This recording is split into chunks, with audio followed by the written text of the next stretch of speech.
there is a fifth dimension beyond that which is known to man. It is a dimension as vast as space and as timeless as infinity.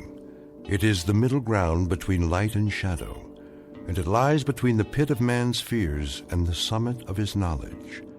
This is the dimension of imagination. It is an area which we call the Twilight Zone.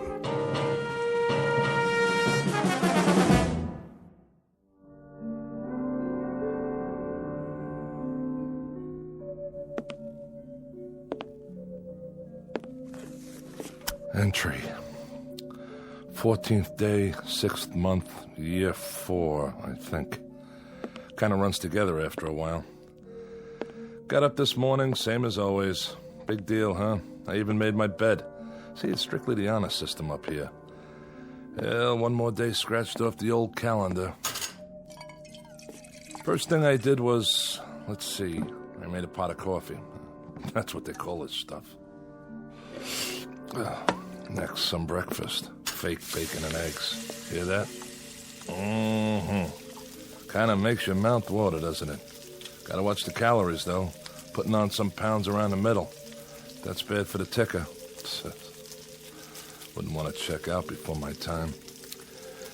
I make it 46 more years, give or take a few. Anyway, welcome to my world. At least I'll have something to play back later. Otherwise, I wouldn't have anybody to listen to. Because this way I know I'm dealing with a higher class individual. Corey, you did it again. My compliments to the chef. Now let's go outside and take a look around. Don't mind if I do. This is my backyard. And my front yard. It's all my yard now. No footprints in the sand except mine. I never even locked the door. Why should I? Nobody comes calling. Not even a lizard. Just miles and miles of nothing. Anyway, be back in a while. Time to go to work. I got a 1947 pickup truck out there. Been restoring it for years. Gives me something to do, like a hobby, you know? Alan B., he brings me parts a little bit at a time. Wonder how he's going to get the long block here. Now that's got to weigh more than a few pounds. Bye for now. This is Corey, signing off.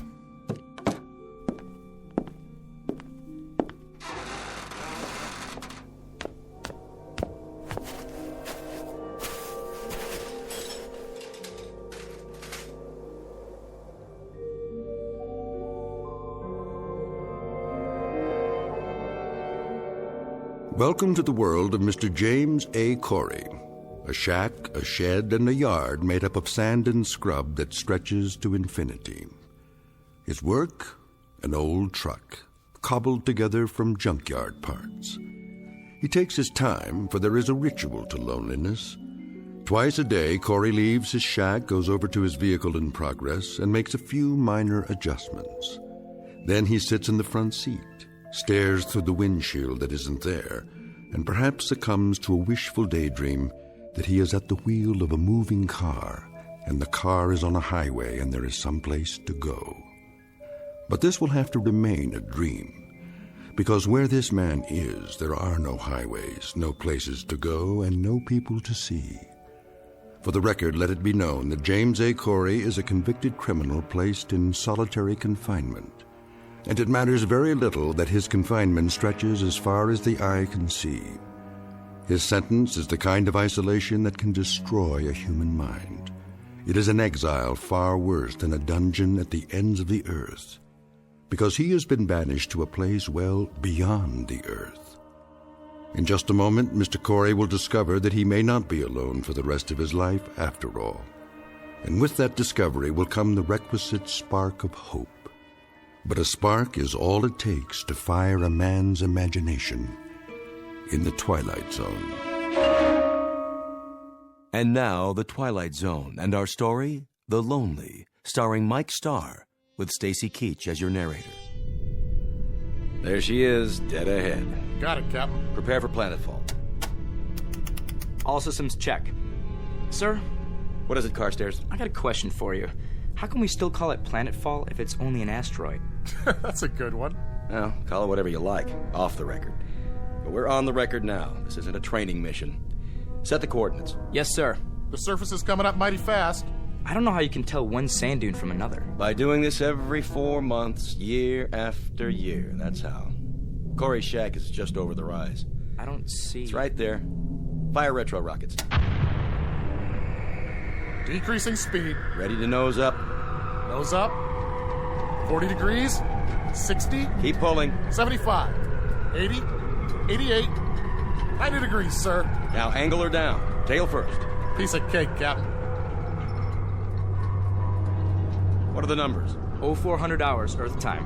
Fuel 0.87 capacity. Cutting in a little close, sir. Ah, those meteors on the way out. We lost some precious time. Corey won't be very happy. He's not supposed to be happy, is he? You don't know him the way I do, Adams. He waits for these deliveries like a kid on Christmas. Always wants to hear how things are back home. What the women look like, how the world has changed. I'm the only contact he's got. If I didn't stop here, I think he'd go stir-crazy. What'd he do, anyway? He stopped caring, that's what. After he lost his wife. Yeah? He got in a fight. Some say it wasn't his fault. The guy died, and he ended up here. They don't have room for any more criminals back home. The new regime, huh? I read about that. But he's had a lot of time to think. Nothing to do here but think. Prepare to set her down. I want a 3-point landing this time. Yes, sir. Tail fins ready. We're going in.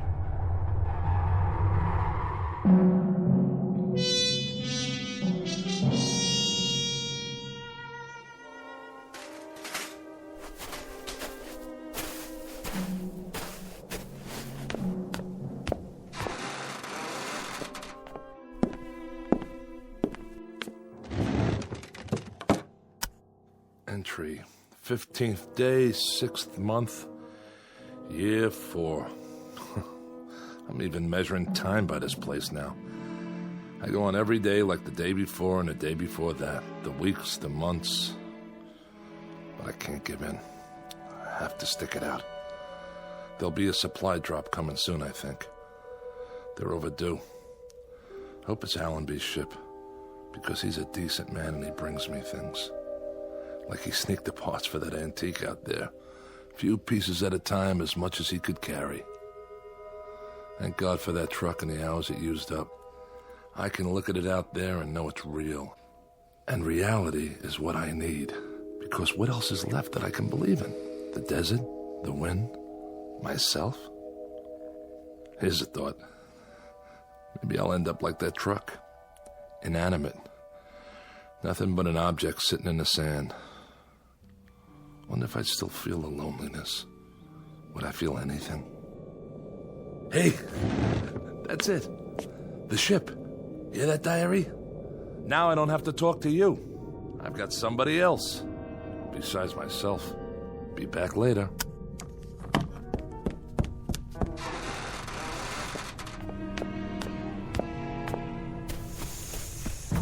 Hey! Hey! How you doing, Allenby? Corey, how are you? All right. Corey, Well, don't just stand there. Come on inside. It's hotter than blazes.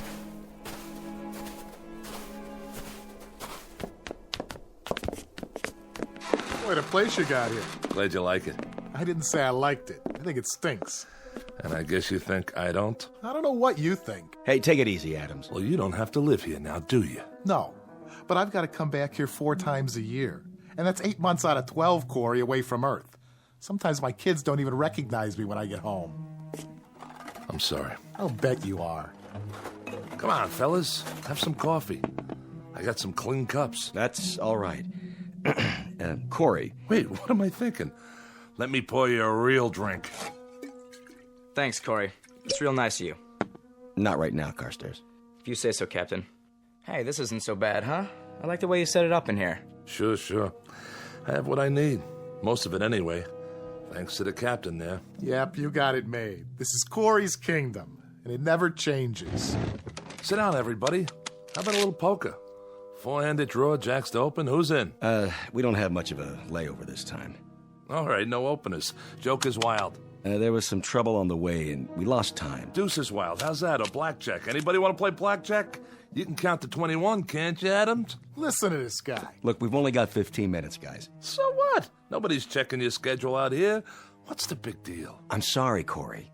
This isn't an arbitrary decision. If we delay our departure by more than 15 minutes, that places us in a different orbital position. We'd never make it back to Earth on the fuel we've got. We'd have to stay at least 14 days before we're in position again. So? Why not hang out here? I've got some beer put away. I can turn up the generator and get it cold. We'll sit around, talk. It's just not possible. It's a few lousy days. A few hours, even. A couple of card games, at least. How about you guys? What's the matter? Think I'll murder you or something over a bad hand? Not this time, Corey. All right. 3 or 4 minutes gone already. Better get going. I wouldn't want to foul up your schedule. Not for a lousy game of cards or a few bottles of crummy beer. How's your water supply? Don't worry about it. I got plenty. Well, I'll have a cupful then, if you can spare it. Sure. We've got some fresh on board. I'll have the men bring it over. You do that. Brought you a few more things, too. I thought you could use them. Thanks. Any news? Not yet. But I told you last time, there's been some pressure back home about this kind of punishment. A lot of people think it's unnecessarily cruel. Well, who knows what'll happen the next couple of years. Well, they may change their minds, rewrite the law, bring you back to a prison on Earth like the old days. Allenby, I have to tell you something. Every morning when I get up, I tell myself that this is the last time. That I won't be able to live another day alone, not another day. And by noon, when I can't keep still anymore and the inside of my mouth feels like gunpowder and burnt copper and deep down in my gut, I've got an ache that won't go away, and it starts to spread through my body, tearing little chunks out of me. Then I think that I've got to hold out for one more day, just one more day. But I can't keep doing that forever. You hear me? Or I swear I'll lose my mind. You're breaking my heart. What do you know about it? That's enough. Let him go. Why should I? What do I have to lose? I said... Take your hands off me, you nutcase. Watch your mouth. Corey. He shouldn't worry about losing his mind. Look at him. He's already lost it. Back off, Adams. Now you and Carstairs go back to the ship and get the supplies. Yes, sir. Go on. Do as I tell you. And the big crate, the one with the red tag, handle that one gently. How about using the truck out there? Some of the stuff's pretty heavy. It's not running today. It isn't, huh? What's the matter, Corey? Out of gas? Lots of places to go around here. There's the country club past the mound over there. And the seashore over that way. And the drive-thru restaurant. That's around here someplace, isn't it? Knock it off, Adams. Get the supplies. I'm going. I brought you some parts for the truck. A set of coil springs. I got some magazines, too. Strictly on my own. And some old vintage movies. Science fiction. You'll get a kick out of them. I'm sure I will. I brought you something else. Yeah. It would mean my job if they found out. Look, Allenby, I don't want your gifts. I don't want your tidbits. Makes me feel like an animal in a cage and there's a nice old lady out there who wants to throw peanuts at me. Allenby, I only got one question. What about the pardon? I'm afraid you're still out of luck. That's what I figured. The new regime, huh? The sentence reads 50 years. And they're not even reviewing cases of homicide. Allenby, take a look out there. What do you see? This is 90% of the view I'm going to have for the rest of my life. Did it ever cross your mind? Because it crosses mine every hour of every day. Unfortunately, we don't make the rules. All we do is deliver the supplies and pass on information, because you're out of position for radio contact. Yeah, that's why they picked this place. Look, Allenby, a pardon. That's the only information I want. I'm not a murderer. I know. It was self-defense. A lot of people believe me, and it happens to be the truth. I killed in self-defense. I remember, Corey. Then why am I here? I doubt if it'll be much consolation to you, but this kind of assignment isn't easy. Stopping here 4 times a year, having to look at a man suffering? You're right. It's not much consolation. Here they come. I can't bring you freedom, Corey. All I can do All I can do is try to bring you things to help you keep your sanity. You want this big crate opened up, Captain? Not yet. Stay there, I'll be right out. Okay, I'll bite. What's the big box? You can open it after we're gone. If it's 20-year supply of puzzles, you can take them with you. When I want a problem to solve, all I have to do is look in the mirror. We've got to go now. Did you hear what I said, Corey? Wait till we're gone to open it. And this is important. When you open up the crate, there's nothing you need to do. The item has been vacuum packed. It needs no activator of any kind. The air will do that. There'll be a booklet inside that'll answer any of your questions. You're being awfully mysterious. I don't mean to be. It's just like I told you, though.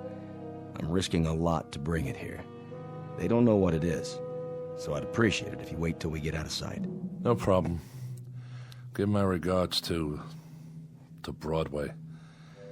And every place else while you're at it. Sure, Corey. I'll see you. Allenby! Yes? I don't much care what it is. But for the thought, Allenby, for the decency of it, I thank you. You're quite welcome, Corey. Have a good trip! 2 minutes, Captain. Go ahead and fire up the rockets. Yes, sir. Captain, just man to man. What did you bring him? What's in the box? I'm not sure, really. Maybe it's an illusion, or maybe it's salvation. Open the hatch. Let's get out of here.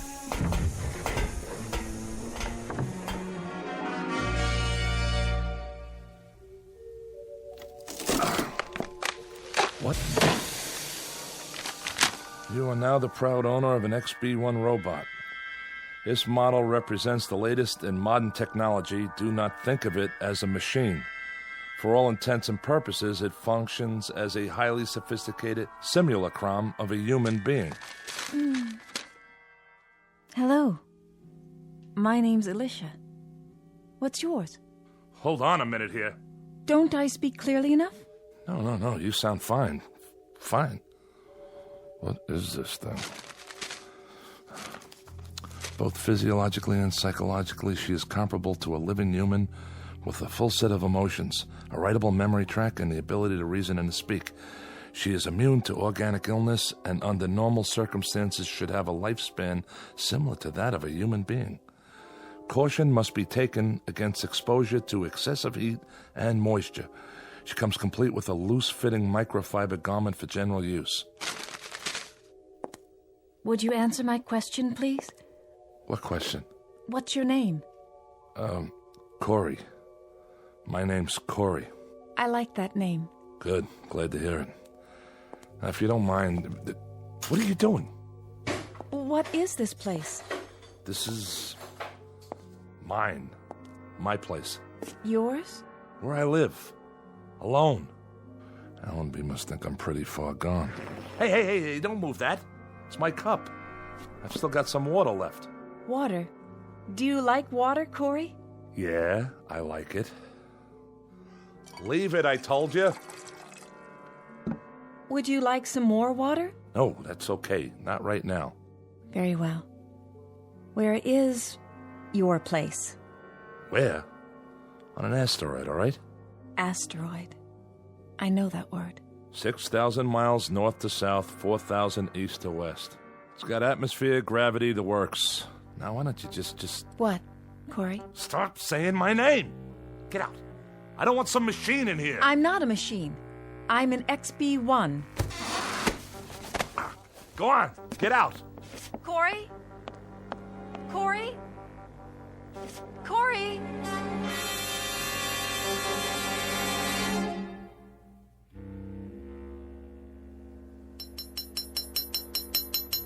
Ow! Blasted coil springs. What's wrong, Corey? Nothing, all right? I brought you some water. Where shall I put it? Just leave it. But it will get warm on the sand. It won't taste as good. You know that, huh? What it tastes like? I can feel thirst. Yeah? What else can you feel? I don't understand. Can you feel heat and cold? The wind? Yes. How about pain? Can you feel pain? That too? Ow. How can you? You're a machine. Excuse me. A different kind of machine. Yes. Of course you are. So why didn't they build you to look like a machine? Aren't you made of metal with nuts and bolts sticking out of you? With wires and electrodes? Would you prefer that? You know, I might. Because then you wouldn't be a lie. A lie? Why do they cover you with stuff that looks like flesh? Why even give you a face in the first place? A face that if I look at it long enough, it almost makes me think... makes me believe that... Believe what? Stop asking me stupid questions. I didn't mean to. Look at me. Don't hang your head. Corey. Turn that face up. I'm talking to you. Corey, please. Don't give me any of that phony stuff. Somebody program it into you? Why? What's the point? To mock me? I'm not mocking you, Corey. Yes, you are. Every time you talk to me, every time you look at me, like right now, I'm being mocked. You hurt me, Corey. Hurt you? How could I hurt you? This arm, it isn't real. Please, let go of me. There aren't any nerves under there. There aren't any tendons or muscles. There isn't any flesh and blood. But you don't even know what I'm talking about, do you? What are you doing? Oh, just what do you think? I'm looking for the right tool for the job, and you know what that job is? No. I'm going to turn you back into parts the way you should have been in the first place. Maybe I can use some of them in the truck. Corey, that's a hammer. That's right. That's what it is. You know what you are? You're like this broken down heap of iron sitting here. Exactly like it. You're just a hunk of metal and plastic and God knows what, with arms and legs instead of wheels. That heap doesn't mock me the way you do. Doesn't look at me with make-believe eyes and talk to me with a make-believe voice. No. Well, listen, you machine. I'm sick of being mocked by some kind of ghost, by the memory of what a woman looks like. Well, I don't need it. I've got enough memories. I don't have to be reminded of anything. And that's all you are. Nothing but a reminder that I'm so lonely I'm about to lose my mind. That's right. Close your eyes if you want. I don't care. Corey. What are you... Oh, Corey. Are those tears? Yes. You can cry, too? When I have reason. I can't stand to see that. But why? What are you crying for? I'm frightened. Frightened of me? You can feel fear? Yes. The book said with a full set of emotions. What else can you feel? Sadness. You can? And happiness, joy, mystery, wonder, and other things. Such as? Loneliness. I don't believe it. Don't you? There you go again. Listen, it's hot out here. Yes, that's not good for me. We'll go back inside. All right. Yeah, better? Much better. In a little while, maybe we'll have some dinner or something, okay? That would be nice. And we can talk. If you wish. You like to talk, don't you? I mean, sit around, have conversations? Yes, Corey. What would you like to talk about? Anything. Tell me everything you know. Everything? I don't know very many things yet. You'll learn, Alicia. You'll learn.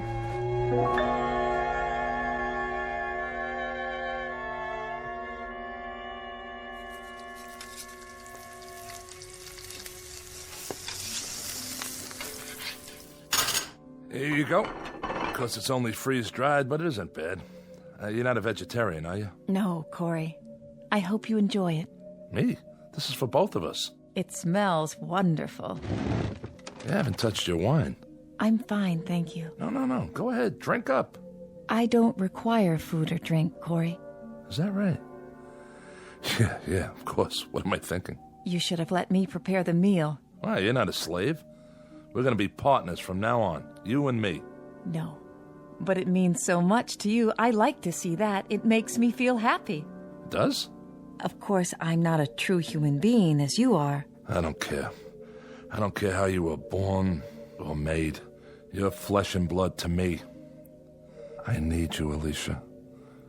Do you understand? And I need you, Corey. Okay. Now that we got that settled, let's drink up. Here's to us. From now on, we don't need anybody else. Yes, Corey. Drink up.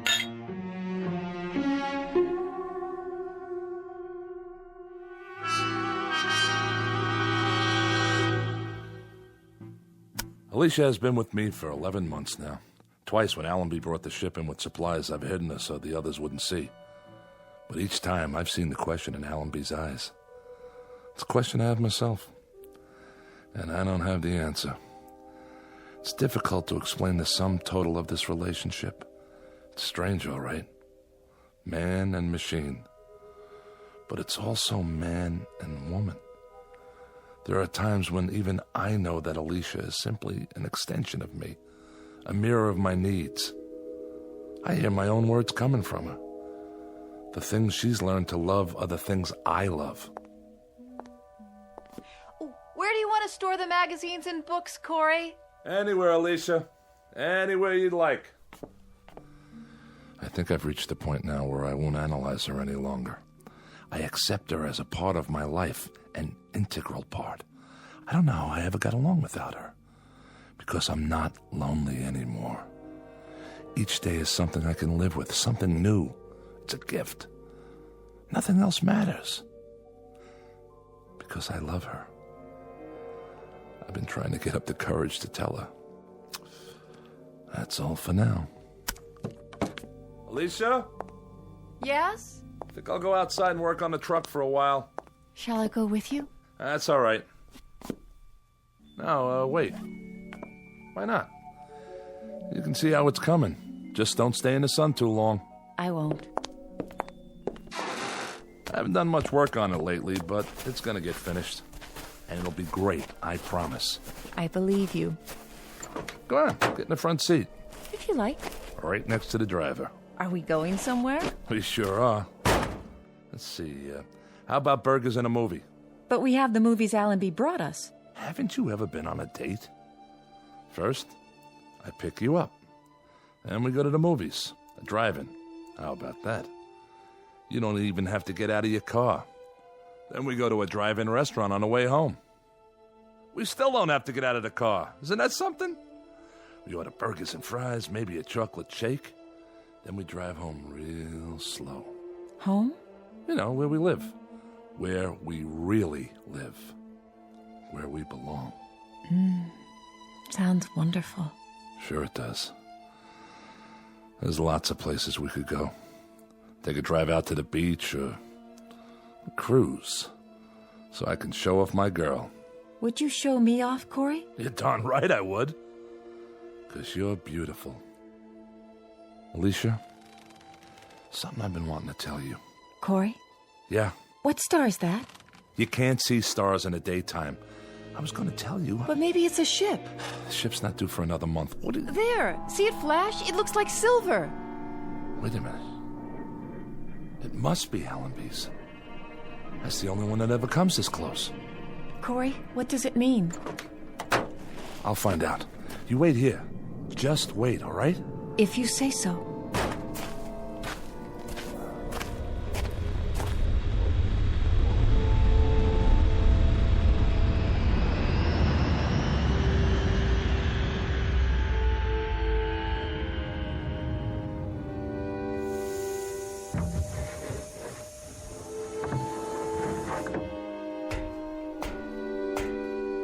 Allenby? Hello, Corey. What are you doing here? Have some trouble? No, we had no trouble. What's the matter, Corey? Aren't you glad to see us? But you don't have a scheduled stop for another month. This is a scheduled stop. What are you talking about? We've got good news for you, Corey. Hold on. Let me tell him. Tell me what? Well, Corey, Forget it. Whatever it is, I'm not interested. you better hear what it is first. You heard me, Allenby. I'm not interested. Don't you get it? I don't care what happens on Earth. Not anymore. You will this time. I guarantee it. Doesn't make any difference. It's worse. If we'd come back a month from now, he'd have been eating sand or something. I'll see you guys. Leave the supplies by the shack. Corey, listen to me. It's this way, Corey. All the sentences have been reviewed. They've given you a pardon. We're not here to bring supplies. We're here to take you back home. What? But we've got to take off in exactly 10 minutes. We can't wait any longer. We're almost out of fuel. Any more than 10 minutes, and the coordinates will be wrong, and then I don't think we'd ever make it. Wait a minute, Allenby. What did you just say? What did you say about... You heard me right. A pardon. It won't do any of us any good unless you pack your stuff and get ready to move, Corey. We've picked up 7 men from other asteroids, and we've only got room for about 15 pounds of gear. So grab what you need and leave the rest of it behind, such as it is. I don't even have 15 pounds of stuff. I've got a shirt, a pencil, and a recordable diary. Pair of shoes. The truck you can leave here for the next poor devil. There won't be any next poor devil. There won't be any more exiles. You're the last. We'll leave it here to rust then. The farthest auto junkyard in the known universe. And Alicia and I will wave to it as we leave. We'll just look out of the porthole and throw it a kiss goodbye. The car, the shack, the salt beds, the sand dunes, the whole works. Alicia and I will just... Who? Who, Corey? Oh, my dear God. I forgot. Allenby, it's Alicia. You remember her? Is he out of his mind? Who's Alicia, Corey? Who's Alicia? Adams, you idiot. You brought her here. You brought her in a box with a red tag on it. She's a woman. Well, a robot, technically, but closer to a woman. Much closer. She kept me alive. I swear to you, if it weren't for her... Corey, I don't know what to say. You worried about Alicia? You don't have to be. I tell you, she's just like a woman. And she's gentle and kind, and without her, I tell you, I'd be finished. I'd have given up. The only reason you'd have to come back would be to bury me. That's what you wouldn't let us look at, huh, Captain? The crate. Sorry if I wasn't supposed to tell them. It doesn't matter now, Corey. But unfortunately, there's another problem. Problem? There are no problems left on heaven and earth. We'll pack up 15 pounds of stuff and we'll climb in that ship of yours, and when we get back to that beautiful green earth... 15 pounds? 15 pounds? You've got to have room for more than that. Throw out some equipment. Alicia weighs more than 15 pounds. That's the point, Corey. We're stripped now. We've got room for you and nothing else except that little recorder of yours and the pencil. You'll have to leave the robot here. Allenby, she's not just a robot. You leave her behind. That's murder. I'm sorry, Corey. No, you don't understand. You can't leave her. Alicia! Come here! You'll see. You'll see why you can't leave her. Alicia! Alicia! Where is she, Corey? I don't know. Look, just pack your gear and get out. Captain, we've only got a few more minutes. Come on, Corey. No!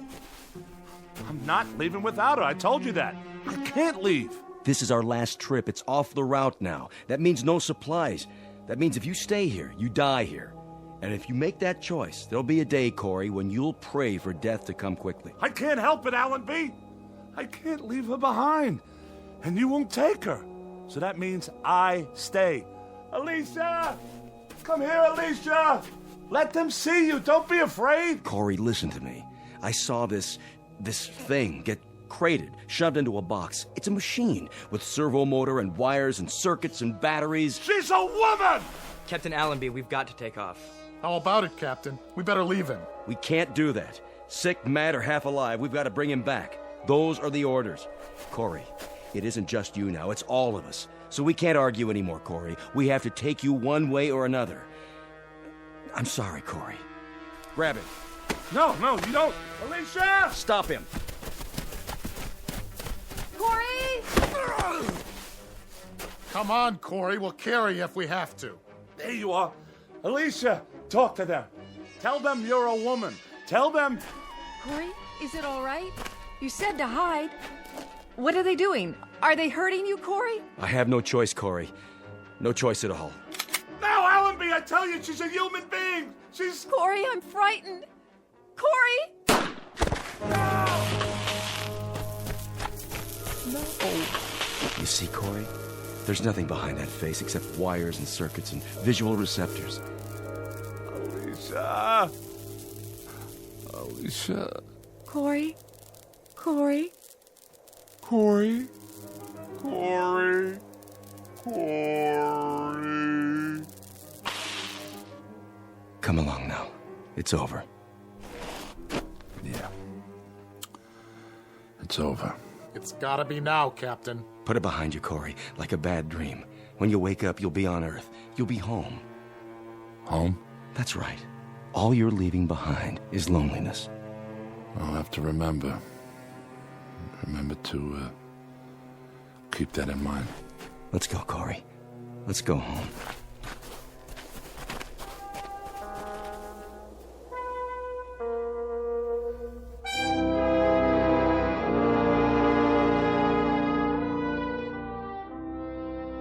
Down below, on a microscopic piece of sand that floats through space, is a fragment of a man's life. Left to rust is the place he lived in and the machines he used. Without use, they will disintegrate from the wind and the sand and the years that act upon them. All of Mr. Corey's machines, including the one made in his image and kept alive by love, but now obsolete, in the Twilight Zone.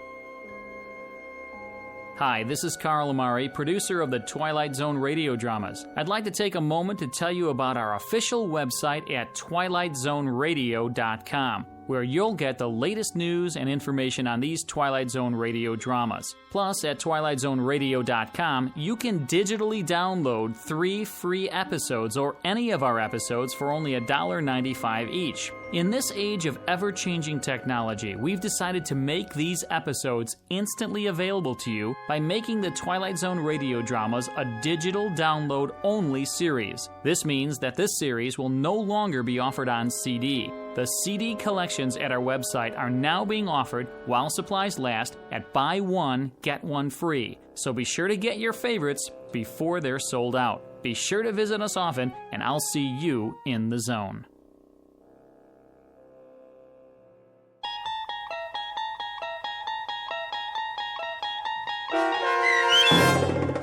The Lonely, starring Mike Starr with Stacy Keach as your narrator, was adapted for radio by Dennis Etchison and based on a script by Rod Serling.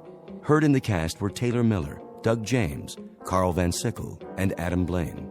To learn more about the Twilight Zone radio dramas and to obtain audio cassettes and CDs of these programs, visit our website at twilightzoneradio.com. This copyrighted radio series is produced and directed by Carl Amari and Roger Wolski for Falcon Picture Group. Doug James speaking.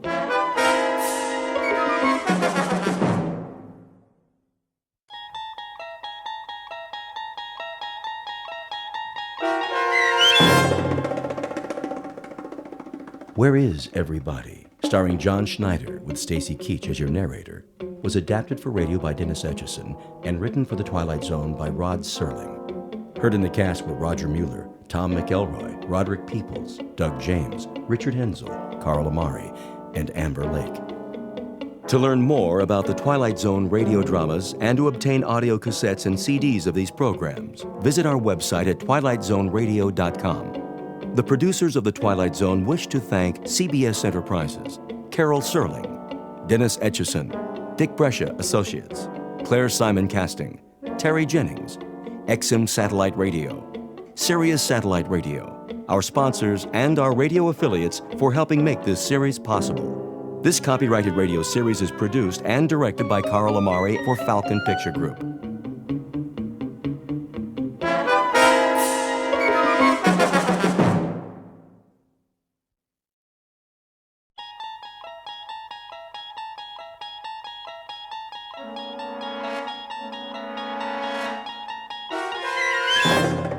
You unlock this door with the key of imagination. Beyond it is another dimension, a dimension of sound, a dimension of sight, a dimension of mind. You're moving into a land of both shadow and substance, of things and ideas. You've just crossed over into the Twilight Zone.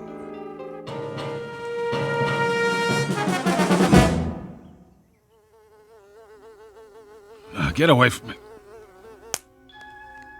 What? Where in the... When I woke up, I was sure somebody was watching me. I didn't know who it was, but I could feel someone very close by. I thought I could feel breath on my face, too, but it was only a breeze and a fly buzzing around my nose. I brushed it off and got up. I was outdoors, in a field, morning. The sun wasn't very high yet. I felt okay, not too hot, not too chilly. The only problem was, where am I? How the heck did I get here? I must have been dreaming. About what? Don't ask me, because I couldn't tell you. When's a dream not a dream? Whatever this one was, it must have been a doozy, because the last thing I remember is, well, that's just it. See, I don't remember much. Much. Make that anything. So, where to begin?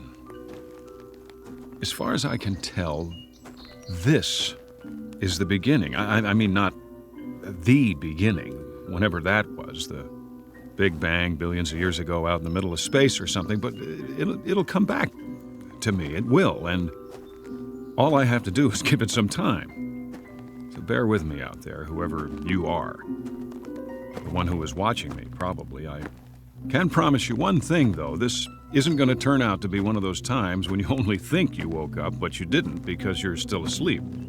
I hate dreams like that. Now, I know what's real and what isn't, so do you. And this is definitely real. The mosquito that bit me, for instance, right on the nose, the bite is starting to itch like crazy with the sun beating down, but guess what? I'm clean out of calamine lotion. Wait a minute. I know this road, don't I? Looks like a lot of other roads, asphalt, telephone poles. I must have been driving, and my car quit on me, and I started walking to town, and I ended up spending the night out here. But if that's what happened, where's my car? Somebody could have dumped me out, I guess, after they hit me on the head and robbed me, and that's why I don't have a wallet and why I don't remember anything. Temporary amnesia. I hope I don't have a concussion.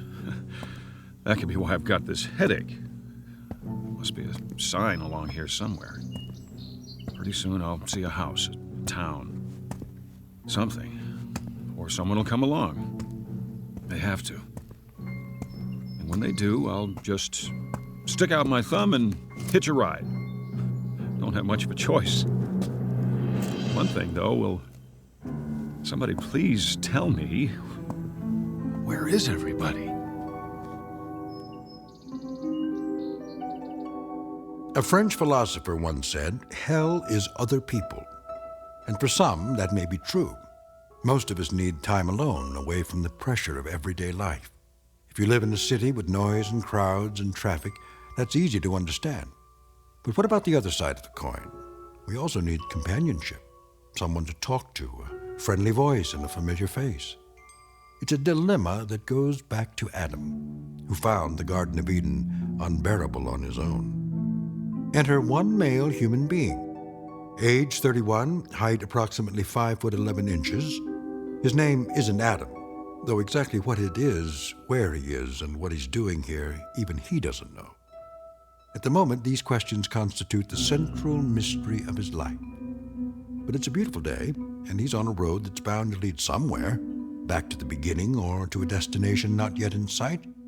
The journey will take him through shadows as well as sunlight, and you are hereby invited to go along. Be forewarned, however.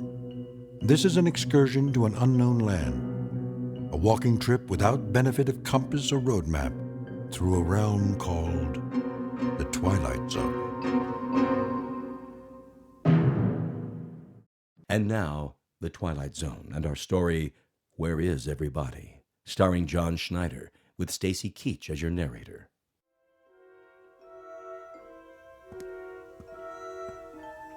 There we go. Roadside diner, just what I need. Well, what do you know? Still got a couple of dollar bills in my pocket. Some change, that ought to do it. Looks like I got the place to myself. Service here. Hey, is this jukebox loud enough for you? I mean, can you hear it all right? Hey! Somebody want to turn this thing down a little over here? All right, I'll do it.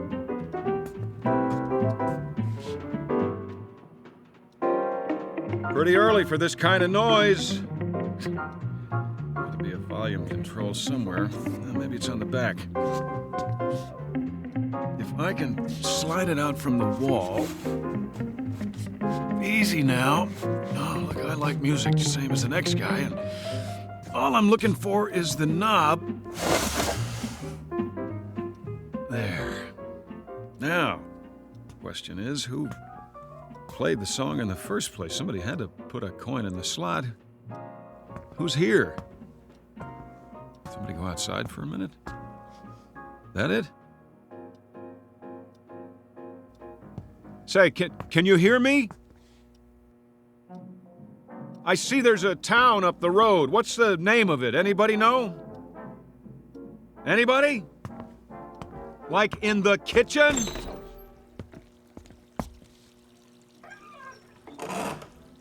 Hey, you in there, I asked you a question. What is the name of the town? Hello? Cook must be outside catching a smoke. Guess what? You got a customer out front. You hear me? Cash customer. Meanwhile, don't waste so much water.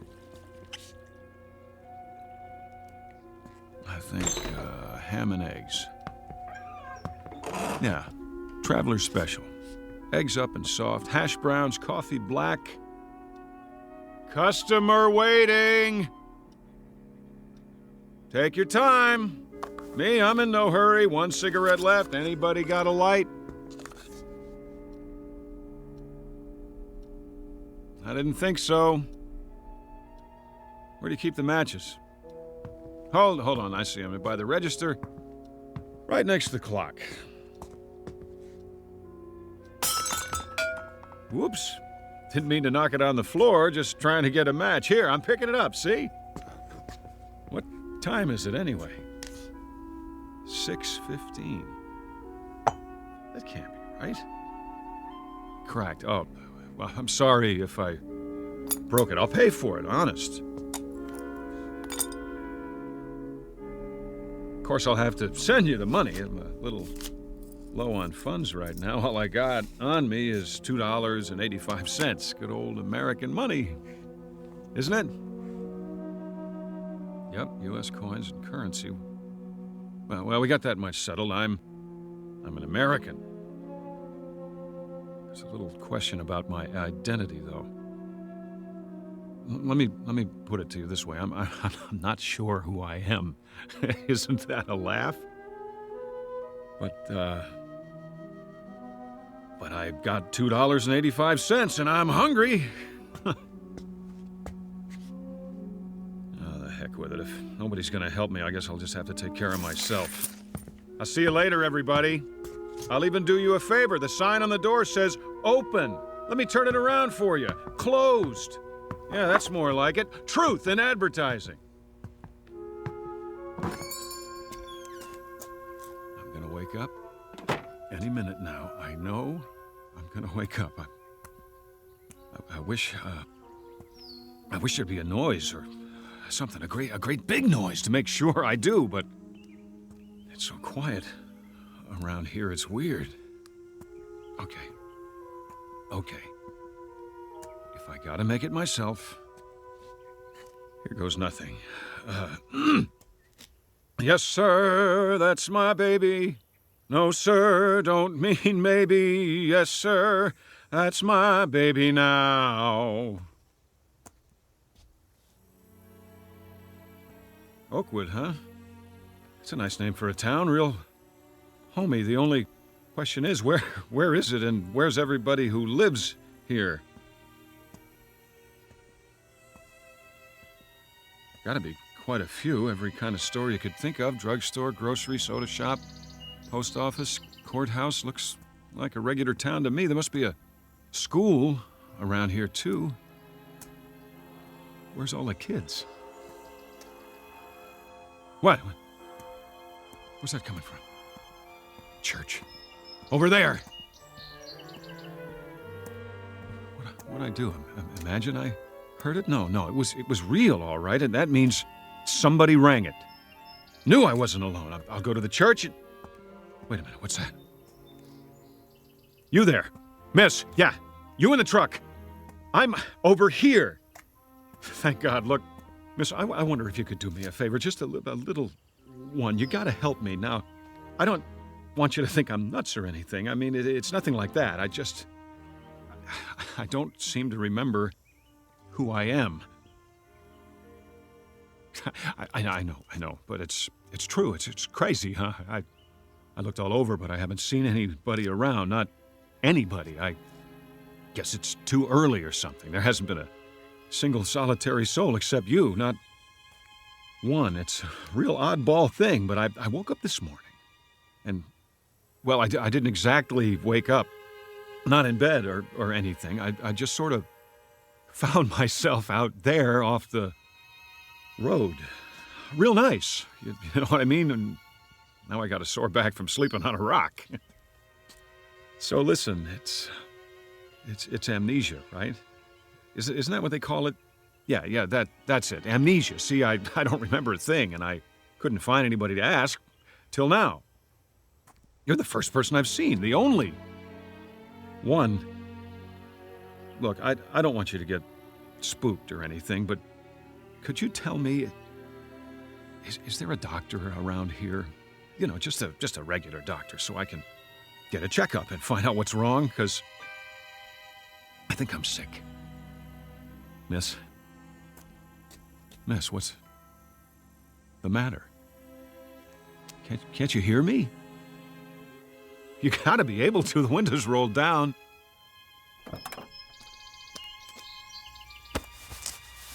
What's the matter? Hey, you're on. It came off and... You're not even a real woman. You're a dummy. What's it say on the truck? Resnick's department store mannequins. Is that all? A bunch of mannequins? Here, get off the horn. Sit up straight. That's the way. Here's your arm back. I'm very sorry, madam. My profound apologies. I can assure you that at no time did I mean to disturb you. As a matter of fact, I've always had a thing for quiet women. Get what I mean, babe? Here's a kiss for that cute little turned-up nose.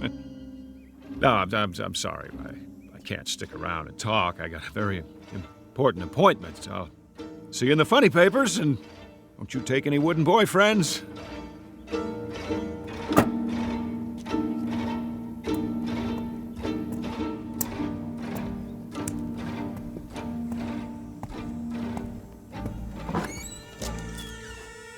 Is anybody here?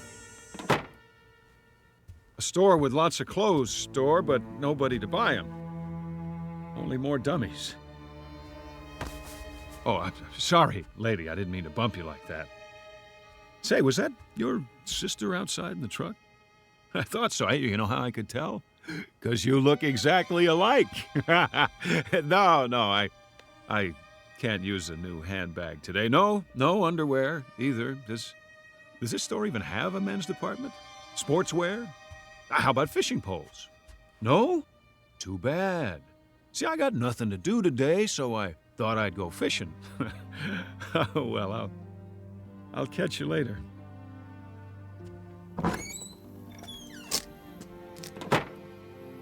Let's see. What other kind of stores they have on this street? Whatever they are, I bet they're all empty as a tomb. Like some kind of ghost town. Where'd they all go? To the moon? And they didn't even leave a note. Some manners. Well, I guess I'll just... Hold on. Is that what I think it is? It is. A phone booth. Just what the doctor ordered.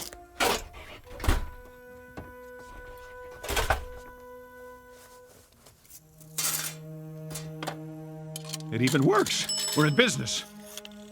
Operator, you there? Come on. Operator. Hi, operator. Oh, you're beautiful. Let me tell you. Listen, I don't know who I am or where I am. Oakwood, yeah, that's it. I must be sick or something, and I need help fast. I want to call, what number? What is it now? I need a number. And I can't remember any. Get me anything. Anyone, anywhere. I don't care who it is. Get me your supervisor, all right? Please dial the number now. This is a recording. A recording? Oh, that's just great! Never mind, operator. I'll look in the phone book. Here, Abel, Adams, Ackerman, Albright, Allenby, Arnold. Where do you all live? Inside this book? Why aren't you on the street? Baker, Belden, Biltmore, Botsford, Bradbury. Tell me something, gang. Don't you ever go out for a stroll, shopping, work? You do have jobs, don't you? If you don't, then who's watching the store? For that matter, who's watching anything? How's that? Any number will do. Any number at all. I'll take my chances. Just connect me with a real, live, human being. It can be in Timbuktu for all I care. Well, you want more coins, is that it? The number you have reached is out of order. Please make sure you are dialing correctly. Give me my coins back and I will. Hey, give me my money back. Give it to me! What kind of lousy phone company is this? Okay, all right, who's the wise guy? Who locked the door? Very funny. This is beautiful, trapped in a phone booth like a goldfish. Okay, you got me. Here I am. Everybody come see. That's it. Joke's over. Somebody want to give me a hand? How about it? No? And you asked for it. Oh! Oh, now I'm bleeding. Thanks a lot. For nothing. Some joke. I know you're out there watching me. I can feel your eyes. Well, whoever you are, I'm gonna find you. And when I do, you're gonna pay. You're all gonna pay, but good.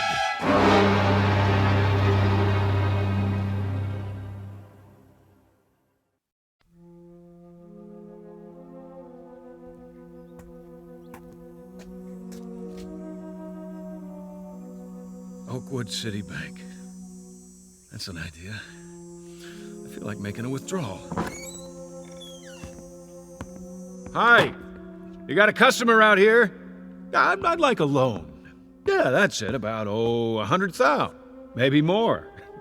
I don't know how long I'll be stuck in this jerkwater town. Better make it 5 or 6. How about $800,000? That ought to hold me for a while.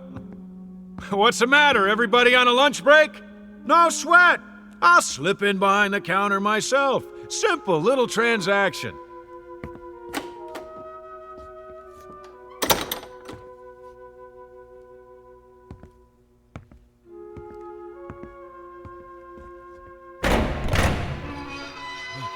Oh, that cream. Might be a little short, though. Oh, don't worry about it. I'll take whatever you got. Generous of you. Mighty generous. I just won't put it all in one pocket in case somebody robs me. I better get some coins while I'm at it. A few rolls and I'm out of here. I got that feeling again. This feeling somebody's watching, trying to trap me. What? Open the gate. Where are you? Who's watching? There! I thought so! A TV camera on the wall. Pretty clever. Would you mind turning the alarm off, please? It's too piercing. Hey, you!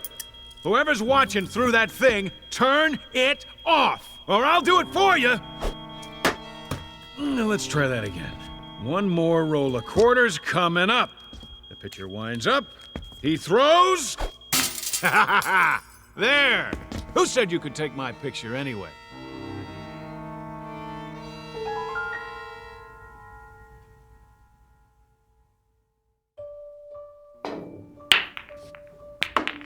Nice. 2 balls on the break. Now all I gotta do is run the table. Piece of cake. 8 ball, anybody? I'll cover all bets. All right, that's enough. Time out. How about a cigar? They gotta have cigars around here. 2 for $1, huh? Pretty good. I always like an expensive cigar. Hey, how about the rest of you guys? Anybody want to smoke? Oh, I forgot. You're invisible. Well, I'll light up for you. You get the idea? Always wanted to do this. Light a cigar with a $100 bill. Now that's what I call great taste. No big deal. Hold on. Where can I get a drink around here? Hey, wait up, fellas. I'll be back in a minute. And nobody touch the cue ball.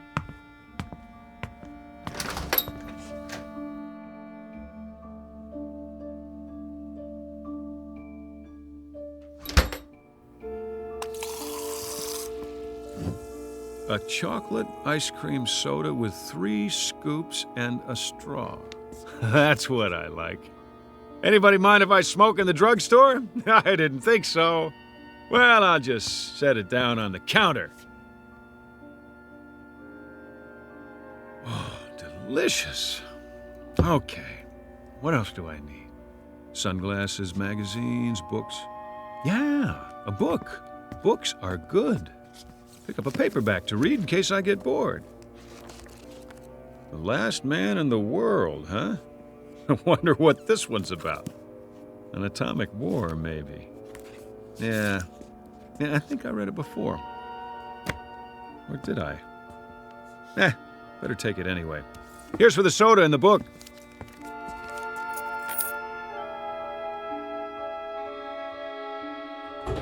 Yo! Post office! Got any mail for me today? Might help if I could tell you the name. How about John Q. Smith, Anytown, USA? No? Check again. Please, Mr. Postman. Deliver the letter, the sooner the better. Oh, relax. I'm not gonna go postal on you. Just give me some stamps. In case I think of somebody to write. Where's that coming from? Across the street? WGBN, the voice of the Midwest. Well, what do you know? This is where they broadcast from, right here in good old Oakwood. I know this station. I used to listen to it all the time. Never knew where they were.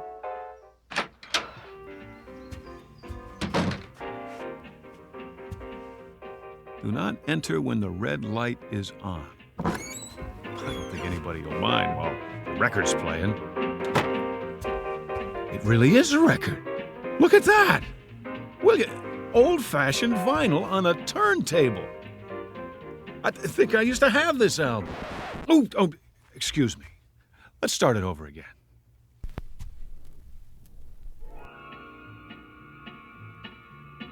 Somebody left a cigarette in the ashtray, still burning. Who? Who's here? The DJ? I remember the DJ on WGBN, Vern Stevenson. Yeah, that was his name, playing nothing but the best. Where are you, Vern? Can you see me? The booth's empty, but somebody can hear me. I know it. I feel it. Attention, listeners, all you people out in Radio Land, we interrupt this broadcast for a special announcement. We're all alone here, and we need to hear from you, so call in your requests. The number is... Well, you know the number. Look it up. Just ask the operator for WGBN 1060 on the dial. The first caller wins a free lunch on the house, courtesy of me. You know me, don't you? If you do, call in and tell me, will you? Because I'm having a hard time remembering at the moment. Is anybody out there? Anybody at all? Congratulations! Hi. Thanks for calling. Thanks a lot. You've been selected to receive a free, all-expense-paid vacation to deep space. What are you talking about? This is an automated call from Amadex, Inc. to a selected few homeowners like yourself. All you have to do is complete a brief survey. If you'd like to continue in English, please press 1. For Spanish, press 2. Forget about it!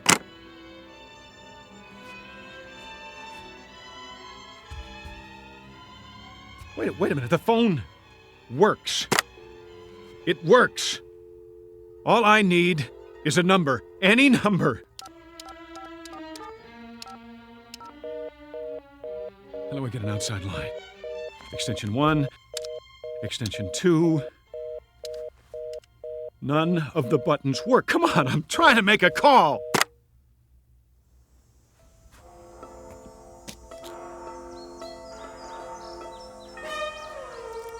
Three o'clock and still nothing. Feels like a Sunday, the longest one in history. I wonder if the movie theater's open.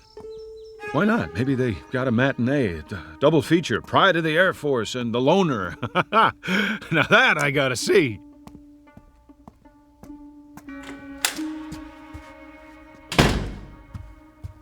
One, please. Oh, I get it. Self-service. Huh? That's okay. I'll just reach in and take a ticket. Keep the change.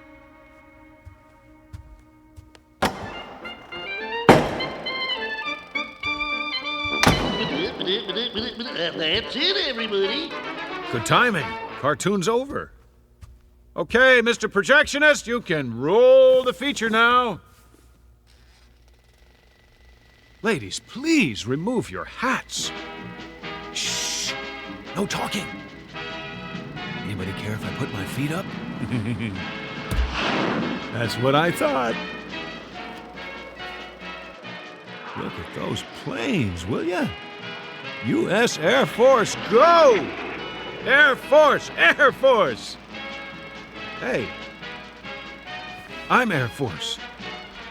That's it. You hear me? I remember that much. I'm in the Air Force. Can anybody hear me? You, up in the projection booth. You got an Air Force man in the house. Hey!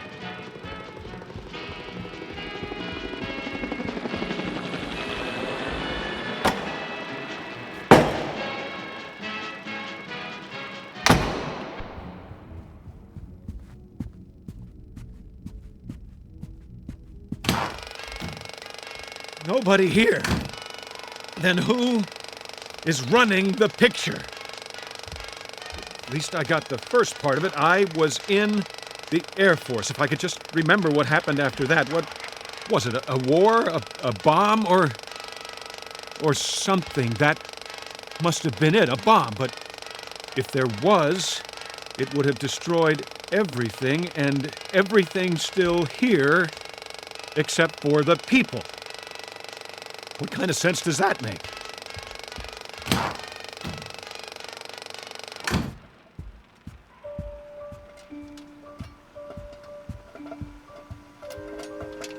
Fresh popcorn. Who put it on? Nobody. That's who. It doesn't add up. No way. Phony butter. The smell's making me sick. Where's the men's room? I can't take this anymore. It's wearing me down. Just look at me. Look at the face in the mirror there. Buddy, I wouldn't know you. You'll forgive me. The face is familiar, but the name escapes me. See, I got a little problem here. You know what it is? I'm in the middle of a nightmare that I can't wake up from, and you're part of it. You and the ice cream and the cigar, the phone booth, the mannequin, this whole town, wherever it is, whatever it is, I just remembered something else. Scrooge said it. You remember Scrooge, pal? Oh, not Scrooge McDuck. Ebenezer Scrooge, what he said to the ghost of old Marley. I must have learned it in school. I think it goes like this. You may be an undigested bit of beef, a blot of mustard, a crumb of cheese, a fragment of an undone potato. There's more of gravy than of grave about you. Get it? That's what you all are. You're what I had for dinner last night. You must be, but now it's the next day and I'd like to wake up. I've had it. And if I can't wake up, at least I'd like to find somebody to talk to. That's all. Is that too much to ask? I guess it is. Me? I'm gonna have some popcorn. Plain. But I tell you true, if I don't find somebody today, you hear me? If I don't, I'm checking out of this world one way or the other. I'll get a gun, or whatever it takes, count on it.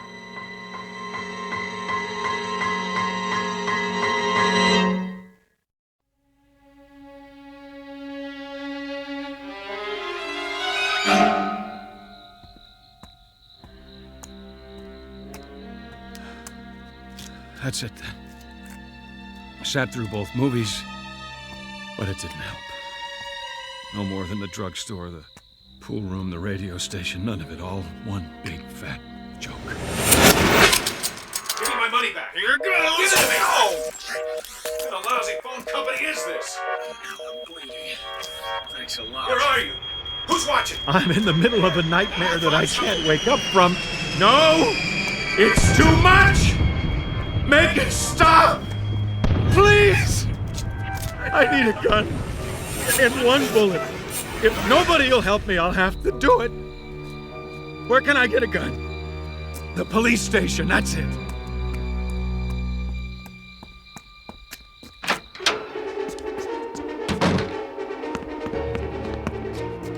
Hello? No, what's the use?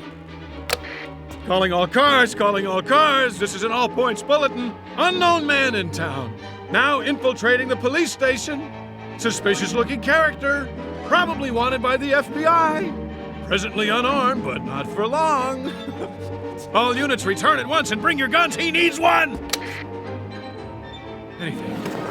45, a 38, police special, Smith & Wesson. Even a 22, it doesn't matter. Just something that'll do the job. Hot coffee. That's very considerate of you. I gotta say, it smells mighty fine, but no dice. It'll take more than that to get straight. There. I knew it. Shotguns all locked up tight. Safety first, boys. You don't know who might come wandering in here. Well, when all else fails, use a little elbow grease.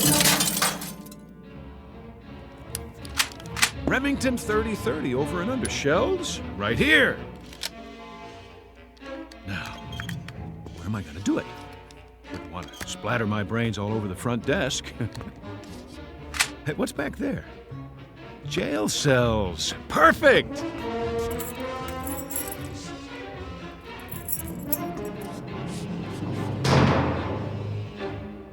Sit right here on the cot and... How? I can't reach the trigger if I put the muzzle under my chin. Wait. Shoes off. I can reach it with my toe. This little piggy went to market. This little piggy cried, wee, wee, wee, all the way home. Oh, no. Wait a minute. You can't lock me in here. I can't stand to be locked up. I've got a thing about it. Wait. No. You can't do this to me. I'm trying to finish it for you. What more do you want? Give me a chance to do it my way, please. Please. Please. It's time to wake up. Time to wake up. That's it! Are you sure? Help him! He's had it! All right, clock him and mark the time. Now get him out of there. Come on, release the subject. On the devil! Yes, sir. Careful with the electrodes. Remove the tape from his forehead and chest. It's all right, Major. You're right. Get a stretcher. Medics, over here! Now watch his hand. He cut it on one of the dials inside. What?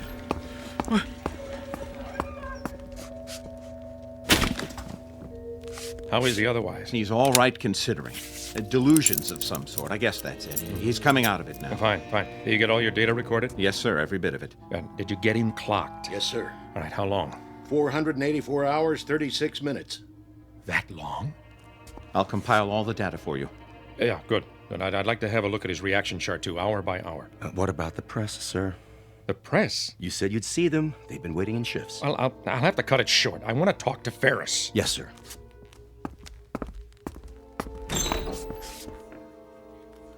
The General will now give you a statement. Sir, do you consider the test run a success? Very much so. You mean there were no problems? I didn't say that, but nothing we can't handle.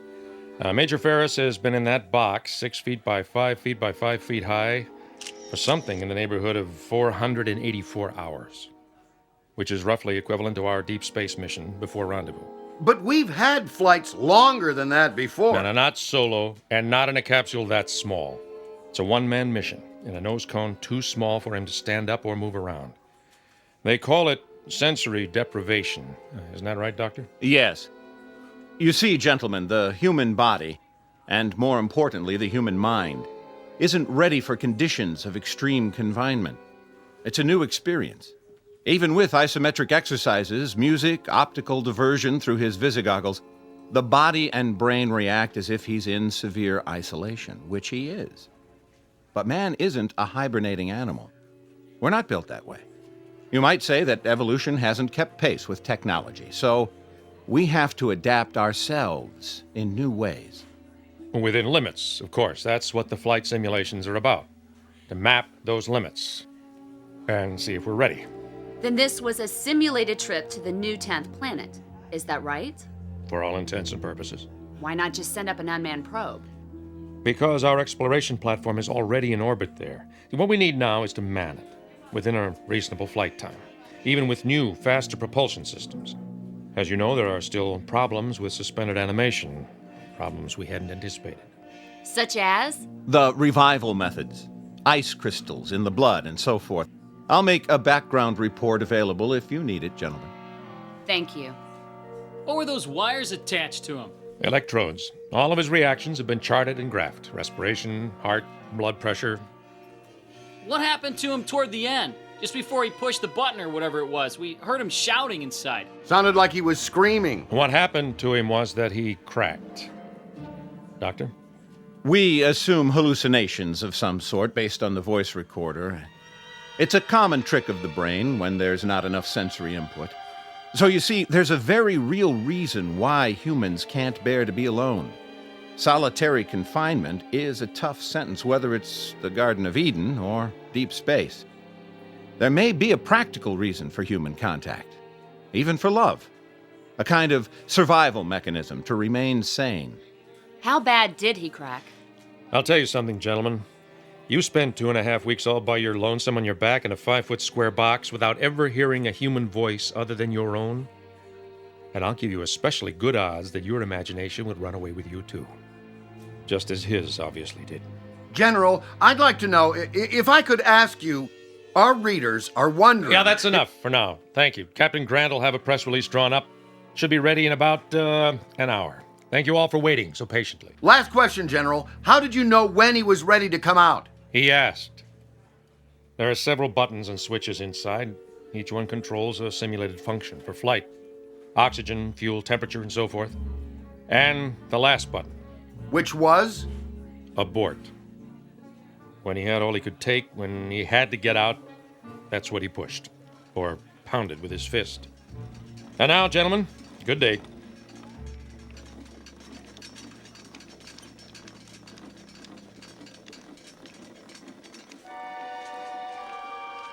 How do you feel, son? I feel much better, sir. I'm sorry. No. Nothing to be sorry for. You did splendidly. Listen, tell me something, Ferris. What was it like? Where did you think you were? Someplace I don't want to visit again.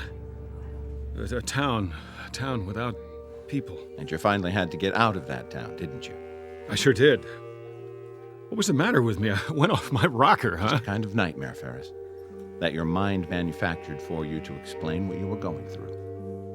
Then we don't have it licked yet, the trip, I mean? Not today, we don't. And maybe not tomorrow, but we will.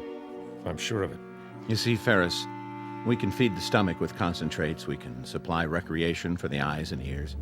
We can pump oxygen in, waste materials out. But there's one thing we can't simulate. A basic need. Man's hunger for companionship. That's the one barrier we haven't licked yet. The barrier of loneliness. I don't need this thing. Better get a thorough physical first. Okay, but I can walk the rest of the way. Next time it won't just be a box and a hanger, will it? No, Mike. Next time you'll really be alone. And tell the men up there. Tell them next time it won't be a dream. Next time it'll be real, and I'll be joining them, and so will a lot of others, one by one. Tell them to hang on for a while longer. Help is coming. It's on the way. What a remarkable young man. Yes, he is. Really quite remarkable. The barrier of loneliness, the desperate, palpable need of the human animal to be with his own. For up there, beyond the vastness of the sky, in the void that is space, is an enemy known as isolation. It sits among the silent stars, waiting with the patience of eons, in the Twilight Zone.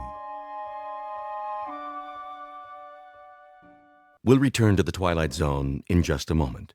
You are about to enter another dimension, a dimension not only of sight and sound, but of mind, a journey into a wondrous land of imagination. Next stop, the Twilight Zone. Hi, this is Stacy Keach. I'd like to take a moment to tell you about our Twilight Zone website at twilightzoneradio.com. At twilightzoneradio.com, you'll find the latest information on these Twilight Zone radio dramas, including behind-the-scenes photographs, plus the newest product releases, trivia contests, ways to contact us, other Twilight Zone-related info and merchandise, plus links to other fascinating websites. So make your next stop twilightzoneradio.com. Visit twilightzoneradio.com to purchase these Twilight Zone radio dramas on cassette and CD, or call toll-free 1-866-989-ZONE. That's 1-866-989-9663.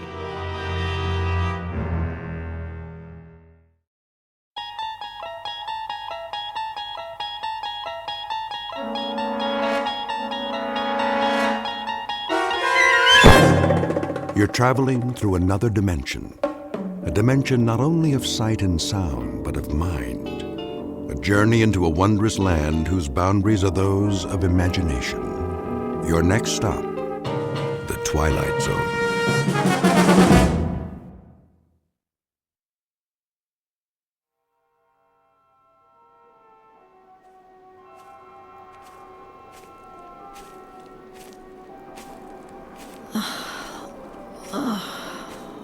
Я така змучена. Я голодна. Нема людей. Нікого іншого нема.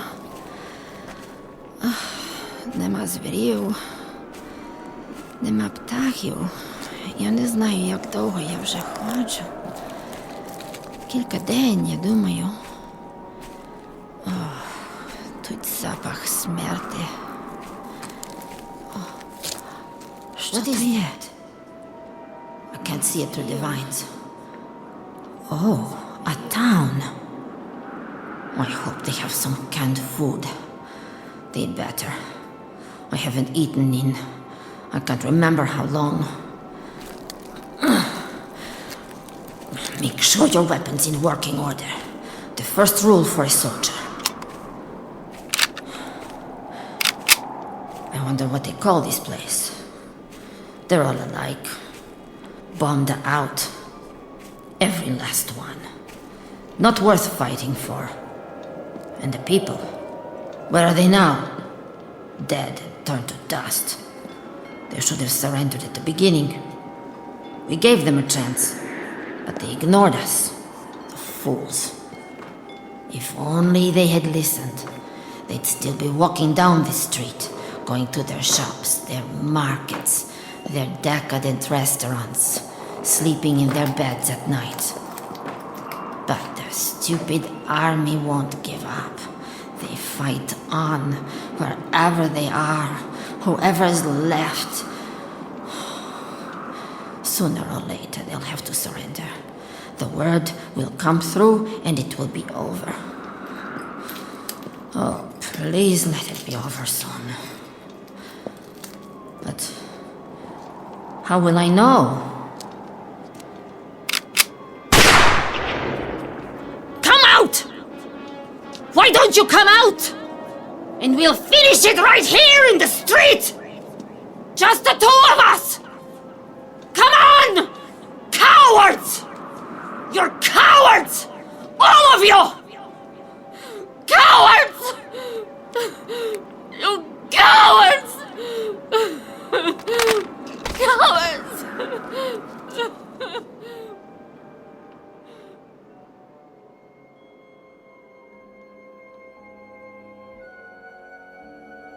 This is a jungle built by natural forces to honor disuse, commemorating a few eons of nature left to its own devices.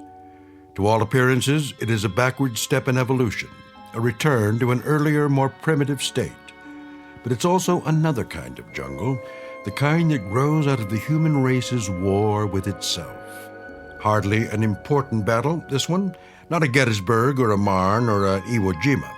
More like an insignificant corner in the crazy quilt of combat.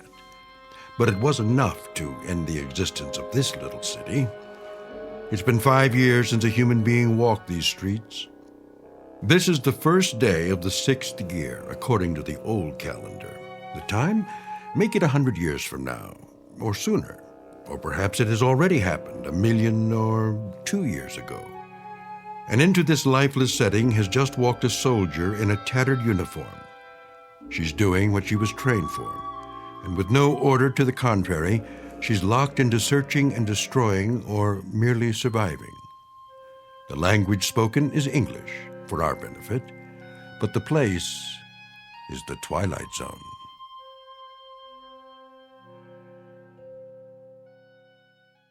And now, The Twilight Zone and our story, 2, starring Don Johnson, with Stacy Keach as your narrator.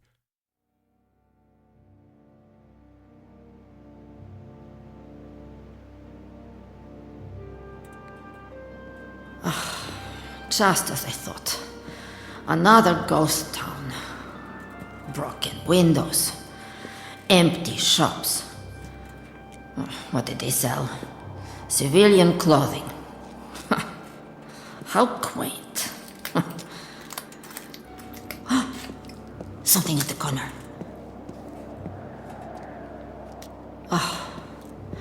An old army truck. But which army?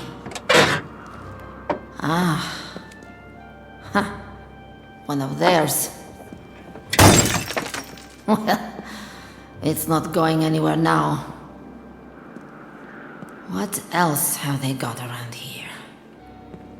Barber shop, newsstand.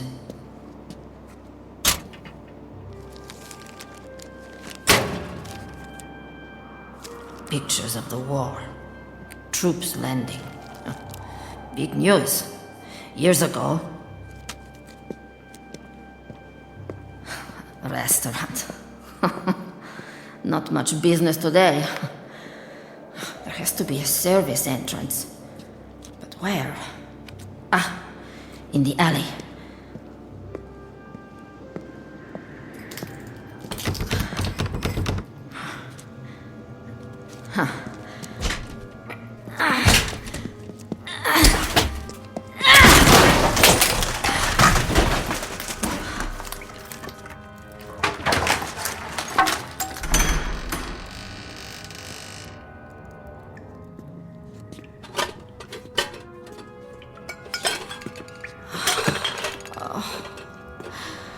Somebody got here before me. Oh, the cans are empty. Yes! They missed one. Canned chicken. I don't believe it. canned chicken.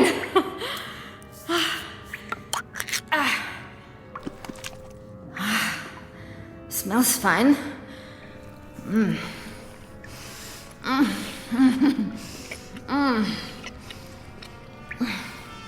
Find something? Where did he come from? My weapon! Кто-то! Не рухайся! Go ahead. Shoot. If that's what you want. Стій тихо, я маю револьвер! To tell the truth, I don't care. You got the guts to do it? I didn't think so. You don't want to fight any more than I do. Put the rifle down. I said give it to me. No! Ow! What do you do that for? What are you, crazy? Let go of that frying pan. You could hurt someone. Ти мій ворог! Стій тихо! He's the enemy. A pawn of the state. That's better. Now, will you please relax? I'm not going to harm you. Got it? If he touches me again. Не торкай мене! Не чіпай мене!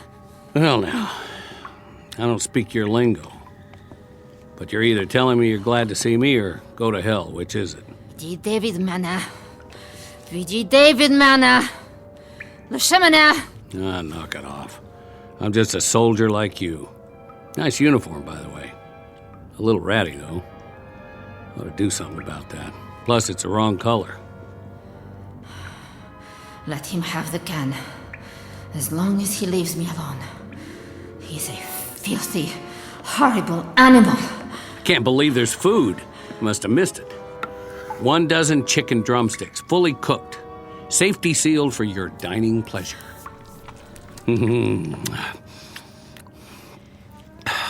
That's mighty tasty, if I do say so. I prefer the white meat myself. Oh well, beggars can't be choosers. He's going to eat all of it. Who does he think he is? Ти свиня! Ти повинен мені дати трохи. You're right. Better slow down. Eat too fast and I'll get stomach cramps. Ти холера. Я тебе заб'ю! Whoa. Down. Settle down. Hey, I said cool it. Now stay down for a while. The rest will do you good. There's the menu for today. Well, pretty boring if you ask me. Could use a little something to wash it down. Bottles. Nope. The cupboard's bare. Canteen's nearly empty, too. Stuff dripping out of those pipes ain't fit to drink. Who knows where it came from? You got any water in your canteen?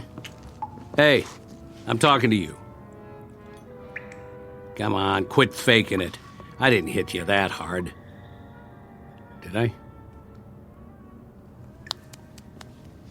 Out like a light. Hardly anything to her. Skin and bones. Must not be eating regular. Let's see what you're carrying in that belt.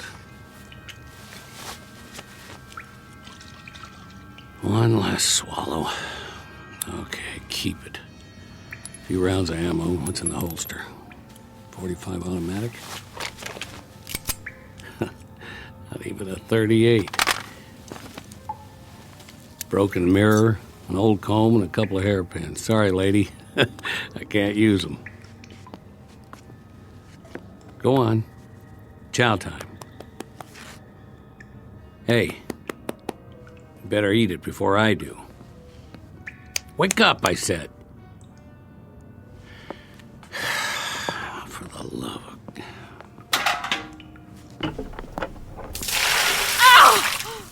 Easy. Easy. Now, no more fighting, got it? Eat, invader. What do you want, a printed invitation? Dinner is served. Jaw's not broken, is it? I didn't think so. That's it. Go ahead. Not bad, huh? There you go.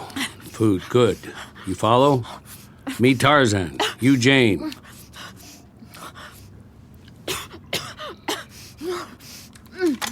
Oh, no. Leave the gun where it is. Mine's behind the door. No more shooting. Nix. Verboten. What language do you speak? Okay, be that way. Look, the only reason I can see for us to fight is that your uniform is a different color, and that's not good enough anymore. I say it just doesn't matter. You get me? What is he babbling about now? Yeah, I know. I talk too much. I'm just trying to make a little small talk is all. Help pass the time. Come on outside with me. I want to show you something. Come on. It's okay, I promise. Where is he going?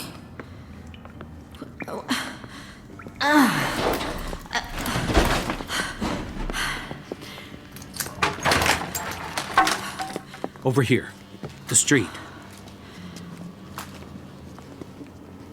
Now take a good long look.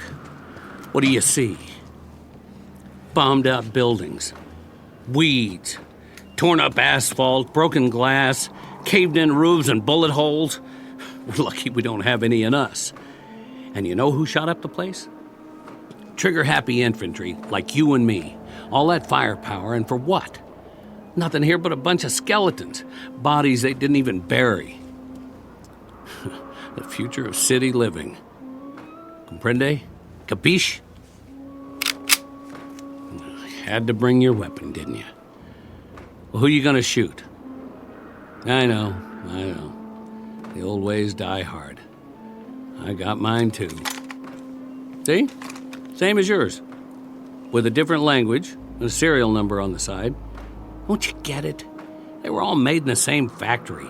Somebody wanted us to fight so they could sell these and bombs and planes and missiles and I don't know what for cold, hard cash for the economy when there was one. And now it's over. No more countries or borders or noble causes or dogs or birds in the trees. All gone, blown away. Use your head. What's the sense in fighting? Who's the enemy? Can you tell me that? Hear ye, hear ye. Know ye by these presents that I do hereby declare peace upon the entire world. As of this day, this war is officially over. The silent majority. They never did have much to say. But you heard it, didn't you? So that means the motion passes. A majority of 2. Where are you going? Don't you like my company? I'll admit I'm a little mouthy sometimes, but I can button it. You'll see. Give a guy a chance. You know, I'll bet you're really very pretty under all that dirt. Parlez-vous pretty? Let me see. Tres Belle? Bonita?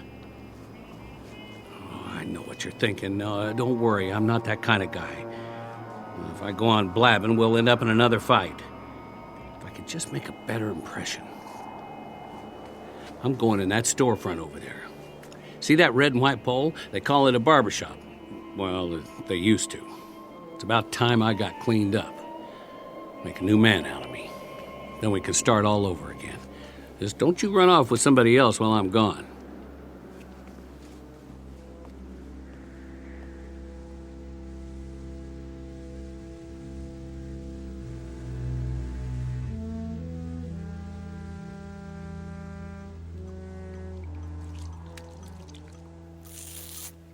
Oh, boy.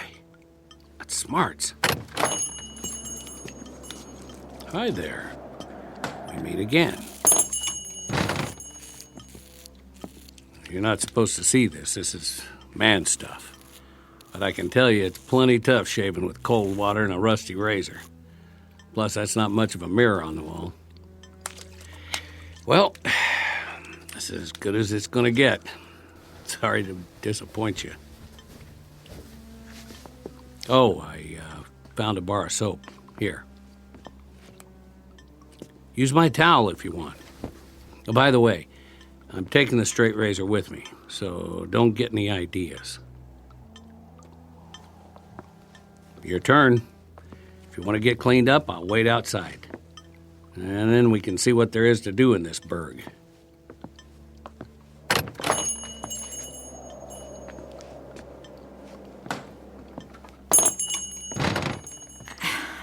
I don't understand a word he's saying. But I know one thing.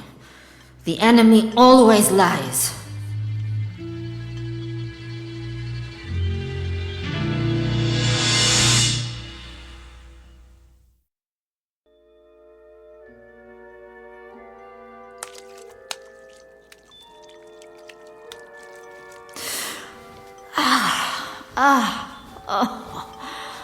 Better.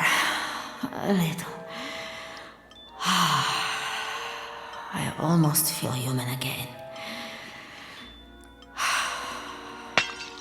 What is he doing out there?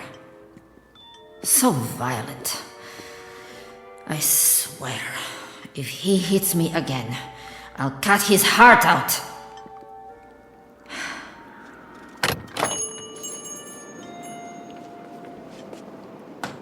Look at what I got you. From that old shop down the street. The mannequins won't mind. Don't know if it's your size, but it might fit. You like? A dress? He got this for me? It's all yours. Прекрасно. You took the words right out of my mouth. Прекрасно. Now, don't take it the wrong way. It's not like I'm giving you a present or anything. I just thought, if we're going to do the town, you might feel a little better. Try it on. I'll turn my back. No, it's a little large. Okay, if you're modest, pull it on right over your uniform. It might fit.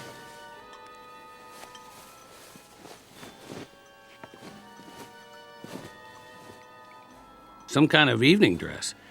And it ain't even night yet. Well, that's all right. Nobody's going to take our picture for the paper. Check it out in the mirror, what's left of it. There's a little piece of glass there in the corner. See? Oh. What happened to my hair? Greasy. Awful. I need a pair of scissors.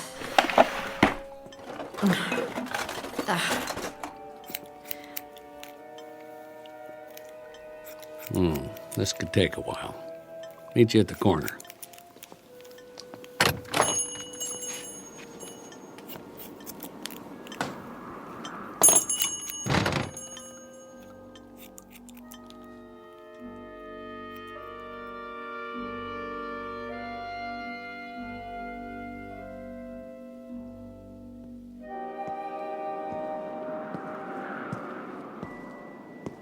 Well, what do you know?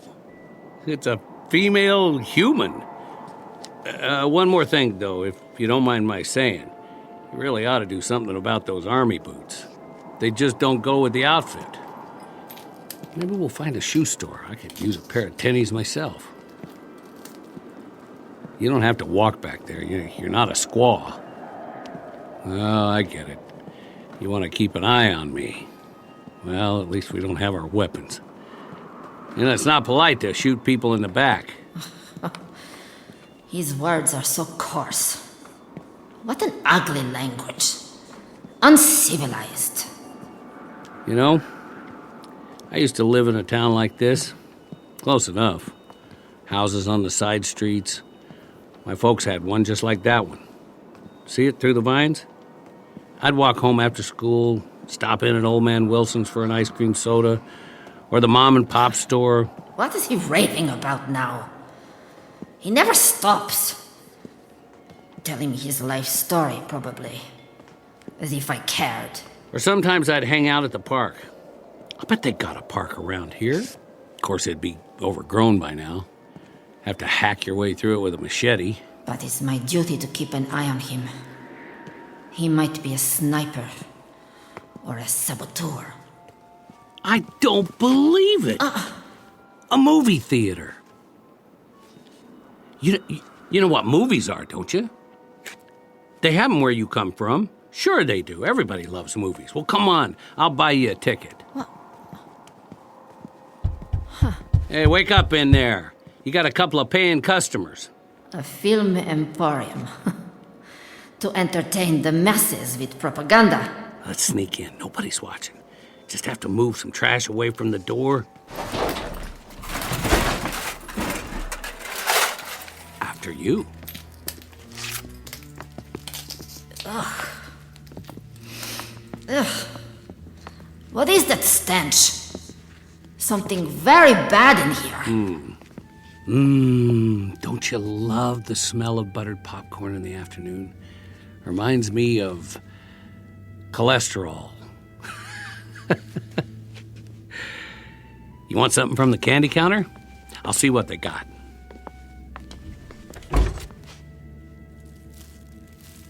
Sorry, all cleaned out. Just some sugar daddy wrappers. Milk duds are dried up. The army must have been here. What did he find? Hard candies. I like hard candies.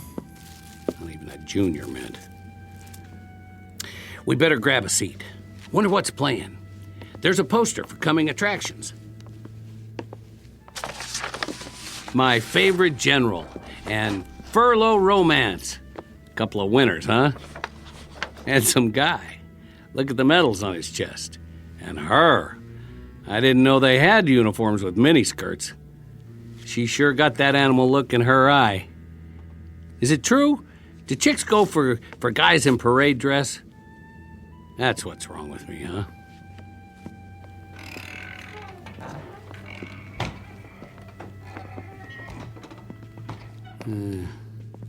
Not so bad.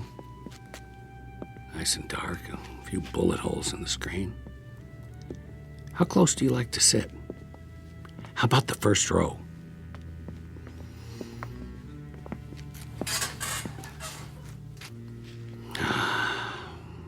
I spent plenty of Saturdays down front. All kinds of flicks. Used to be comedies, westerns, science fiction, and horror movies. I liked those.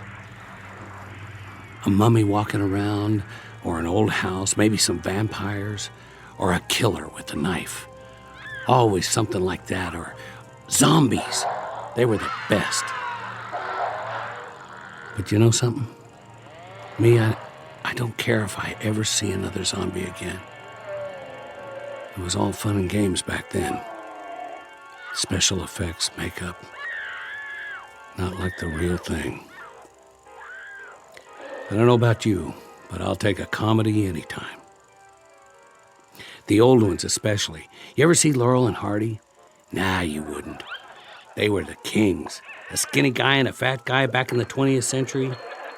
The fat one would get so mad.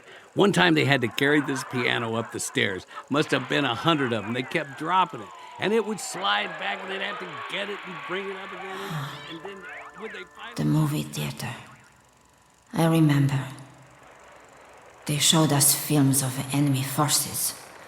Invading and attacking all over the world. Burning and looting. Destroying everything in their path. Like locusts. Like a plague. And we were the only ones who could stop them.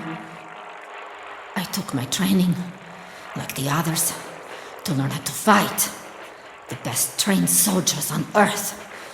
We would stop the aggressor and restore order in the world. But it went on and on. He would not give up. He would not give up. Like this one.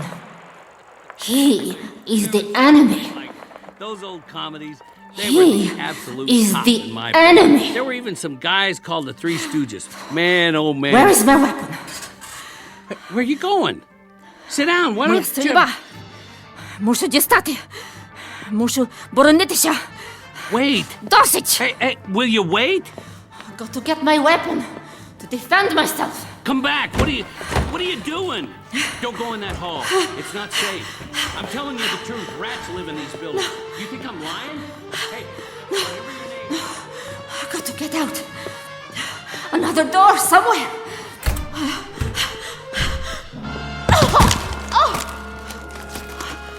Trip on bones. I told you not to go. Lord, dead soldiers. They must have been trapped. Sick. Don't touch them. What's left of the bodies might be infected. Keep your hands off that gun. You'll get the sickness. Do you want to die like them? Do you? Stay, Tejo! Я тебя забью! All right. Two can play that game. Now, you want to pull the trigger? We'll do it on 3. Maybe they're loaded, who knows? If they didn't run out of ammo before they died, I can't even tell what their uniforms look like anymore. Of course, even if these guns fire, the barrels are probably stopped up. That could be fatal. Chamber will blow up in your face, or mine, or both of us. Your call, soldier. On my count.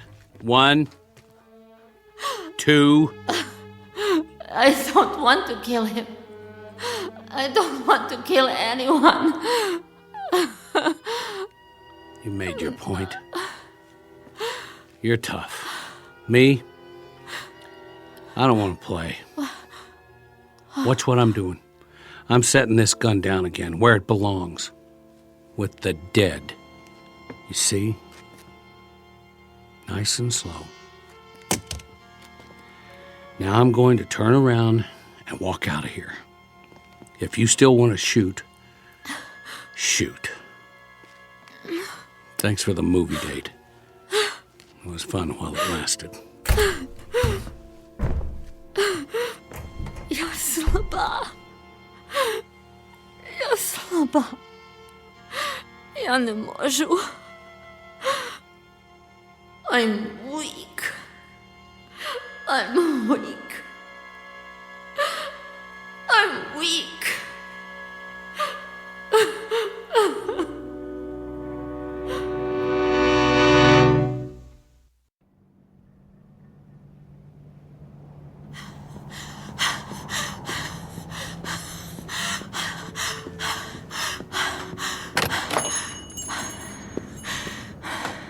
My weapon.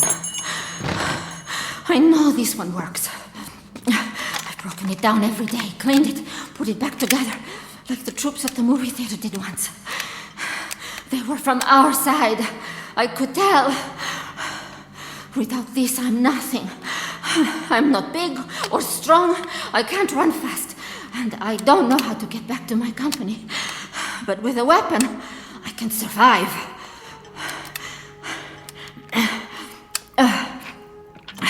Not many rounds left. I have to make them last.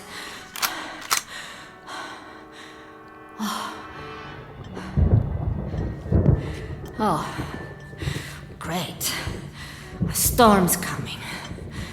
I better find shelter. What's he doing here? Where's he going now?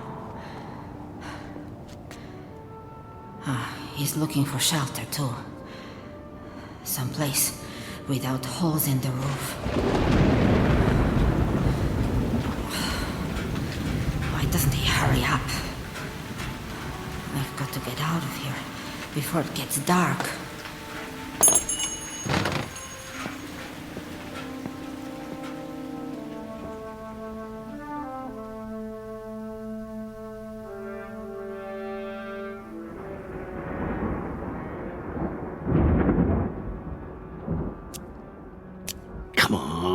Light.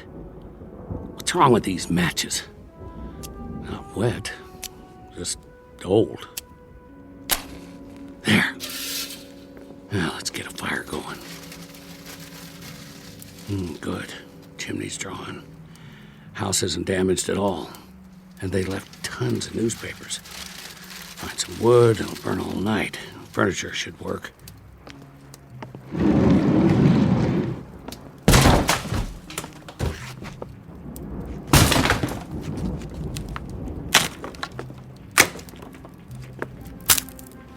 They don't make chairs like that anymore. Solid hardwood. This ought to last. Where is she? Crazy soldier. Use your eyes. There's a whole house here they didn't hit. Big enough for both of us. What's the matter? Not good enough for you? Hey, can you hear me? Coming out of the rain. Got a fireplace and everything. All right. Stay out there and fight your war. All by your lonesome. Sleep tight!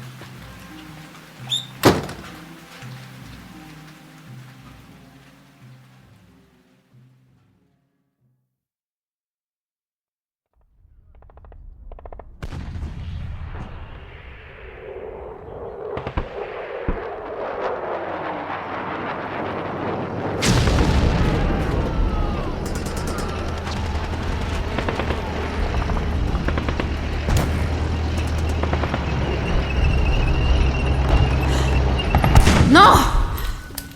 The tanks! The tanks are coming! No!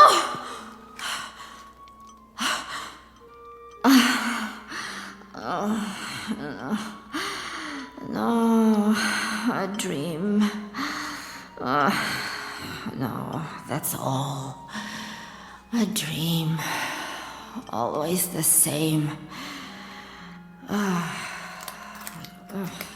Good morning, mannequins. Hope you slept well. I certainly didn't.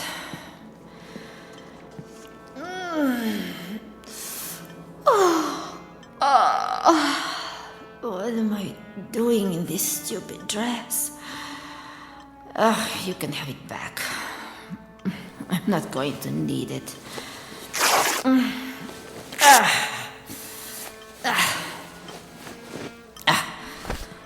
To find something to eat. But where? There isn't any place left.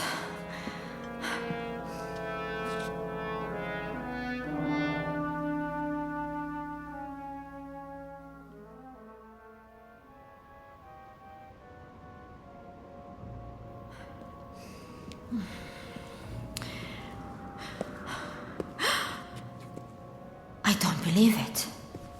One house is still standing. How can that be? The troops must have missed it. Is that smoke from the chimney? It's him. He's already claimed it. Food? What the... You? Good shooting. Go ahead, finish it. You got me in your sights. Do it. Do it now. Some kind of trick. Make your move. Because I'm not going to fight. See? I don't have a weapon. Left it at the movies. What, you don't believe me? Come on and search the place. Not even a pea shooter in here. What's he wearing? Where's his uniform? By the way, that thing you shot out of my hand was called a mason jar. You know what that is? Preserves. They have a whole slew of them. Put them away before the war. Take your pick. Probably keep us both alive. Food? Oh, yeah. You know that word, don't you? Well, what are you waiting for? Or would you rather starve to death? Hold it a second. Drop your weapon. What? Drop it, I said. No guns allowed. It's a trick. You want to live the high life like me, you have to leave the fighting at the door. Lay your weapon down or move out. This is civilian territory from now on. Food. Please. Here, I'll let you sample the goods. Catch. Nice. Now unscrew the top. That's it. You don't have to use your fingers. There's a kitchen full of spoons and forks. We can wash them in the rainwater. I'll set up a barrel in the backyard. We'll need most of it to drink, though, till it rains again. Yeah, I think it's loganberries. There's plums and figs, and peaches and applesauce, and summer squash. You should see it, a real fruit cellar. Take it easy. It's not good to eat it all at once. You might get a stomachache. Later, okay? I'll put it on the porch. Plenty more where that came from. Where's your dress? What's he saying? You know, dress. The one I gave you. Prekrasna? That's it, Prekrasny. Oh, I didn't ask you. What do you think of my new duds? I found them upstairs. Where did he get that ridiculous outfit? The suit doesn't even fit. The sleeves need to be taken up. Of course, he wouldn't know how to use a needle and thread. There's a whole closet full, men's and women's. The shoes don't fit me, more your size. You should try them on. I wonder if there's a sweater and a good overcoat. And something besides these boots. They're falling apart.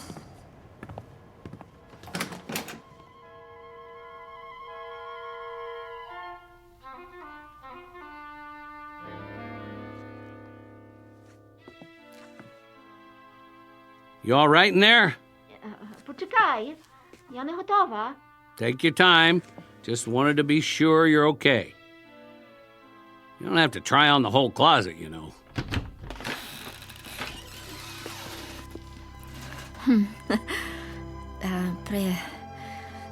Prekrasna? Whoa!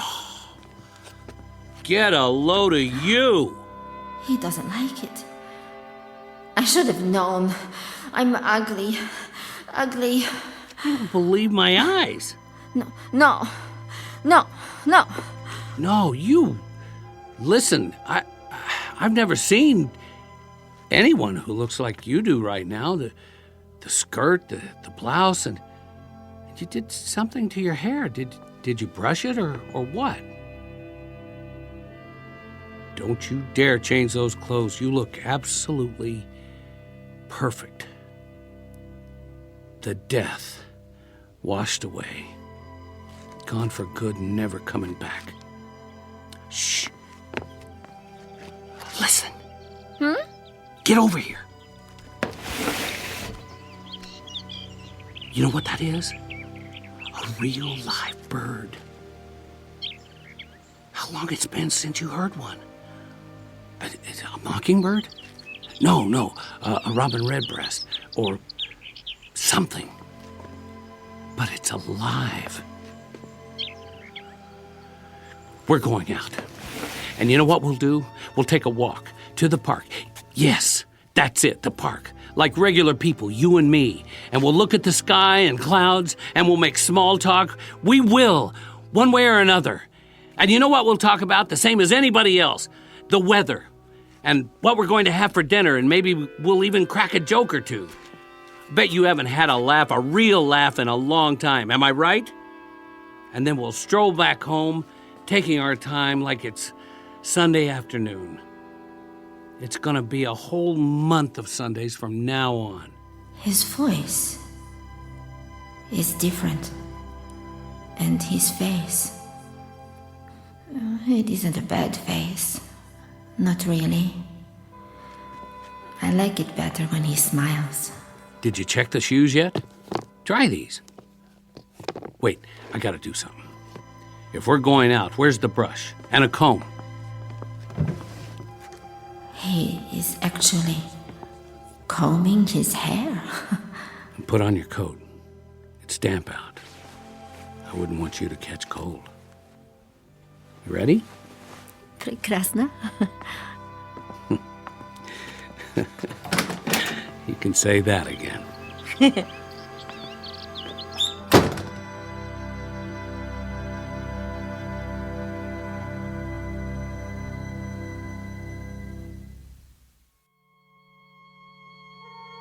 It's easy to talk about the big issues like fear and survival, war and peace, life and death. Instead, we've turned our attention to something both smaller and greater.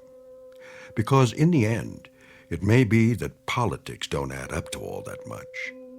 This has been a love story, stripped to its bare essentials, about two lonely people who, against all the odds, found each other in the Twilight Zone.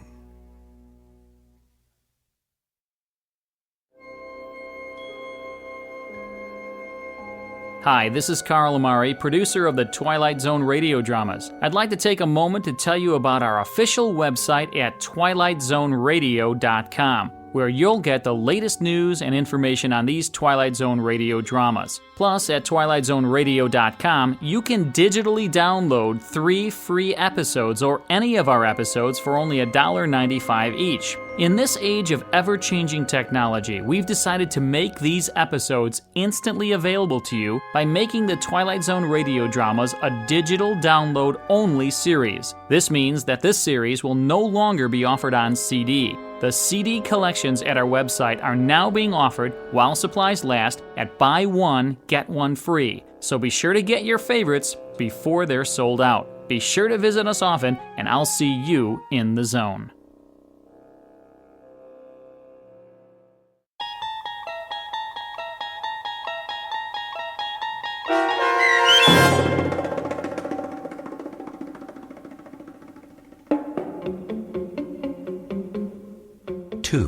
Starring Don Johnson, with Stacy Keach as your narrator, was adapted for radio by Dennis Etchison and written for the Twilight Zone by Montgomery Pittman.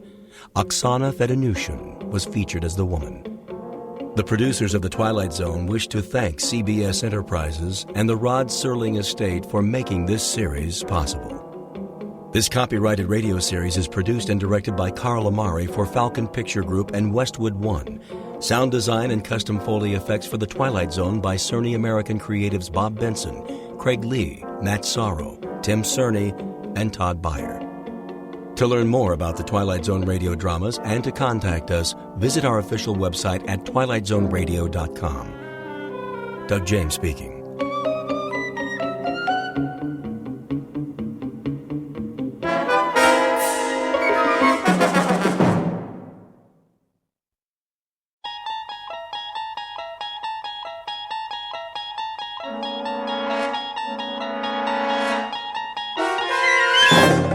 You unlock this door with the key of imagination. Beyond it is another dimension, a dimension of sound, a dimension of sight, a dimension of mind. You're moving into a land of both shadow and substance, of things and ideas. You've just crossed over into the Twilight Zone.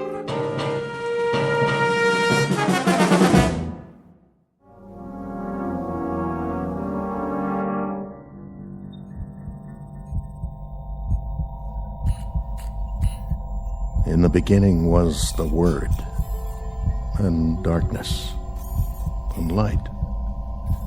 I have trouble remembering light. Some of it shines through my eyelids, so I know it's there, but all I really see is darkness now. There are pinpoints of light like holes in the fabric of space. I know they're out there, even if I can't quite see them. When will I? Time no longer has meaning, as if it has stopped for me, closing in, contracting, and I can't move, not a muscle. But in this moment, the mind continues, and I wait. Stansfield, Douglas. Scanning vital signs. Life functions, check. Metabolism, stable. Temperature, constant. No adjustments necessary. Only the mind. The mind is memory, and I remember things. They remain through it all. There is more than just darkness, the void. The mind does work. I wonder if they know that. The images are constant, ever present, patterns to savor again and again. It's not just the long sleep that comes when the fear has left. It's a time to recollect, sift, and analyze. Try to understand all that's happened in this infinite moment.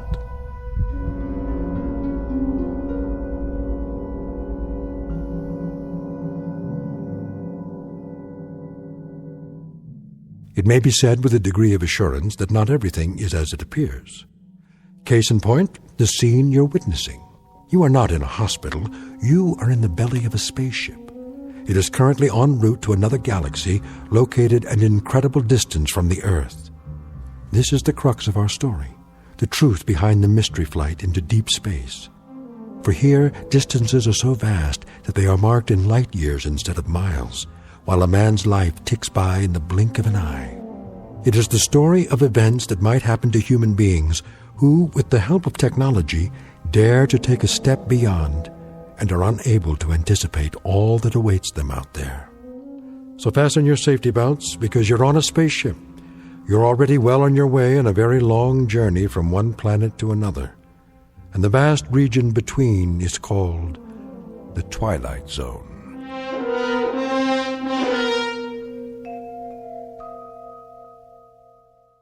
And now, the Twilight Zone and our story, The Long Morrow, starring Kathy Garver with Stacy Keach as your narrator.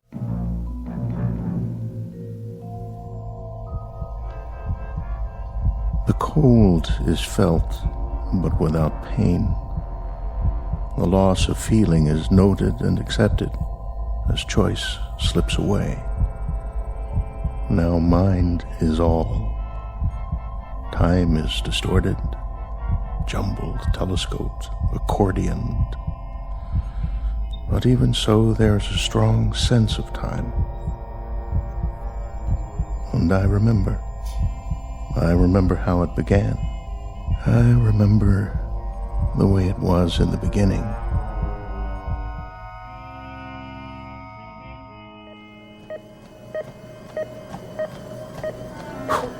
How am I doing? Heart rate 84, 88, 90, and holding. Speed 5 miles an hour. That's excellent, Commander. Let's see how long I can sustain it. That's enough treadmill. I can keep going for as long as you want. We know you can. Give it a rest, Commander. You're not a hamster in a cage. I can beat any hamster you've got. I'll bet. We prefer rabbits, though. Why don't you shower up and grab some lunch? What's the schedule this afternoon? Just some blood tests. Again? You know the routine. Check your cholesterol, blood sugar. Take any more blood and I'll dry up and float away. You know who Dracula was, Sherry? Yep, some guy who worked for NASA. Commander Stansfield to Dr. Bixler's lab. Commander Douglas Stansfield, report to the flight director's lab. Tell them I'm on my way. After you shower. Forget it. I didn't even break a sweat.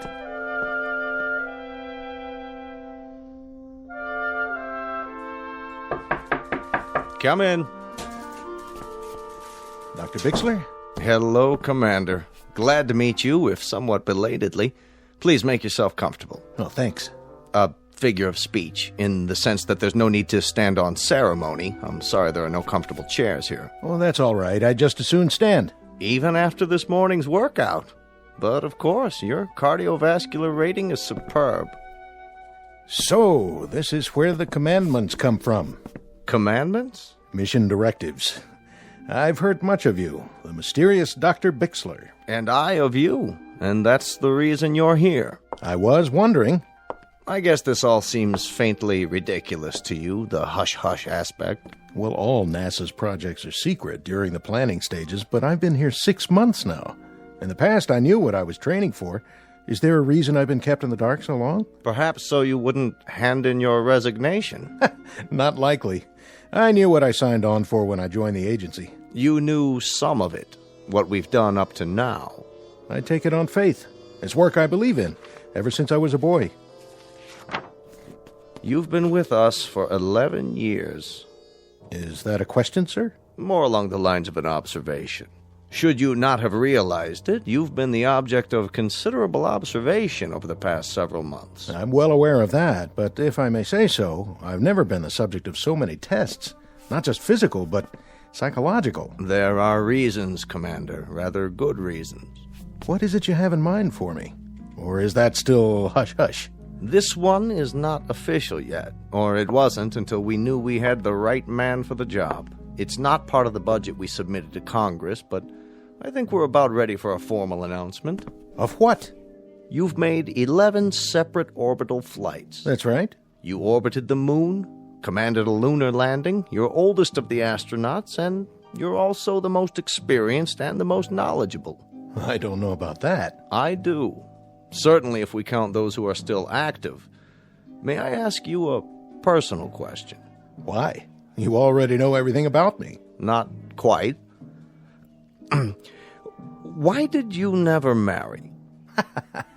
Well, that's easy. I never found someone who could put up with me. The months spent in training for a mission, the flight time, there's no woman in the world who could live with that. No, I suppose not. Though several of your fellow astronauts have families. They lucked out. I guess I just never met the right one. You dated in college. You were even engaged once. For about 15 minutes.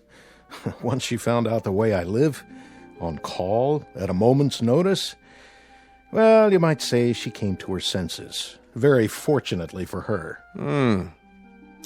When the space agency put me on this project, I was told to keep in mind the scientific problems, of which there are a great many, I can guarantee. I'm sure. But also to be aware of the human factor. And that's where you come in, Commander Stansfield.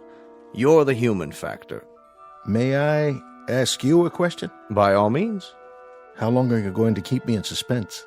Not much longer, I promise. You recognize this, don't you? A chart of the solar system. That's right. The Sun, the Earth down here, our neighbors, Venus, Mars, Jupiter, and so forth, and the moons that orbit them. A lot of places I haven't been to yet. What do we know about our neighbors, Commander? More than we knew a few years ago. Oh, yes, thanks to men like you. Nonetheless, what it boils down to is this. The moon is barren. Mars is a vast, scrubby desert with an unbreathable atmosphere. Venus and Jupiter, both gaseous and poisonous. Pluto and the outer planets are volcanic. In short, our neighbors have only one asset to offer us. They're accessible. They can be reached using current technology. Beyond that, they offer us nothing. Scientific, social, economic, by any standards. They're the Mount Everest of near space. You go to them because they're there. But the accomplishment is in the climb, and once climbed, there are no more challenges. So, where's the next Mount Everest, Doctor? That may be the wisest question you've ever asked, and the most pertinent. Why do you say that? Take a look at this chart. It's a star system in a galaxy well beyond our reach. To date, seen only through the lens of a telescope. We know nothing of it with absolute certainty, except that there is a cluster of 6 planetary bodies. Where? Here, toward the edge of the picture. The small, extremely bright object at the center is a sun, very similar to ours. It's flaming and gaseous and almost exactly the same color temperature. It provides heat and light for these 5 objects here. The ingredients of a solar system like ours, only a bit smaller. The planets run in roughly the same paths as we do around our own sun. Yes, I see. The equivalent of our 5 inner planets. But the rest? You can tell all that? Our astrophysicists can. The distances bear approximately the same relationship to each other as Mercury, Venus, the Earth, Mars, and Jupiter. And given that relationship, this is the most likely system we've found yet that might support life. Are you telling me we've made contact? Not yet. The distances are too vast. Even if they've sent out an intelligent communication, it would take a very long time for it to reach us, assuming we could pick it up on our frequencies and decipher it. You and I would be dead and gone by then, or they would. There are too many variables. This system, does it have a name? Only a number. We've nicknamed it Sol 2 for purposes of identification, but for now, you can call it anything you want. For example, Stansfield's Everest. That's where I'm going. That's where you're going. When? In about a month. The ship is under construction now. It's off the drawing boards, and the keel, so to speak, is being laid. It must be the size of a skyscraper. Not necessary. It'll only carry a crew of 1. 1? That's because of the weight, the extra equipment on board. What kind of equipment? I'll get to that in a moment. For now, I believe the man who flies her should be right there while she's being built to watch every bolt, every rivet, every screw, every piece of metal and circuitry going into it. And that man is you, Commander. You'll be its pilot and its only occupant. You'll truly be the captain of your fate. Not that it matters at this point, but I want you to know I like this assignment. I like it very much. That's not surprising, considering your profile. It's precisely why you've been chosen. I've put together a manual of projections and probabilities. I think you ought to see it. I'll read it tonight. There are the usual dangers, the usual unknowns. It was ever thus. No, Commander, it was never thus. How so? In the past, you've had meteor storms to contend with. You've had the usual calculated risks of mechanical failure, landing difficulties, ejection troubles, all the rest. Well, you'll still have those, compounded. There's another factor here, another problem. Distance. Distance. In time and in space. How far? This cluster is approximately 141 light years away. But that means the ship would have to... An ordinary ship. This one will have interstellar drive and an anti-gravity device. It'll be the fastest man-made object ever conceived and launched. Its speed will be like nothing ever dreamed of before. But in terms of the space you have to conquer, it might just as well be an ant crawling across the Sahara. It's a high mountain, isn't it, Dr. Bixler? A very high mountain. The highest, the longest trip in the history of mankind. How long? Your trip there and back will take approximately 35 to 40 years.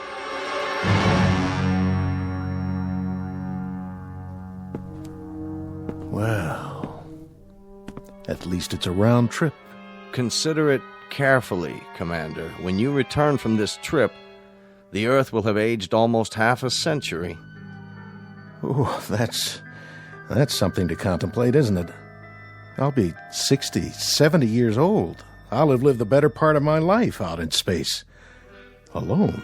You'll have lived the better part of your life, but you'll not have aged. We intend to try something different. Also a risk, also decidedly calculated. That's where the extra equipment comes in. Freezing.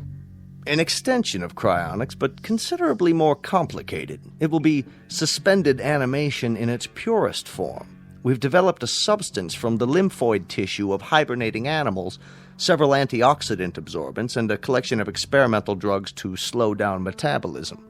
The Earth will age, Commander, but you will not. You'll only be a few weeks older when you return. Sort of like dying, and then coming to life again. After a fashion, coming to life again in the sense that there'll be very few people here you'll know or who'll know you. Life will have changed in many ways, Commander, and you'll have to begin living it all over again, as a stranger, as an anachronism, if you will. If you'll forgive this degree of candor, it's one assignment I don't envy very much. That's pretty much been the story of my life, Dr. Bixler. Assignments that not very many people would envy. When do I begin? You already have begun. If you're free this afternoon, I'd like to go over the preliminaries. Tomorrow there's a chartered jet to the Cape where you'll begin your briefing and have a first look at the ship. Unless you care to reconsider. I'll be there. I'm on the payroll, aren't I?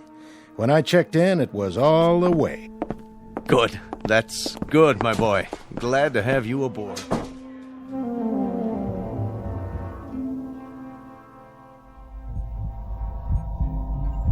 And so it began. That brief, unemotional, very matter-of-fact colloquy between scientist and subject. A small cast of 2 characters. That was the way it should have been. But I very clearly remember the entrance of character number 3.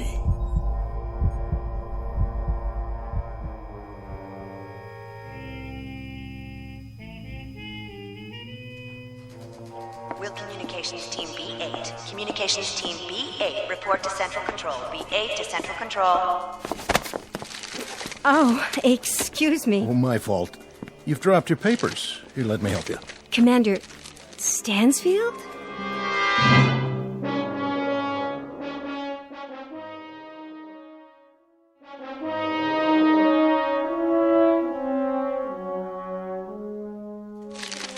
Excuse me for staring, but I see your ID badge. Why, you're the one. I don't know whether to thank you for that or report you for insubordination. Forgive me. We've been hearing Stansfield for close to a year. I was beginning to think that you weren't real. Let me give you a hand. A friend in need. That's my job. Picking up papers? Oh, that's my new assignment. Morale officer. I follow people around who look stricken. Do I look stricken? Momentarily nonplussed. I don't think we've met. No, we haven't. That's what I was saying. You stationed permanently here? I'm with NASA on detached duty. I've always wanted to meet you. And I you. Oh, now, that I don't believe. It's true. I've got ESP. A long time ago, I woke up and an inner voice told me, with some intensity, that I'd meet a woman with a stricken look who drops papers in corridors. Did your ESP give you the name? Let's see. It's coming to me. The first letter is an S. Sandra Horn. How did you... Oh, of course, my name badge. I didn't look at it, I swear. Sure you didn't. Very subtle. It's been an honor meeting you. Strange. What is? Nothing. Tell me. It's not a line, I promise, but I do feel I've known you. I know. There was a little girl in 4th grade. She sat in front of me. I used to stick pencils in her red hair. Tell me the truth. That was you, wasn't it? I went to an all-girls school. Oh. I don't suppose... Yes? I don't suppose the National Space Agency could do without your services for, say, a couple of hours this evening. Long enough for a dinner? I think, despite the fact that I'm invaluable and the whole space program rests on my shoulders, a 2 or 3 hour period might be carved out. I'm in the book, Commander. Please phone me. I won't phone. I'll pick you up. What kind of food do you like? Any kind. Partial to beef. Also seafood. No shellfish, though. Chinese, Italian, you name it. I'll plan the itinerary and the menu. See you at 8. Arrivederci, lady from the Space Agency. 8 o'clock, then, astronaut. Arrivederci to you, too.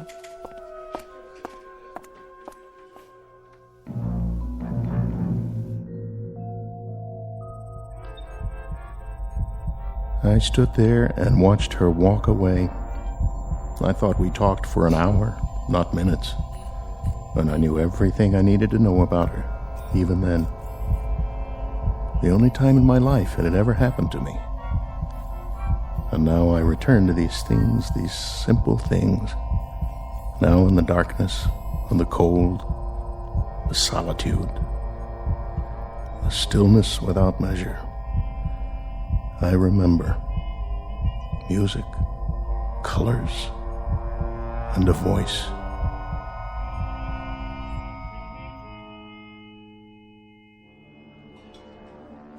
How did you like the meal? The food. Food. Oh, it was wonderful, truly. But you've hardly touched it. Oh, yes, I have. I mean, I had a late lunch. I guess I'm not as hungry as I thought. Well, look at you. You haven't cleaned your plate either, mister. Oh, I was thinking. About what? Do you dance?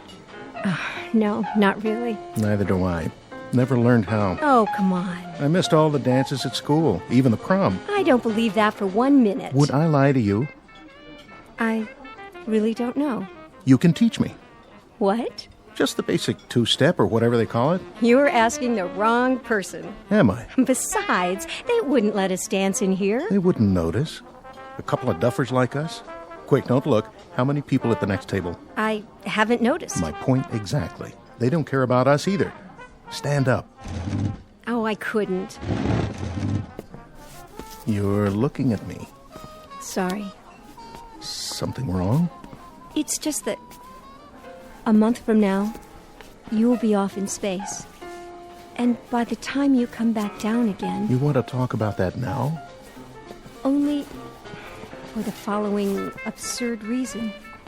I've known you for exactly 3.5 hours. Is that all it's been? That's all. 3.5 hours. A long dinner and a short dance. And already... Already what, Sandy? Already, I feel a sense of loss.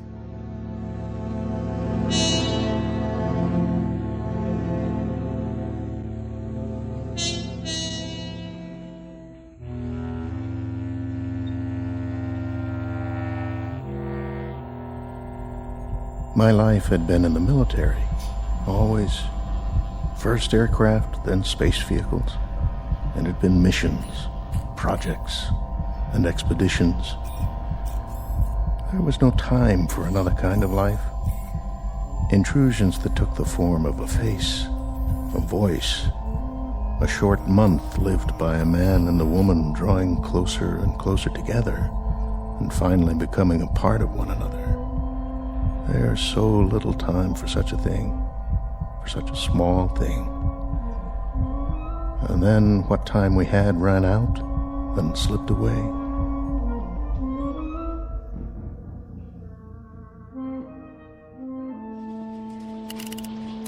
Rechecking fuel supply. Fuel supply? Check. Testing rockets. Mark it from 5. Mark. 5, 4, 3, 2, 1. Calibrate fuel consumption. Fuel flow at 0.25 and holding. Check and double check. All systems go. T-minus 120.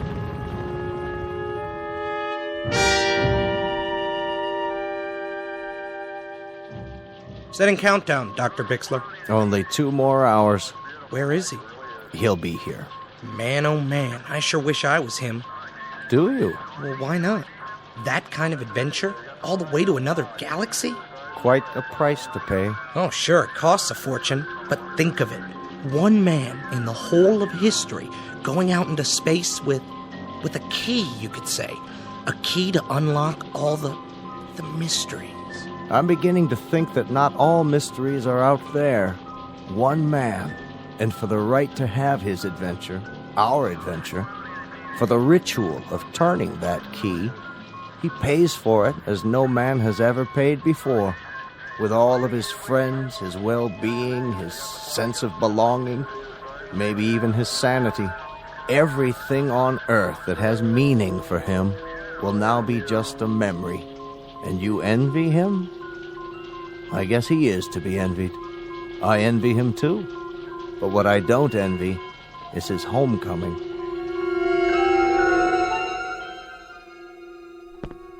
Sandy? Hello, Doug. I thought we agreed. I know, but I had to see you. It only makes it harder.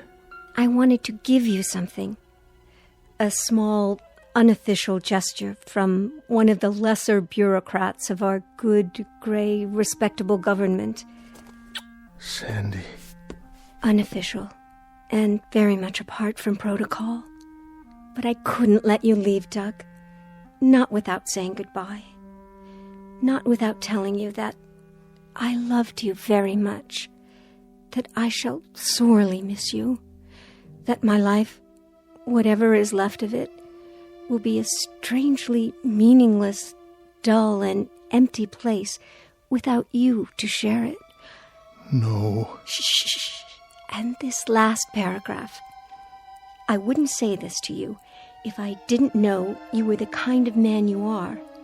If I thought it would even remotely affect you, or at least what you plan to do. I wouldn't say any of this. But I know you. I know that you're built out of a very strong alloy, and you may bend a little, but you'll never break. It's a very odd thing, Sandy. Very odd. But when I come back, when I touch this ground again, I know the first thought I'll have. I know the first thing it is I'll want to see. The first thing I'll want to touch. I'll be the little old lady in the lace shawl. The one waving the welcome home sign. So look for me, Doug, will you? Look for me on the fringe of the crowd. I'll be the one carrying the sign.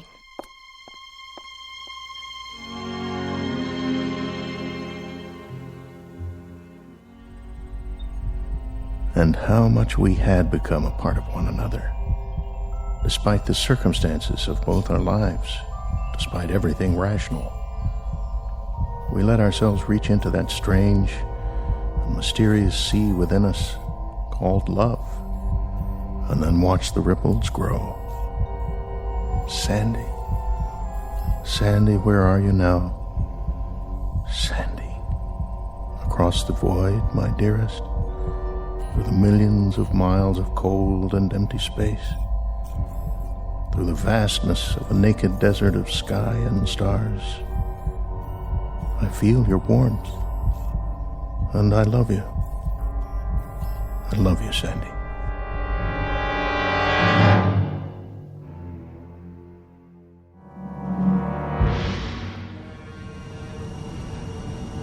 Final countdown. Mark it. All systems 1 half, 3/4. We have full ignition. Blast off.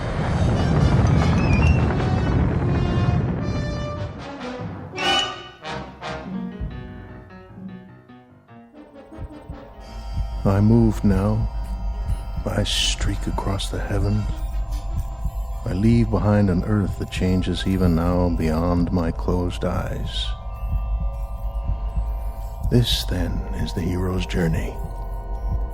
From a warm place of leaves and trees and summers full of dreaming to a cold orb hanging in a dark sky, and a place I do not know.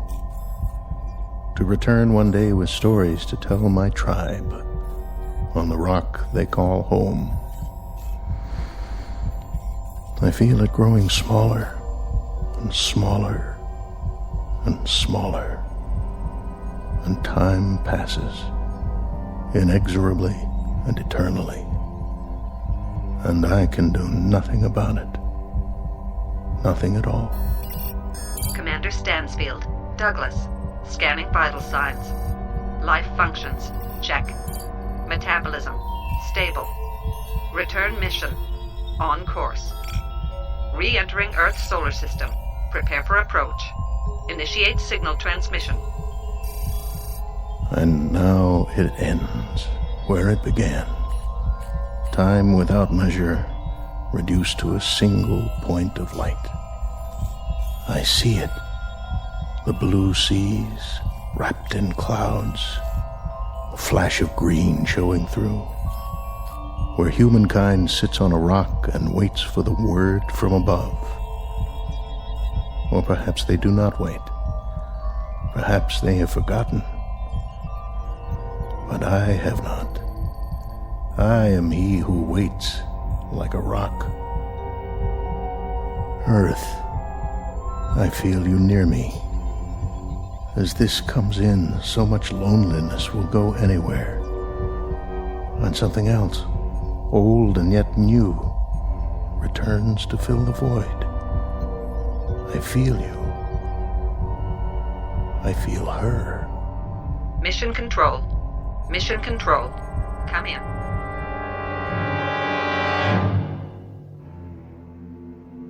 What's this? Where? On the Trivet. Looks like a craft on the approach. Yeah, I see it, but what kind of craft? Could be a missile. Activate the defense shields. Setting coordinates. Locked on. Lasers on standby. This is gonna be easy. Almost too easy. Whoever he is, he's a sitting duck. Wait a minute. Look at the shape of that thing. Some kind of retro design. Hey, bring it up on the holoscreen. I can almost make out the numbers. Run a pattern recognition. That'll nail down the model and country of origin. Scanning for recognition.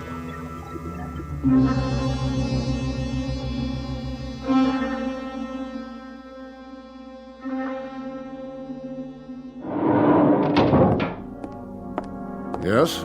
General Walters, spacecraft re-entry, sir. Satellite of origin? That's just it, sir. It wasn't launched from orbit. Then from where? Unknown. It's spiraling into the atmosphere. Spiraling? Patch me into visual. Yes, sir.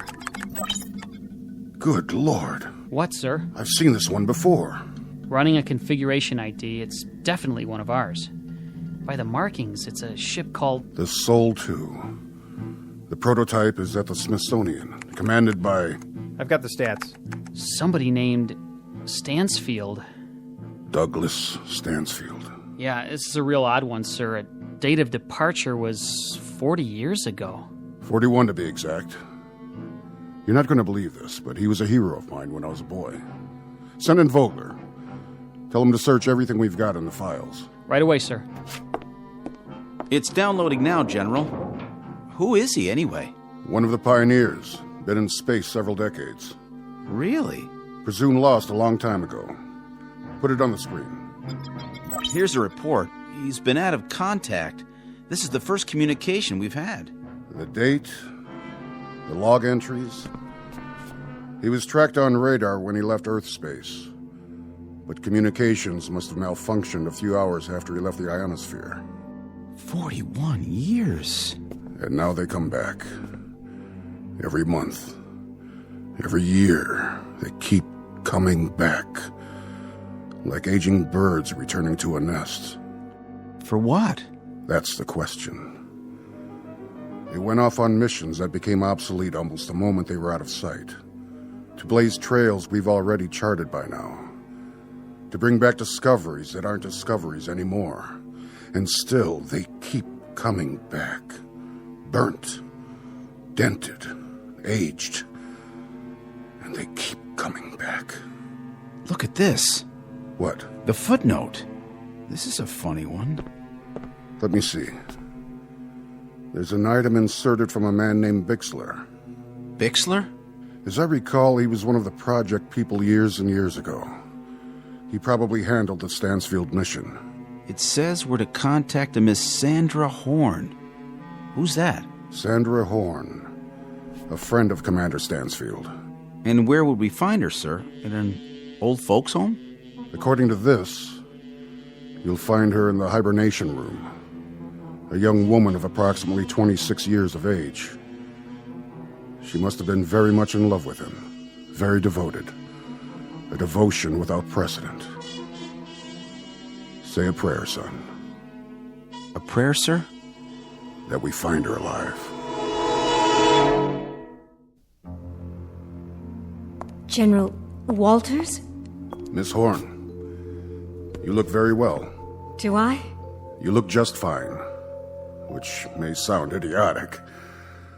But what do I say to someone who's just had a 40-year sleep?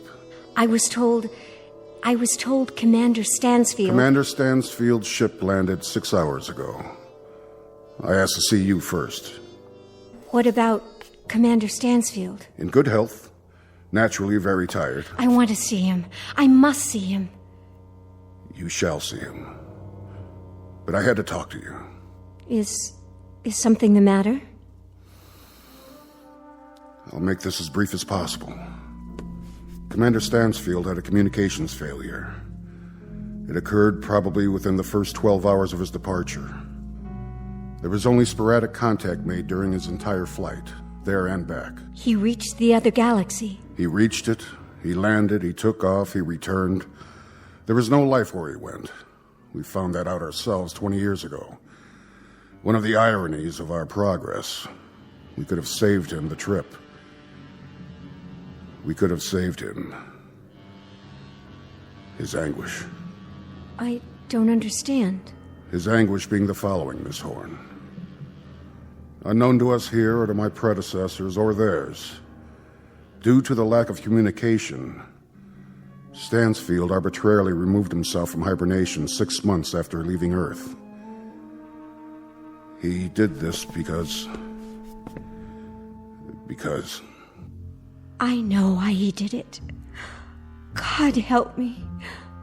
I know why. Over 40 years, Miss Horn. 40 years in the cockpit of a ship. 40 years of... well...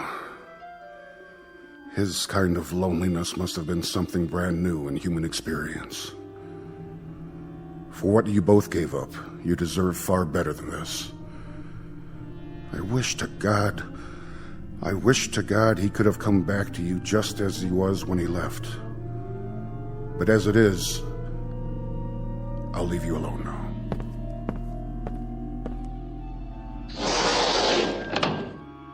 Doug?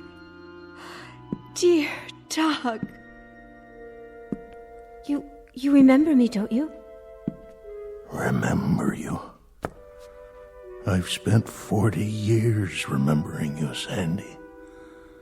I've spent 40 years painting your picture inside my head, remembering your voice, thinking about your touch. I've spent 40 years surviving for you. But it looks like I made a miscalculation. An error of judgment, you might say, with the best of intentions. And now... Doug, it can still be that way. What you are, what I am, it doesn't make any difference. Oh, I'm afraid it makes a difference, Sandy. Look at you. 40 years of difference. And that's far too much. I'm sorry. I'm so desperately sorry. I know, my dear. I had a lot of years to ponder the possibilities. But I didn't consider this one. Years that I didn't think would ever pass. Years that I sometimes wished wouldn't pass. Oh, Doug. You're as beautiful as ever. Very beautiful. Don't waste it. Go away now, Sandy. You must. Please. Go home and pick up the pieces of the rest of your life. Go. If that's what you want. It's what I want. Goodbye, my love.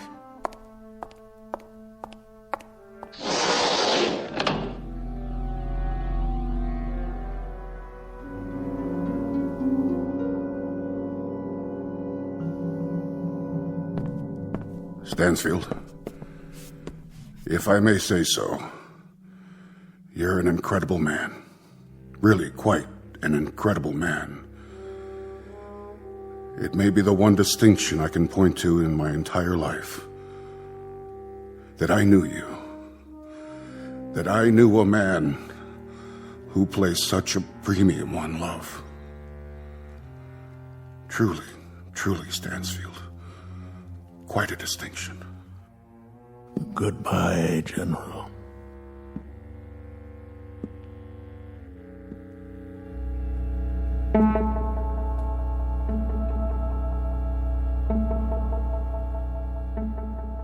Commander Douglas Stansfield, one of the forgotten pioneers in the space age, pushed aside by the flow of progress and the passage of years. Our tale of irony and the ionosphere and the ferocious travesty of fate that could only happen in the Twilight Zone.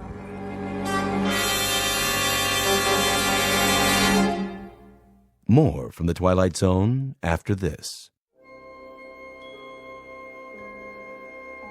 Hi, this is Carl Amari, producer of the Twilight Zone Radio Dramas. I'd like to take a moment to tell you about our official website at twilightzoneradio.com, where you'll get the latest news and information on these Twilight Zone radio dramas. Plus, at twilightzoneradio.com, you can digitally download 3 free episodes or any of our episodes for only $1.95 each. In this age of ever-changing technology, we've decided to make these episodes instantly available to you by making the Twilight Zone radio dramas a digital download-only series. This means that this series will no longer be offered on CD. The CD collections at our website are now being offered while supplies last at buy one, get one free. So be sure to get your favorites before they're sold out. Be sure to visit us often, and I'll see you in the zone.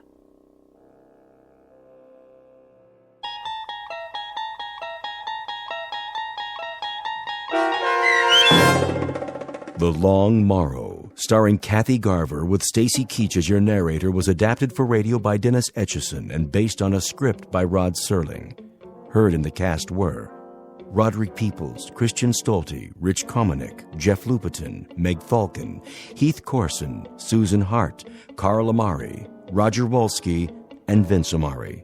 To learn more about the Twilight Zone radio dramas and to obtain audio cassettes and CDs of these programs, visit our website at twilightzoneradio.com.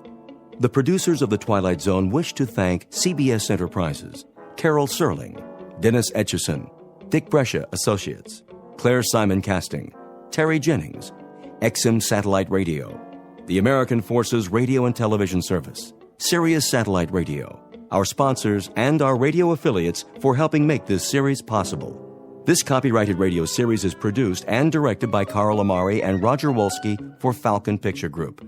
Doug James speaking.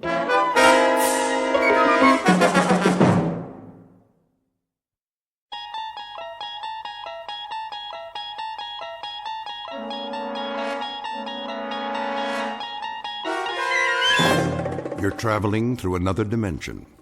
A dimension not only of sight and sound, but of mind. A journey into a wondrous land whose boundaries are those of imagination. Your next stop, the Twilight Zone.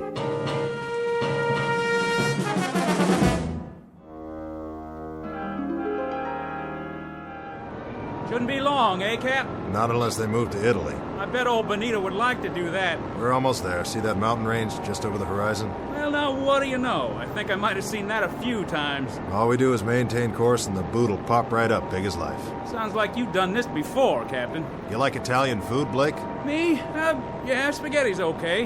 No meatballs, though. They give me heartburn. Okay, no meatballs. Beautiful day like this, I thought we'd just bomb the supply dump and sit down and have us some lunch before we head back. How's that sound? You picking up the tab? Don't worry about it. This one's on Mussolini, his own personal mess hall. Yeah? Special orders. I hear the Allies can drop in anytime. Oh, I get it. So we'll quit pounding him, huh? Plus, he wants to show off what a good cook he is. Watch out for the garlic, though. That's his secret weapon. Lousy greaser. I got something for him. There it is. Target in view, Jimenez. How's our time? On the money, Captain. Set the bomb bay doors. Check. Ready to release on your command. Take her down 400 feet. Hope they don't have no big guns today. They don't. That's why we're going to win this war. Another 200 feet. Let's drop these babies right down the smokestack. Yes, sir. Is that flak? I don't believe it. Give me some altitude. Looks like the jerks finally got some artillery. Pull up on the stick. I'm pulling. That was too close for comfort. Pull up, I said. Climbing, Captain. Higher. We're hit. Kransky, you okay? Waist gun good, Captain. Connors? Missed the tail 9 miles. Blind. We took a hit on the starboard engine, sir. Looks like we're losing fuel. Then let's drop our payload and get out of here. Fast. Yes, sir. Mayday, Mayday. This is King 9 calling Firefly. King 9 calling Firefly. Come in, Firefly.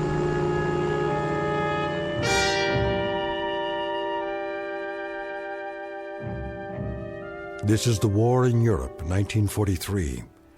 The air spits out violence and destruction, and the sandy graveyard of North Africa swallows it up. Her name is King 9, a B-25 medium-range bomber, 12th Air Force, USAAF. On this hot, still morning, she took off to bomb the southern tip of Italy, manned by a crew who knew the risks when they signed on. Between them, they have several thousand hours of flight time, much of it in combat. They have followed these coordinates before, armed with a deadly payload for the enemy. A fairly routine run, certainly not her first, but unfortunately, it may be her last.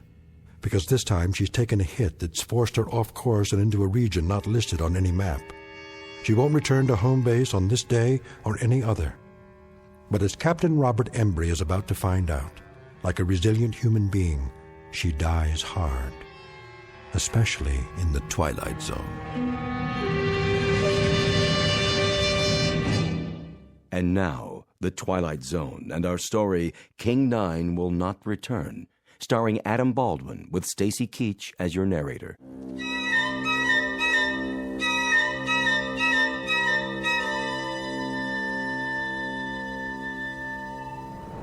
What's the damage, Blake? We took a hit on the wing tank, Captain. How bad? Needle's dropping fast. We're leaking fuel. How much? A lot. Jimenez, what's our position? 10 degrees off course, Captain. Airspeed's dropping. Losing altitude. How far from base? Too far. We'll never make it. We may have to ditch. Down there, oh, mamma mia. Take a look around.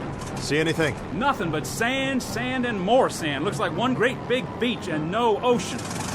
Then get ready for some belly surfing. Landing gear? Leave it up. Won't do any good. The sand's too soft. Connors, Klein, all crew, strap it in. We're gonna attempt an emergency landing. Flaps down. Level her out! She won't hold. Pull up. Get over that dune. There goes the other engine. Hang on. She's holding. We're gonna belly in like a glider, nice and easy. Piece of cake, Captain, piece of cake. Watch it. Watch it. We're coming in too fast. I can do this. I promise you. Captain, look out!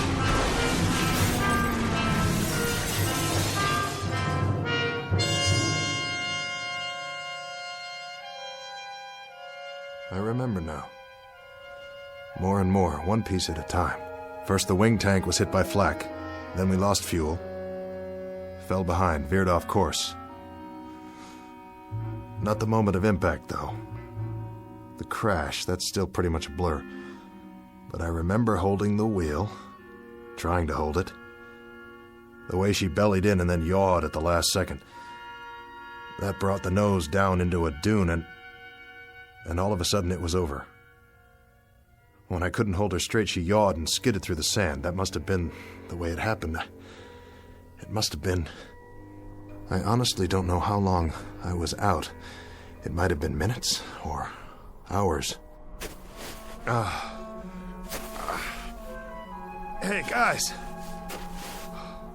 Guys! We made it! Hey! Where are you? Where is everybody? We're alive, you hear me? We're still alive!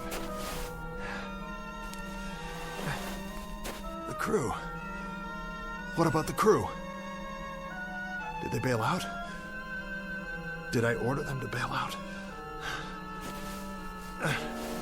No. No, I didn't. I remember that much. We rode it in together. They stayed with me all the way down. Because I'm the captain.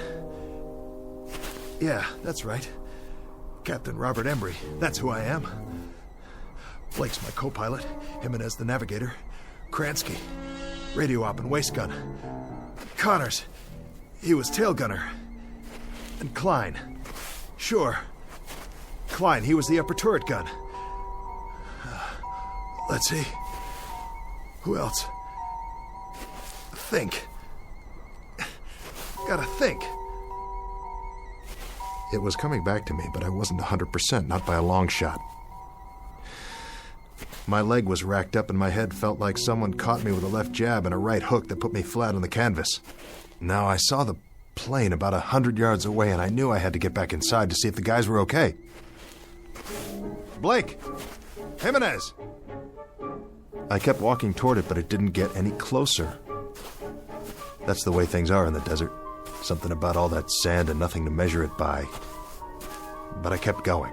I had to help them if I could. If there was any way, any hope. Are you all right? Connors! I climbed up on the wing and finally got in through the gun turret. I dropped down inside. Blake? Blake, answer me. That's an order. And there was Blake's cap on the co-pilot's seat. I knew it was his, but I turned it over and looked inside anyway. Blake, Gerald S., First Lieutenant, USAAF. And the radio op. His headset still plugged into the radio, but he wasn't there either. Jimenez. And Connors. All gone. If they were still on board when the plane crashed, then where were their bodies? No, I couldn't let myself think that way. Piece it together, that's what I have to do, piece it all together. We bellied in, and I must have been thrown clear of the plane. That's what happened. Sure. Knocked me cold. I could have been out for hours. And the others, they... What about the others? Where are they? They didn't jump, they couldn't have. The chutes are still here, all of them. And they're not dead, they couldn't be dead. There are no bodies. But if they left the plane and started walking, why didn't they take me? Morse code. Yeah, I'm here. We're here. Wait. Give that to me one more time. Mayday, Mayday, this is King 9 calling Firefly. King 9 calling Firefly. Pancaked in the desert, 1 hour 30 minutes from last checkpoint. Bearing 290 degrees, terrain flat and sandy, low hills to the north. No other landmarks, no sign of crew. Mayday, Mayday, King 9 to Firefly. Come in, please. No answer. Nothing in the headphones, not a blasted thing. Easy now. Easy, don't panic. Go back to where this all started. The last thing I remember. I'm sitting in the cockpit. Right here. We're dipping. The ground's coming up to meet us, and we're sitting down hard. Flaps down. Level her out. Get over that dune. She won't hold. I can do this. I promise you.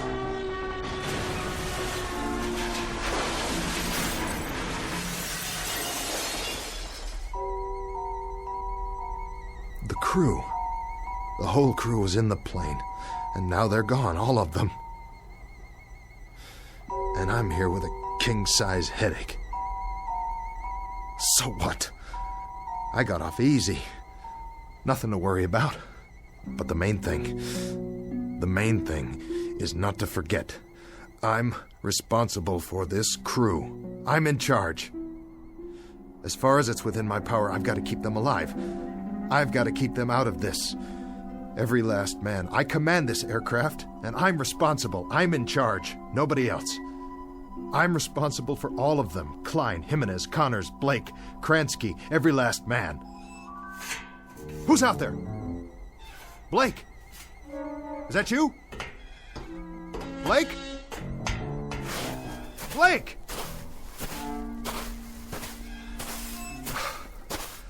No. It's not you, is it? Just a piece of the tail assembly. Well then, where are you, Blake? Guess you wouldn't leave any footprints. Not for long in this wind. What in the... What is this? Klein, William F., Tech Sergeant, USAAF. Klein?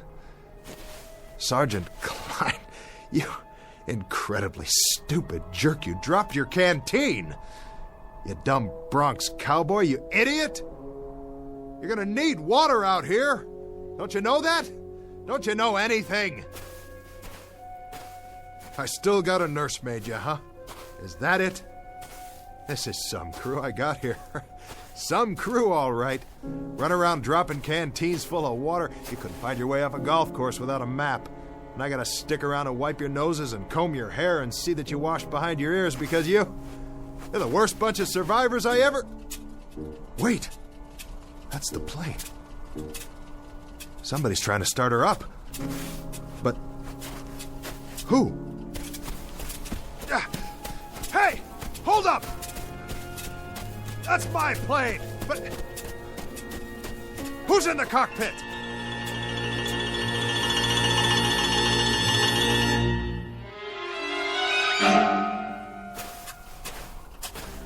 Who's in my plane? Is that you, Blake? Blake! I see you! Right there in the pilot's seat. Don't tell me that's not you. Look at me, over here. I'm over here. Blake! Blake! Blake! Blake, it's Embry. It's me. It's the captain. I'm here. I'm here, Blake. Blake, what's the matter with you? Can't you hear me? Blake! Where are you? Where'd you go? What's the gag, Blake? Hey, come on, fellas. If this is a gag, knock it off. It's not funny anymore. Strictly not funny at all. Why are you guys hiding from me? Don't you get it? I'm only trying to do my job. That was when I knew, really knew, something was very wrong. It was more than the flak and veering off course and the crash and not knowing where I was. Oh, I was in the desert, all right. But where exactly, and where was my crew? If someone was playing mind games with me, the question is, who and for what reason? Because wherever I was now, I wasn't just in the middle of a desert in North Africa. If I was the only one there after all, then the mind games had to be going on in my own head, and not anybody else's. The big question was, why? The first thing I had to do was pull myself together and find out if I really was alone. And if I was, what the devil had happened to the others. I had to find out, don't you see? Whether I survived or not, I had to know.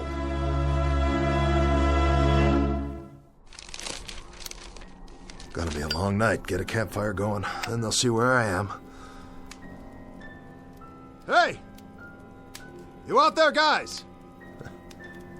Sure you are. You started walking, didn't you? With or without your canteens and your rations. But you won't get very far. You couldn't have. I wasn't out that long. You watch it, boys. The animals are restless tonight. Whatever kind of animals live in the desert. Blake! Jimenez! Connors! Klein! The whole lot of you! This is your captain speaking! Look over your shoulder! Here I am! I'm waiting!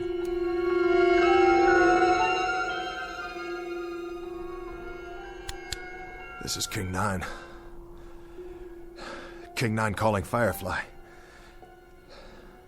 Come in, Firefly.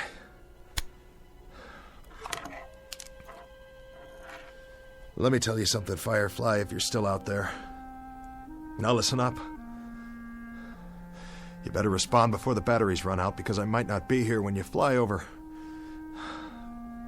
I might not even be here now. For all I know, I'm already dying out there.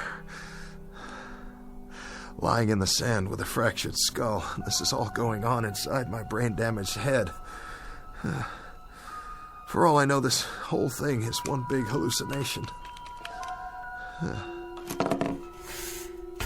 Sure. Think about it. If I see something, or if I only think I see something, how can I tell the difference? How could I be sure? Could you? You ever have a nightmare, Firefly? Huh? Really bad nightmare? Well, you were scared, weren't you? Just the same as if it really happened. Sure you were. Yeah. Your eyes moved around and you were breathing fast and your heart was beating a mile a minute. So what's the difference? I mean, really, what's the answer? The only way you ever found out was when you woke up. This whole time, I could be sleeping, having a dream. Maybe I'll wake up and I'll be back at the base, or I tied one on and I'm in a booth right now with a girl I met in a bar someplace. Oh, wouldn't that tear it? Wouldn't that really, truly tear it? When the medics get a hold of me, they'll never let loose. They'll put me in a straitjacket and send me on tour like a freak. If they ever let me out of the loony bin, that is. But for now, I think I'll just take that chair Jimenez was sitting in and carry it outside and keep the fire burning. Because that's the only thing I can do till wake up.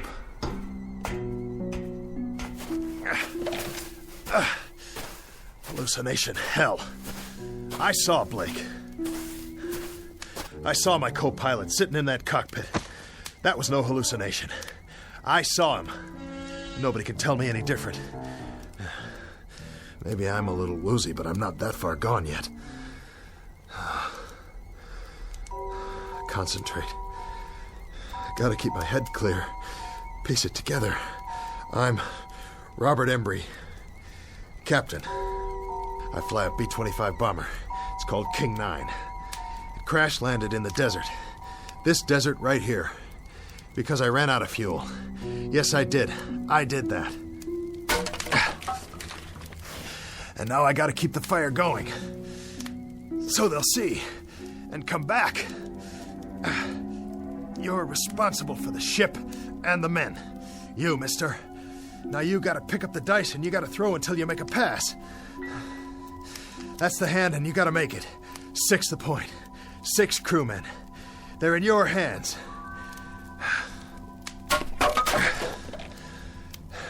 So what do you do first? You build the fire up. The chair will burn a long time soon as it catches. Here's some more newspaper from the base this morning. What's it say on the front page? Can't make it out. picture of a plane. B-25 Mitchell aircraft found. Just like this one. Whose plane is that? Another one went down. Well, at least they found it. Maybe they'll find this one too. Sure they will. Just gotta wait a while.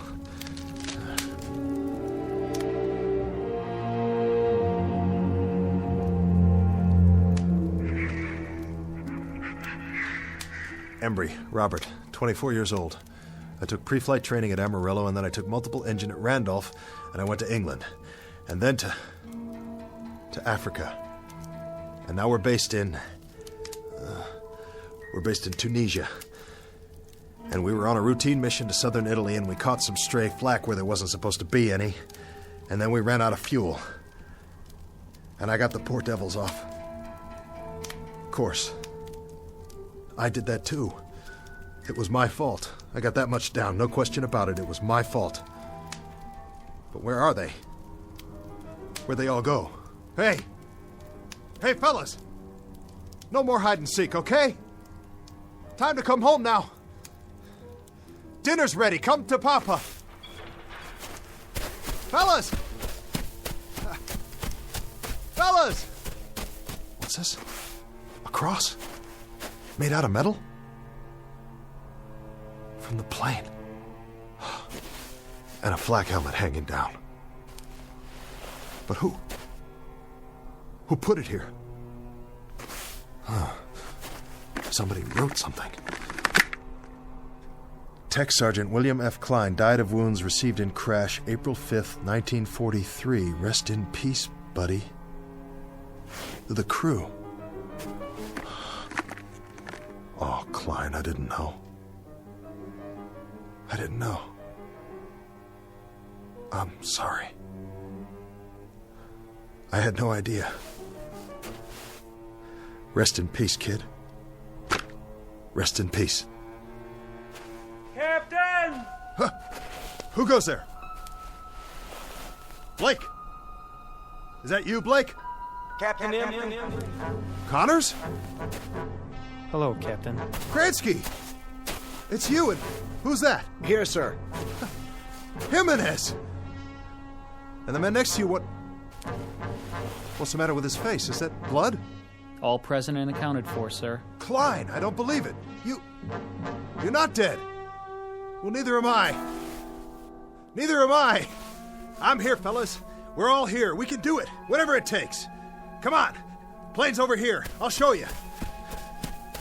See, it's kind of banged up and the aft fuel tank's definitely shot, but the other engine looks okay. And some of the instrumentation's haywire. Of course, we'll have to get our wheels down. We'll have to raise the ship and get under there. So we're not going to walk out of here, that's for sure. That's a definite. Can't walk out, so we're going to have to fly. But I'll get her up, boys. You can trust me. I'll get her back up. How does that... Hey! Hey, where'd you go? You hiding behind that sand dune again? What do you want to do that for, huh? Hey, guys. Where are you? Listen to me. We can do it. I can do it. You'll see. All we have to do is get this propeller out of the sand and free it up.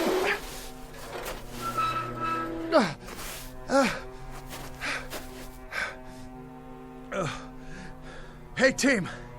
You can talk, you know. Talk to me. Yell at me if you want. Tell me off. But say something. Where are you? Where are you? Where are you? It doesn't matter. You were never here. You were never here. You're illusions. Mirages. That's all you are. You don't even exist. But there are no mirages at night. Only during the day, when the heat waves come off the sand. So either I'm dead, or out of my mind. Or I'm off in limbo someplace. I'm unconscious. I'm sick. That's it. I'm cracked up in an army ward, or I'm down in the drink somewhere, drowning. Or I don't even exist any more than you do. There isn't a thing here, not a single thing that's real. Oh, God. Oh, God, you gotta tell me what's happening here. You gotta tell me. Please. You gotta give me a sign. What? What is that? Aircraft. I can see their lights. Yes! But they're moving too fast. I've never seen planes like that before. I've never even seen jets. I couldn't have, not yet. Jets. Jet aircraft. What do I know about jet aircraft? It's 1943. There's no such thing as jets yet, but I know about them. F-106s, F-105s, B-47s, B-52s, B-58s. I know all about them. I am Captain Robert Embry, United States Army Air Force. I'm the pilot of this bomber right here. We went to Italy this morning because it's World War II, and it's not over yet, and I'm right in the middle of it. Hey, crew! We've got to get out of here! We got to get out of here! We got to get out of here! Because if we stay here, I'll have to dig more graves and bury you all with my bare hands. Don't you worry, I'll take care of it because it's my responsibility. Yes. Yes. And I'll dig one more while I'm at it. One for your captain. One for me, too.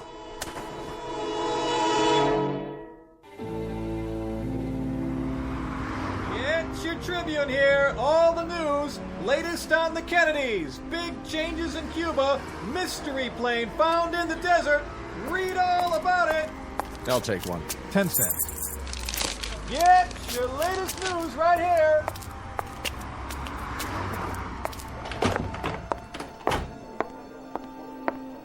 Paging Dr. Benway. Dr. Benway, please go to ICU. VA Hospital, please hold. Where's Dr. Martin's office? 3rd floor to your right. Thank you. Veterans Administration, how may I direct your call?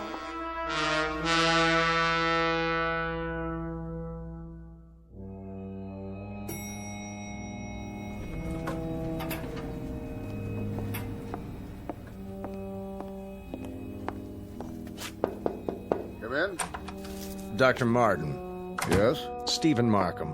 Oh, thanks for coming over on such short notice. Not a problem. Your patient, Embry, is that his name? Robert Embry, age 41. He was admitted a few hours ago. May I see his chart? It happened this morning. He went by a newsstand, looked at a paper, and went into shock.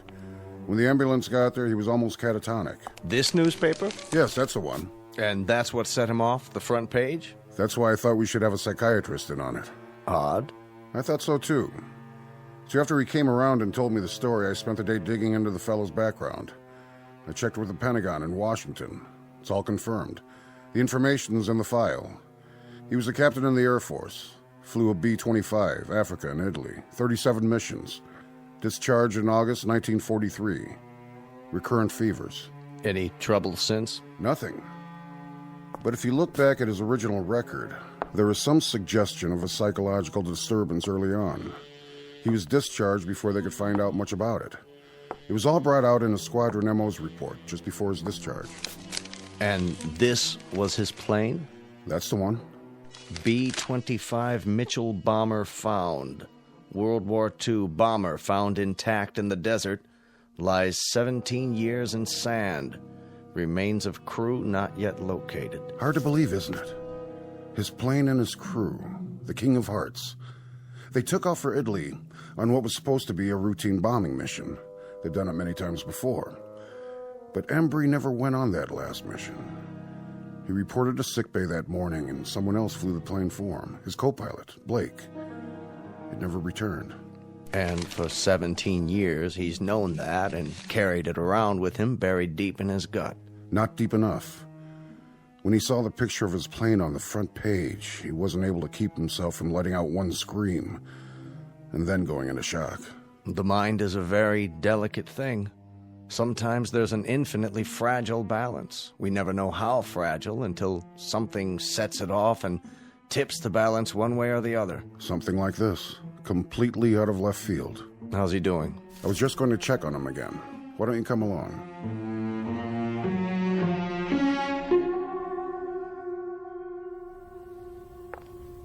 Oh, Doctor, I'm glad you're here. Did he get any rest? For an hour or so. He still seems agitated and disoriented. Thank you, nurse. Dr. Markham here would like a word with him. Of course. How are you feeling, Mr. Embry? Sorry, I don't know what's wrong with me. That's what we're here for. To get you back on your feet. That's our job. Crazy dream. Crazy. Was it? I went back. Where? The desert. Take it easy, Mr. Embry. You don't have to go over it again. Go ahead. You went back, and then what?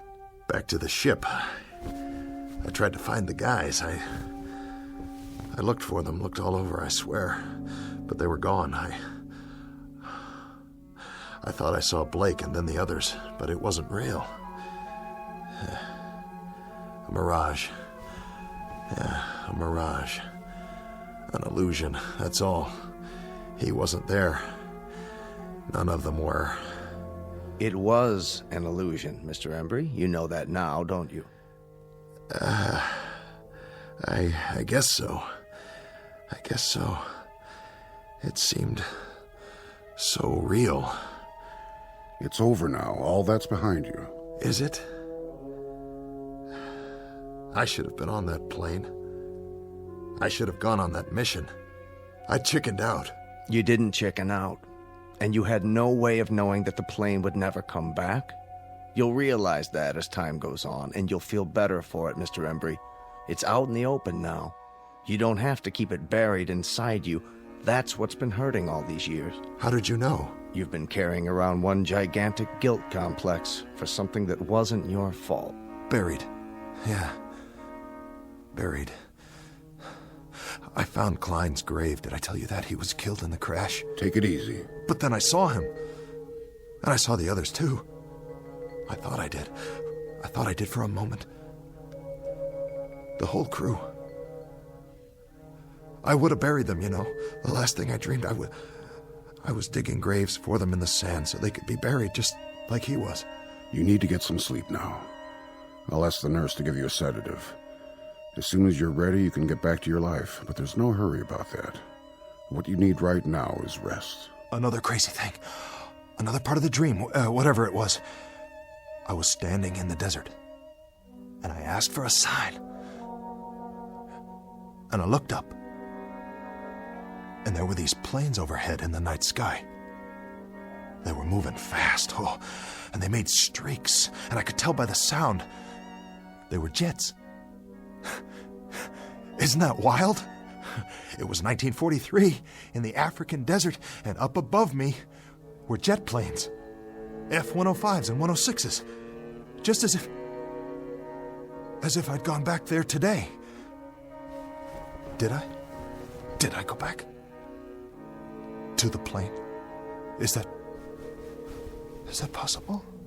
Of course it is. In your mind. That's how you went back, Mr. Embry. In your mind. The greatest time machine of all. Go to sleep, Captain Embry.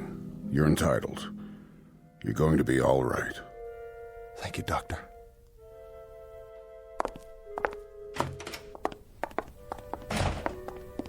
So, what do you think? I'd like to talk to him again in a couple of days, start a treatment plan on a regular basis. I can set that up for you. But I think the worst part of it's already over. The guilt's out in the open, and he knows what it is. And the dream? The delusion? Right now, it's still so fresh, it feels very real to him. In a few days, in a week or two, it'll lose its reality. You sure? Nothing's guaranteed, and that's why I want the follow-up. But in a case like this... Actually, I've never seen a case quite like this one. So much information coming back to him in a rush and generating a new set of memories he'd never had before. It's going to be one for the case books. Absolutely fascinating. He seems like a decent man. Yes, he does. And that's exactly what got him into this state. His fundamental decency. He has a conscience. If he weren't a good man, he wouldn't be vulnerable. And would have one less patient. I'd have a whole lot fewer. Is that Mr. Embry's room, Doctor? That's right. His clothes are in this bag. It was left in the examination room. You can give it to me, nurse. I'm going back in. Thank you, Doctor. What's that? I really don't know. Looks like sand. Yes, it does. Sand? Now, where in the world did that come from? I wish I knew. It was in one of his shoes. Could be from the seashore, Jones Beach. Or... where else could it be from? It could come from a desert. Really, now? I read the article in the paper. It said there were no bodies found in the area, not a single one. Well, the sand would have covered them over. The sand didn't cover the plane. It was sitting there, perfectly preserved. There would have been something left of the crew, too, their bones at least. Unless... Unless what? Unless someone dug graves and buried them.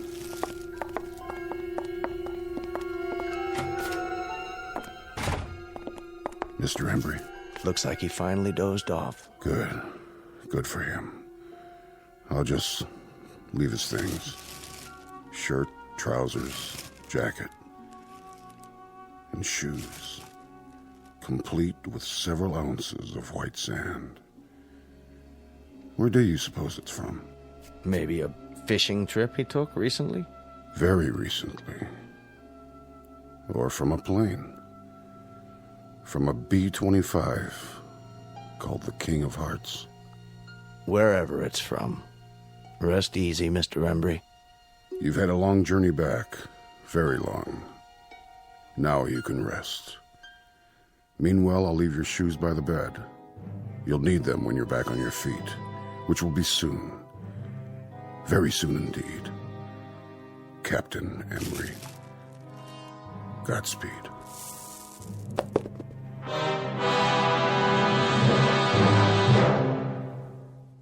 Portrait of an enigma buried in the sand.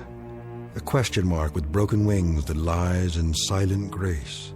A marker in a distant desert shrine. Odd how the real consorts with the shadows.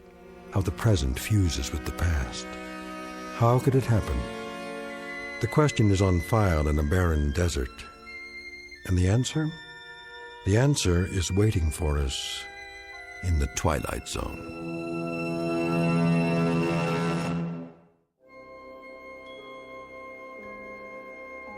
Hi, this is Carl Amari, producer of the Twilight Zone Radio Dramas. I'd like to take a moment to tell you about our official website at twilightzoneradio.com, where you'll get the latest news and information on these Twilight Zone radio dramas. Plus, at twilightzoneradio.com, you can digitally download 3 free episodes or any of our episodes for only $1.95 each. In this age of ever-changing technology, we've decided to make these episodes instantly available to you by making the Twilight Zone radio dramas a digital download-only series. This means that this series will no longer be offered on CD. The CD collections at our website are now being offered while supplies last at buy one, get one free. So be sure to get your favorites before they're sold out. Be sure to visit us often, and I'll see you in the zone.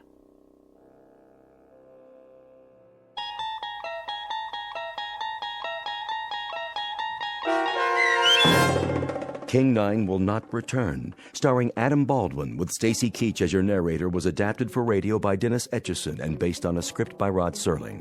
Heard in the cast were Rich Kominick, Christian Stolte, Craig Wickman, Doug James, Linda Ryder, Michelle Graff, Paul Patch, Carl Amari, Roger Walski, and Vince Amari. To learn more about the Twilight Zone radio dramas and to obtain audio cassettes and CDs of these programs, visit our website at twilightzoneradio.com. This copyrighted radio series is produced and directed by Carl Amari and Roger Wolski for Falcon Picture Group. Doug James speaking.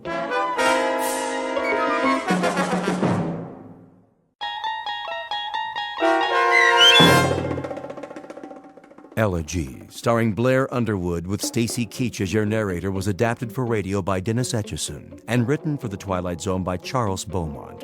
Heard in the cast were Jeff Lupetin, Christian Stolte, and Joby Cerny. To learn more about the Twilight Zone radio dramas and to obtain audio cassettes and CDs of these programs, visit our website at twilightzoneradio.com.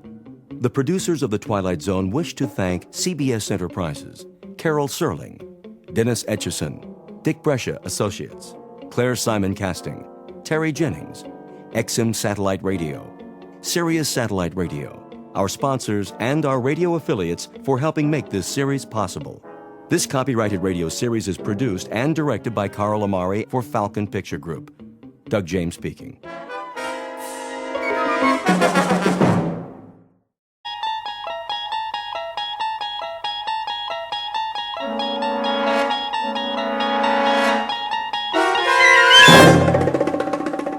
There is a fifth dimension beyond that which is known to man. It is a dimension as vast as space and as timeless as infinity.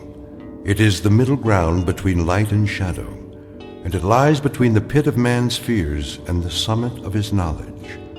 This is the dimension of imagination. It is an area which we call the Twilight Zone.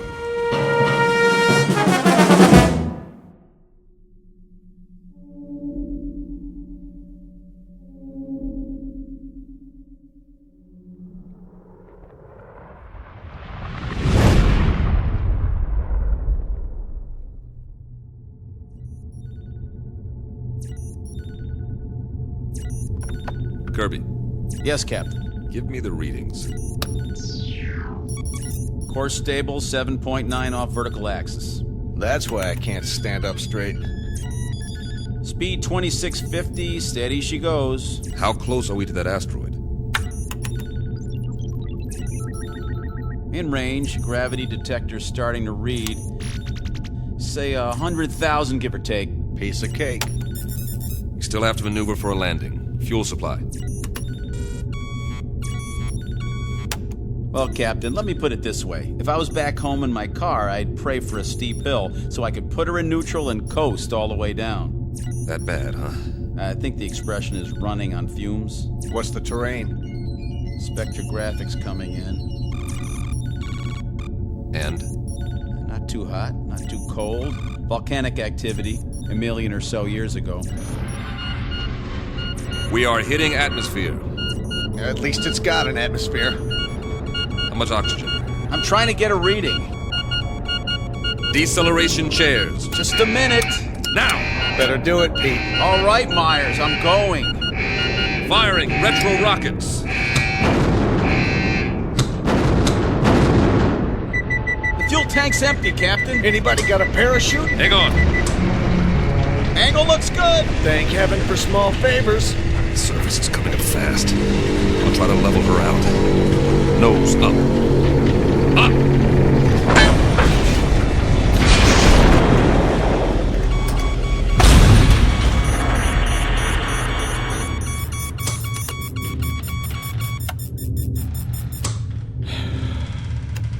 Nobody say anything.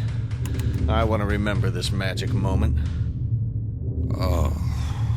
Ooh. Everything seems to be in one piece, except for the communications module. And it sounds like we damaged the tail assembly. Instruments are still working. How's the atmosphere? Take a reading. 20.95 parts oxygen. Yeah, right. 78.09 parts nitrogen. That's impossible. I don't get it. That's air. Don't look a gift horse in the chops. Gravity? 1 unit to 0.99. Are you sure? See for yourself, Captain. I don't believe it. You got something better to believe, Myers? But that's incredible. Conditions identical to Earth, and yet we're 655 million miles away from Earth. Let's get the airlock open. Hold up, Pete. What for? I'm sick of breathing recirculated air, eating freeze-dried tofu, and we're almost out of that. The instruments could be wrong. What's the difference? We aren't going anywhere for a while. We can't even radio for help till we fix the module. The man has a point. I suppose you're right. At least put on your helmets. Forget it. If this is all she wrote, then I'm ready for it, one way or another. I'm afraid I'm with Pete on this, Captain. Either we die now or we die later, starving to death like dogs. All right, open it. Now, this isn't in order, but I'd recommend everyone take a very deep breath.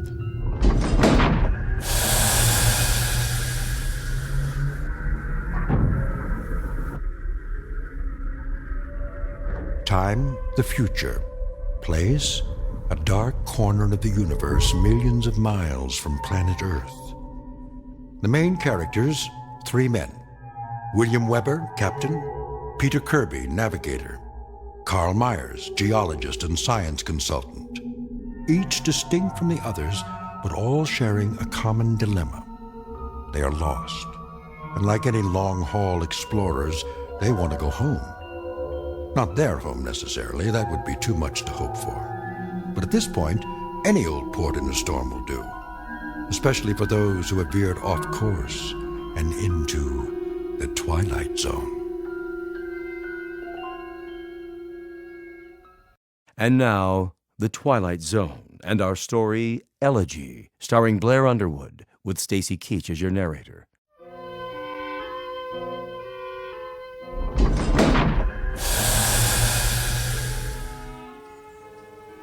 Captain's notes.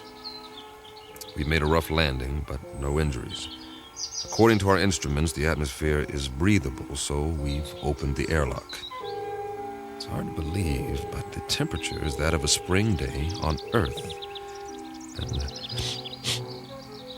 it smells clean. Well, I'll be. Get the ladder into position. Watch your step.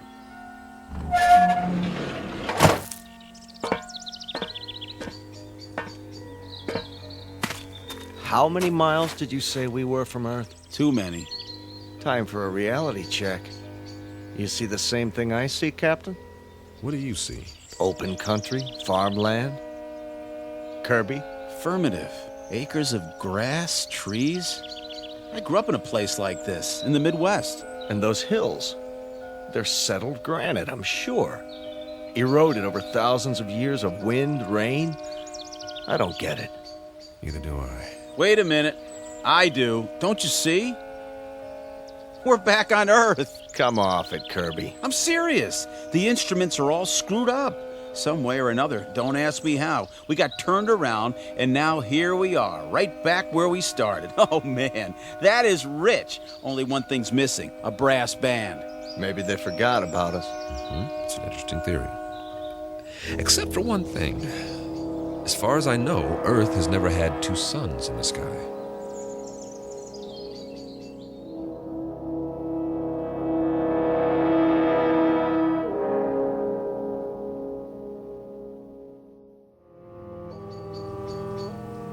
You're right. But the temperature's perfect.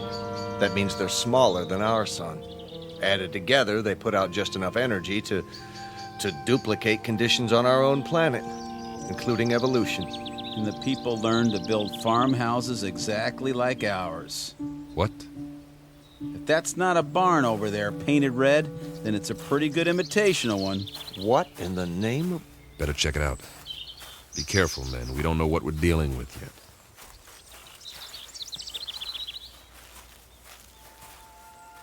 What do you call this? A Martian? I'd call it a hound dog. Hey there, boy. How come he's not moving? He's taking a nap in the shade. I don't blame him, do you? What the heck is that? By the barn, it's called a tractor. They were internal combustion vehicles used in the 20th and 21st centuries before the Total War. So we are on Earth 300 years ago. Negative. We're not equipped for time travel. Okay, you explain it. I can't. The only thing I know for sure is that we're not on Earth. And we are not alone. What do you... Hey! Hey, you over there, by the barn! What's the matter? Can't he see us? He's turned the other way. Looks like he's taking a rest. Leaning on his... It's a pitchfork. He was using it to load hay into the wagon. Some outfit. Overalls. Farmers wore them with straw hats, just like that one. He even has a red bandana in his back pocket. Well, I suggest we ask him the way to the Emerald City.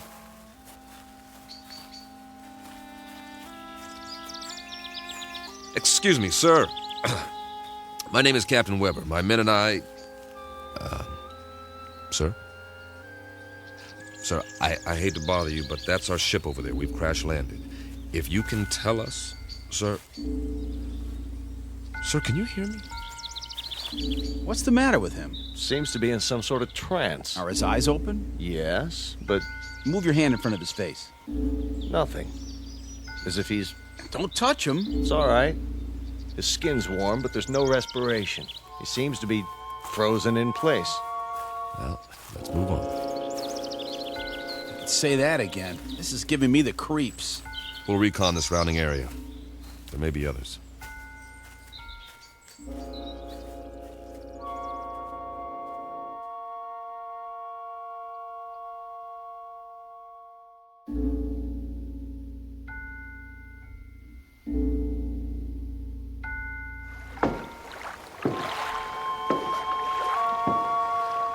Oh, now this is what I call a lake. That's what anyone would call it, Pete. Easy, easy. Be sure the bridge will hold. Feels solid to me. We ought to take off these flight suits and jump in. No, thanks. Why not? Well... Go on, say it. You can't swim, can you? Not as such. Oh, the big scientist. Wait a minute. Maybe we can find some water wings for you. Let's get a move on. We have a lot of ground to cover. Back home, we had a swimming hole. Man, on a hot day, I thought I was in heaven.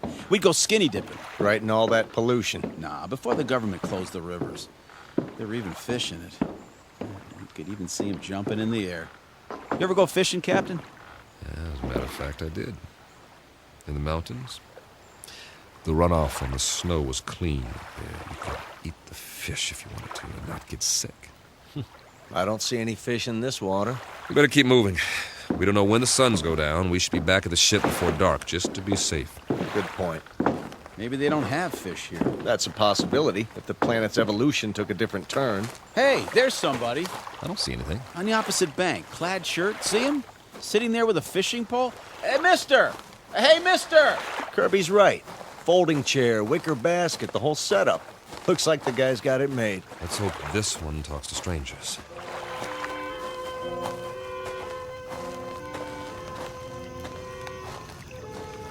Hi there, fella.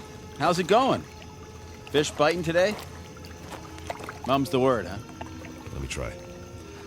Sorry to bother you, sir, but you might say we're lost. If you could give us directions to the nearest town.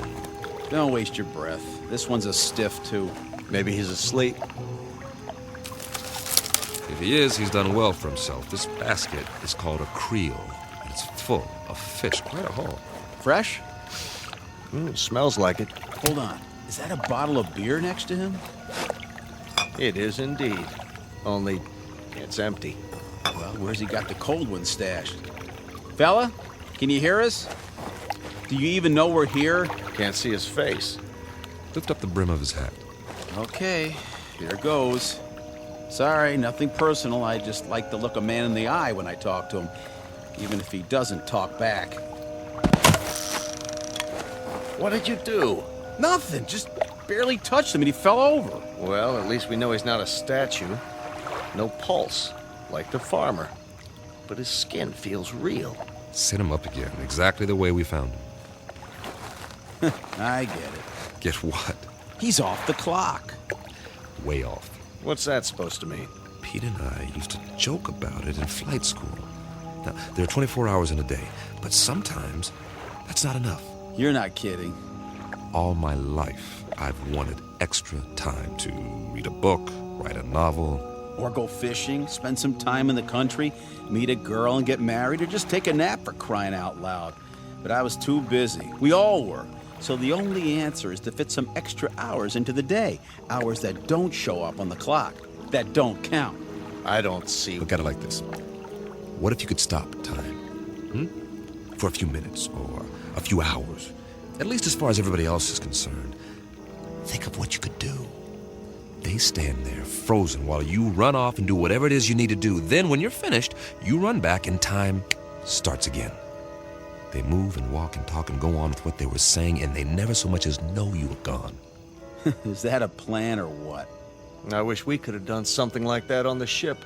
If I'd had time for pure, uninterrupted thought, I might have, I don't know, perfected Sheldrake's theory of causative formation while the ship ran itself. That's right, and get home to find you've won your own Nobel, right? Now, we make planetfall, and we run into these people, if that's what they are, and it's as if we've finally done exactly that, taken ourselves off the clock, at least temporarily.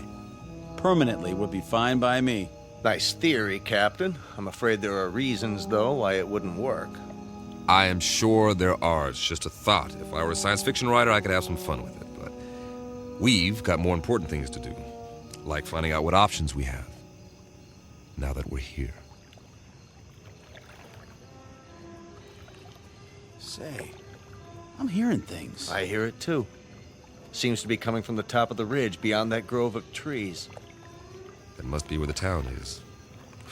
We were close after all. Sounds like you got your brass band, Pete. I like it. Maybe they got a ticker tape parade, too. One way to find out.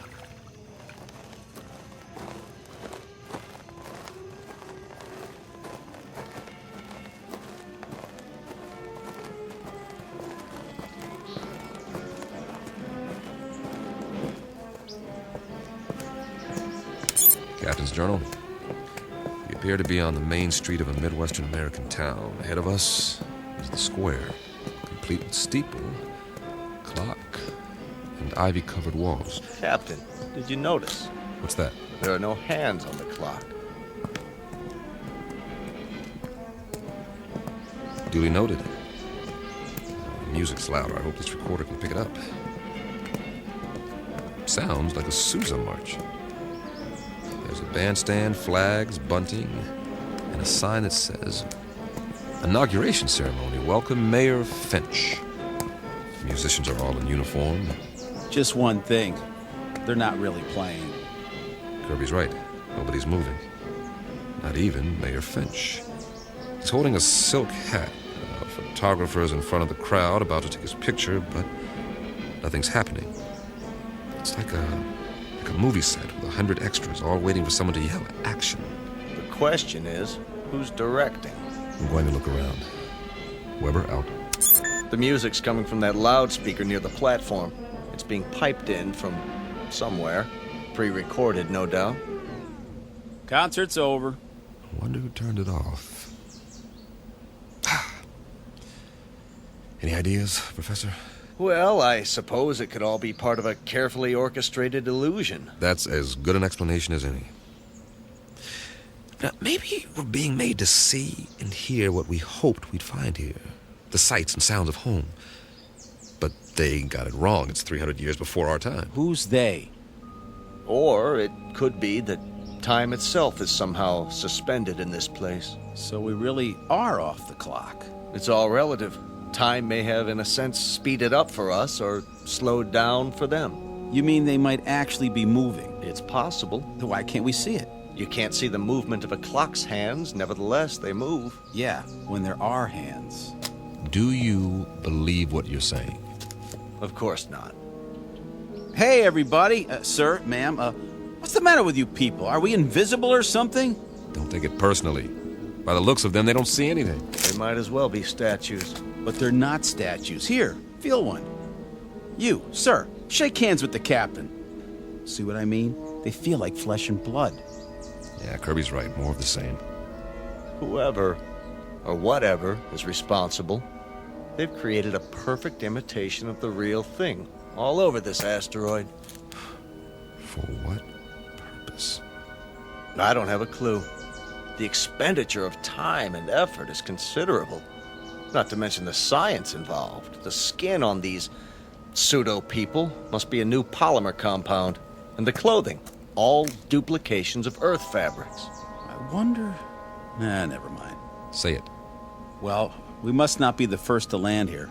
But this asteroid's not on the charts. Then who were they modeled after?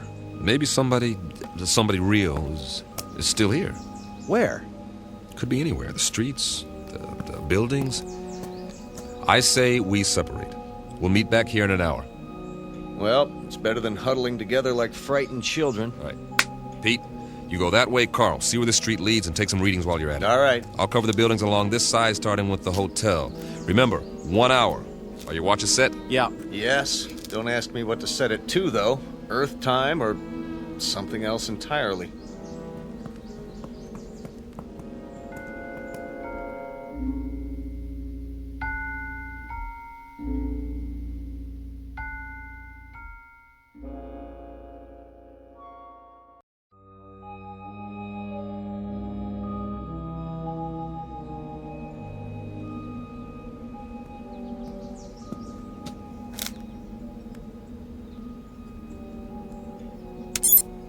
Captain's notes.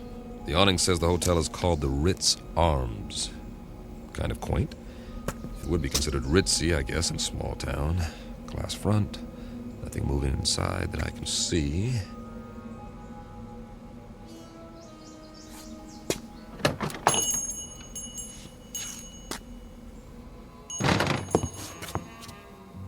I should have brought the Visicam to record this. There's a clerk behind the desk, not moving, of course. And this is classic. There's an alcove off to one side. I can see 4 men seated around a table. A green lampshade, money.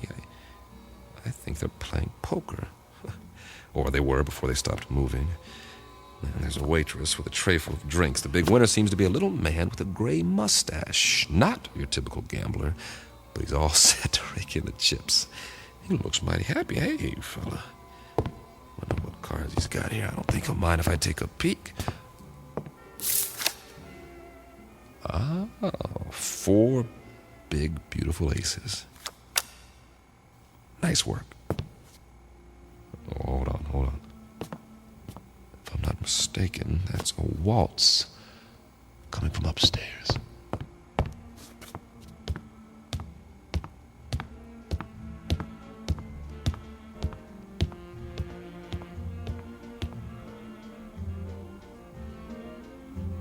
Music seems to be in one of the rooms. Hello? Hello? Anybody here?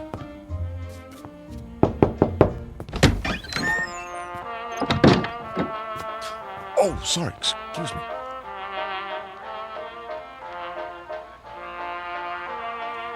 This room is definitely occupied. There's a candlelit table. I see an ice bucket and a bottle of champagne. The music is canned. The couple is posed in a slow dance. She has a rose in her teeth, and he's got her bent back in a dip, kissing her throat. But what is she doing with him? A short, ugly man. Looks like he's never had a girlfriend in his life. But she's a real beauty. I don't know what's going on here, but I'm beginning to see a pattern. The theme seems to be dreams really can come true. But whose dreams? Who's fulfilling them? For what purpose?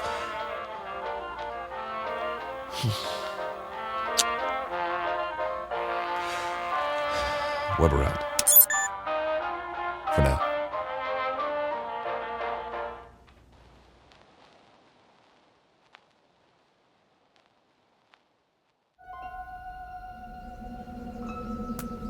Find anything? Nope. At least nothing that moves. Pete? Not really, except for... What? You guys better see this for yourselves. Come with me. Where is it? Just around the corner. You're not going to believe this, but I think it's what they called a carnival.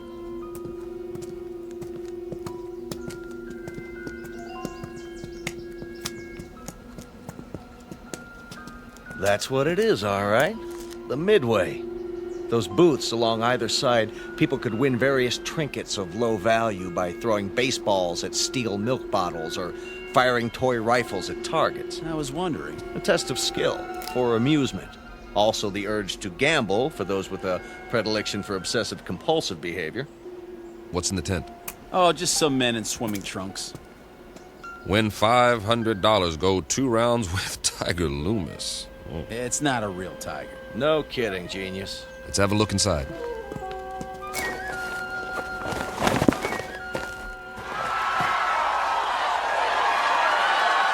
That must be Tiger with the stripes on his trunks. Yeah, the one lying down in the ring. Boy, some crowd, huh? Almost as many as the town hall, complete with sound effects. Two pugilists, duking it out, as they say. A primitive display of testosterone poisoning. Check out the other guy with his hand raised. That, my friends, is what's known as a potbelly. Yes, but why? Too many carbohydrates, not enough exercise, plus a certain genetic predisposition. But why would he be the one who wins? Must have been a lucky punch. Looks like old Tiger's down for the count. Interesting.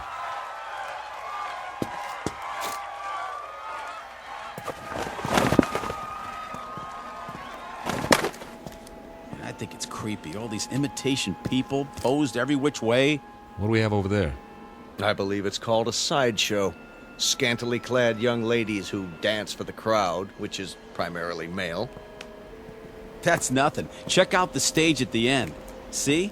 I was saving the best for last. Get an eyeful of this. Sort of contest, a sign. Beauty queen chosen today. Step right up, gents. You got your blondes, your brunettes, your redheads, your tall ones, your short, stubby ones. Take your pick. I'd say the judges have already made their selection. Cast your eyes on Miss Lakewood County. Some bathing suit, huh? Mm-hmm. It was called a bikini, after the location of the first atom bomb test. Of course, if you like them a little more curvy, there's always Miss Midvale. A little on the hefty side for me. Personally, I like Miss Vernon County in the strapless white two-piece. And they all lost. Kind of breaks your heart, don't it? The one they've chosen with the ribbon and the crown. Miss Wanda Bertolini from Stockton, California. A little long in the tooth, isn't she? 39 if she's a day. Freckles, frizzy hair, the whole bit. And yet, she's won against all those beauties. There ain't no accounting for taste. Perhaps the competition was rigged. Yes. But why? Your Majesty, my compliments to the judges. I don't blame them. They think you're the prettiest one of all. Wear it with pride, but tell me something, Your Majesty. What's wrong with you? I mean, you can't even move a muscle, like everybody else in this crazy asteroid. Answer me. Go on. What's the matter? Cat got your tongue? Answer me. Easy, Pete. You can have it. Everything about this place is nuts. Where are you going? Wait!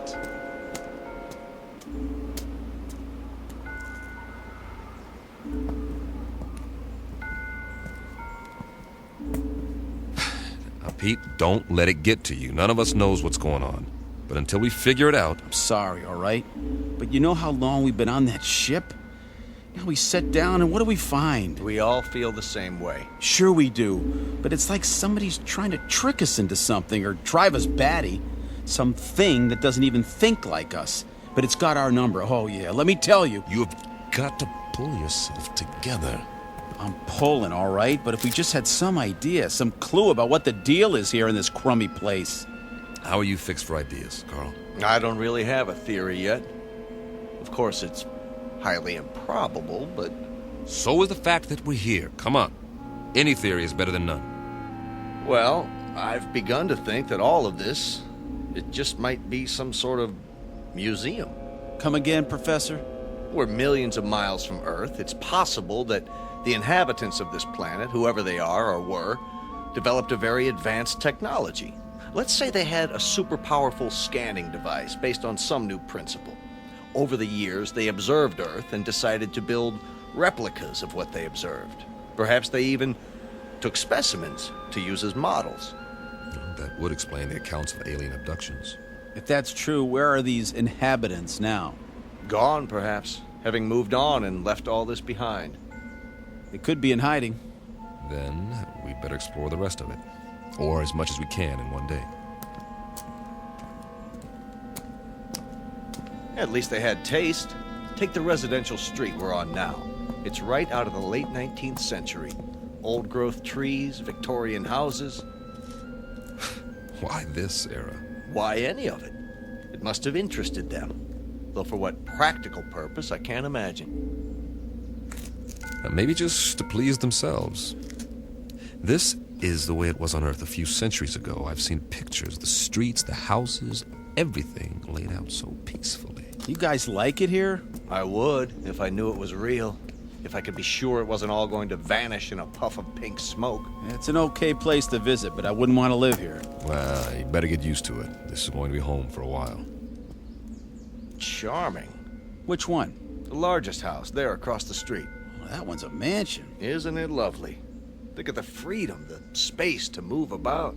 You want it, it's yours. Yes. That's true, isn't it?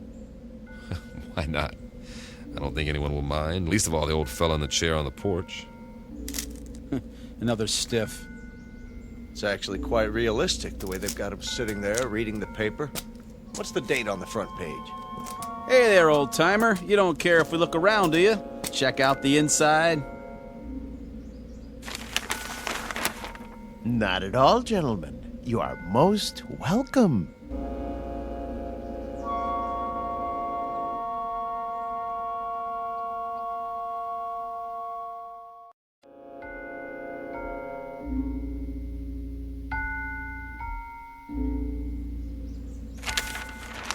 Jeez Louise! He talks! Forgive us, sir. You all look as though you've seen a ghost. We assumed that you were like the others. Oh, no. I'm Captain Weber. The name is Wickwire, Jeremy Wickwire. Ah, a pleasure. Peter Kirby, my navigator. Hi. Carl Myers. How do you do? Can't believe you're real. Isn't everybody? We used to think so. Not around here. Oh, the others are nothing to be afraid of. Really, they're not. We have so many questions. I don't know where to start. We can talk inside. Some tea, perhaps. Please, gentlemen, won't you come in?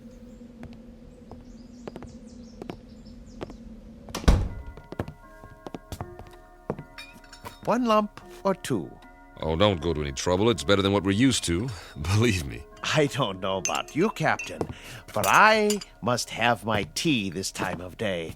I wouldn't feel complete without it. Oh, it tastes great. Nice and hot. Beats the heck out of that tang. I'll say. A remarkable collection of artifacts you have here. Artifacts? The oriental rugs, the tapestries, all this furniture. I've never seen anything to compare. It provides a certain level of comfort. Must have cost you a fortune. Oh, not me personally. We had it built for a Mr. Let me see, Jenkinson, I believe it was. You mean the pieces aren't antiques? Oh, heavens no. They were made to the client's specifications. At the last moment, however, he changed his mind, decided he really wanted to be a knight in shining armor. So now he's over in the medieval section, slaying a dragon. Then there's more that we haven't seen. Dear me, yes, we have many sections. Rome, Egypt, the Wild West. But the one we're in right now is very popular. It represents a period when creature comforts were most abundant, before peace in the world became impossible. By the world, you mean? Earth. Mr. Wickwire. I don't know where to begin. You see, we are from Earth. Yes, of course. We were on a routine geological flight in search of ore to be mined. We ran into a meteor storm and, it knocked out some of our equipment and put us off course. That was 6 months ago. Really? That long? Feels a lot longer, believe me. Please, go on. We saw this asteroid and landed as well as we could. But there's no more fuel. We're going to have to stay here until we can repair the communications module and signal for help. They'll think our ship was destroyed without an SOS beacon. I see. Then you're not from the Glades.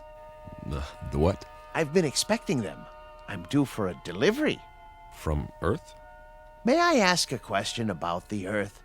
Did they, by any chance, have that atomic war? Not as such. A cluster of smaller wars almost simultaneously. Most of the Earth's surface was destroyed. We're still picking up the pieces. Oh, dear me, that is bad news. More tea, gentlemen. Mr. Wickwire, explain some things to us before we go out of our minds. Certainly, but you do look hungry. And you can say that again. Let me fix us a light lunch first, Then we'll talk. No, Mr. Wickwire. Explain some things to us before we go out of our minds. If you like. Where are we? Why, you're in a memorial park. A memorial? More commonly known as a cemetery. Didn't you know? Please, make yourselves at home. I'll be back in no time. Did he say cemetery? Well, at least we know more than we did. You act like nothing's happened. Nothing has happened yet. Just give it time. What would you suggest we do? I'd suggest that you... Settle down, fellas. Getting upset isn't going to help. Help who? There isn't anybody to help us. That old man's off his rocker. This place is some kind of loony bin. Shut up and sit down. Yeah, well, I tell you, I don't like it. We're sitting around having tea, and we don't even know where we are. It doesn't make any difference where we are. This is where we're going to stay until we can send a distress signal, unless he happens to have some rocket fuel and a tail fin assembly lying around. So for now, all we can do is make the best of it. Yeah, we don't have to like it, do we? Be patient. Everything will be explained, I'm sure. You mean you trust that guy? A little more trust might have saved our world, Pete. I say something about him is screwy. What's he so happy and well-adjusted about? Well, look at the way he lives. He's got everything he wants, even if it is a reproduction. Quiet. Here he comes. I've brought some sandwiches and a bottle of wine. I trust we'll make quick work of it. You can say that again. I haven't had a drink in I don't know how long. And after that, coffee. It's brewing now. Meanwhile, a glass for each of us. Do you mind if I pour? Very kind of you, Mr. Wickwire.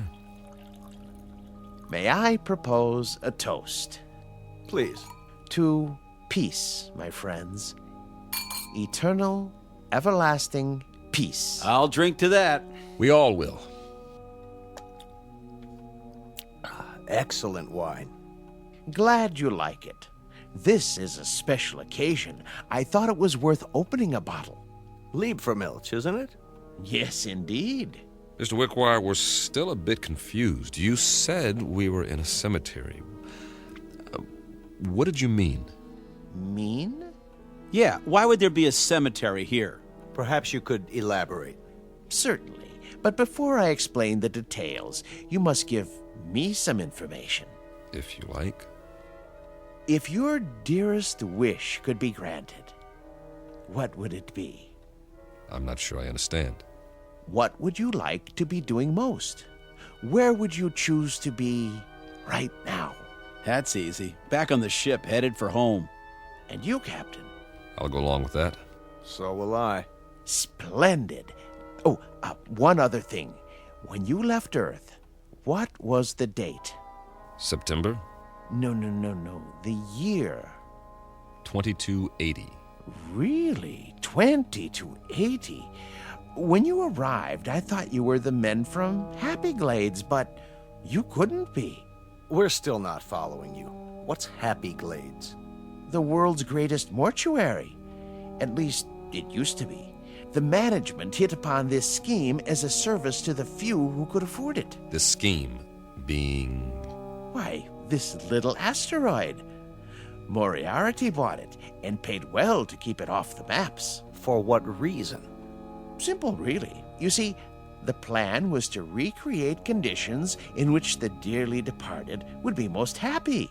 A favorite setting, a desired event.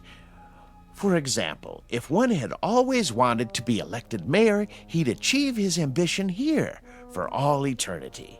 So those people outside, they're all... Oh, not all of them. Just the select few. The rest are imitations. Simulacra, we call them, for effect. In other words, this is the place where your dreams come true, after you've stopped dreaming. Yes, that might be a way of putting it. Very good. But a cemetery in the middle of space? Your boss, Moriarty, he could have bought a piece of property anywhere in the desert, say, away from everything. Oh, no. You don't understand at all. Happy Glades promises eternal peace, everlasting peace. You couldn't have that on Earth, now could you? Especially with the wars you've described. He has a point. Let's finish the wine, shall we? It doesn't keep well once it's opened. Thank you. Cheers. Would you like some music? What kind? A somewhat limited repertoire, but there are all kinds of pieces for the player piano, popular, classical. Classical might be nice. Ah, yes. Something soothing to fit the mood. Mozart or Brahms.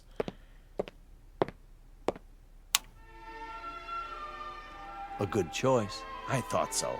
Drink up, gentlemen, before I bring the coffee. Unless you'd like something more to eat. I have some tea cakes in the kitchen. What about you? Me? Yes. How do you fit in? Why, I'm the caretaker. It's my job to make sure that our guests are not disturbed. This mortuary, or whatever it is, when was it built? Let me see. The year was 2177, I believe. It's almost 100 years ago. That makes you a little on the elderly side, doesn't it, Mr. Wickwire? Oh, you force me to an embarrassing admission. You see, I'm not actually human. When you're gone, I'll go back to sleep, as it were, until I'm needed again. I go on and off, like a machine. You understand now? Sure. Nothing complicated about that.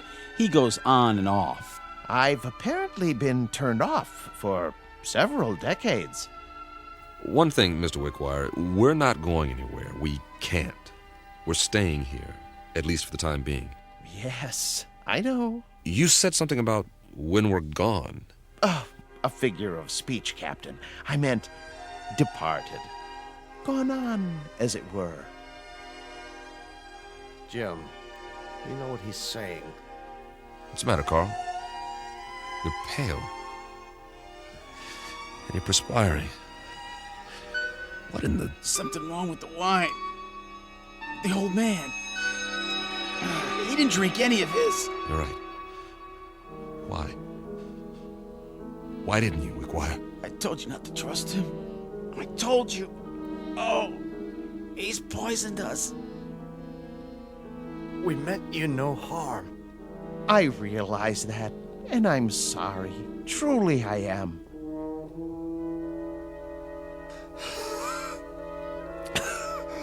Give us the antidote. Give us the antidote. There is no antidote, Captain. Even now, the eternifying fluid is coursing through your veins. It won't be painful, I assure you. Oh, please. You've got to stop it. Oh, my dear friends, can't you understand? I have no control in these matters. I'm only a machine. But why? Why us? Because you're here and you're men. And while there are men, there can be no peace. Surely you've seen ample evidence of that on Earth. What are you going to do with us? There are several possibilities, but as you said, your preference is to be on your ship. So be it. I'll move you there and arrange you in your natural habitat. And every day for a while I'll come by and check on the display, your poses, the instruments and other details, and I'll touch them up if need be with a feather duster so that the scene is absolutely perfect before I retire to this house and turn myself off until the next ship arrives. I trust it will be a dream come true for you. It will. Won't it? For the love of God, Wickwire. For the love of God. You'll excuse me now, but I must make ready. Oh, and gentlemen, I do most sincerely wish that you rest in peace. Captain. Goodbye, Captain. Easy, Carl. Easy, Carl. Don't fight it. It'll only work faster. Bill. I'm scared. Try not to be beat. I'll be with you. Be back on the ship soon. For all eternity. See you over there.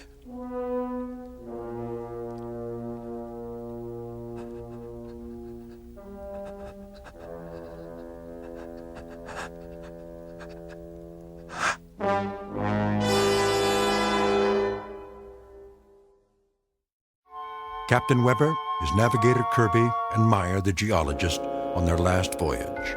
And now, at their journey's end. All agreed what they wanted most was to be aboard their ship, ready to head home. Now they will have that wish forever. Unfortunately, it's a wish that can only come true in the Twilight Zone. The Twilight Zone continues in just a moment. You are about to enter another dimension. A dimension not only of sight and sound, but of mind. A journey into a wondrous land of imagination. Next stop, the Twilight Zone. Hi, this is Stacy Keach. I'd like to take a moment to tell you about our Twilight Zone website at twilightzoneradio.com. At twilightzoneradio.com, you'll find the latest information on these Twilight Zone radio dramas, including behind-the-scenes photographs, plus the newest product releases, trivia contests, ways to contact us, other Twilight Zone-related info and merchandise, plus links to other fascinating websites. So make your next stop twilightzoneradio.com. Visit twilightzoneradio.com to purchase these Twilight Zone radio dramas on cassette and CD, or call toll-free 1-866-989-ZONE. That's 1-866-989-9663.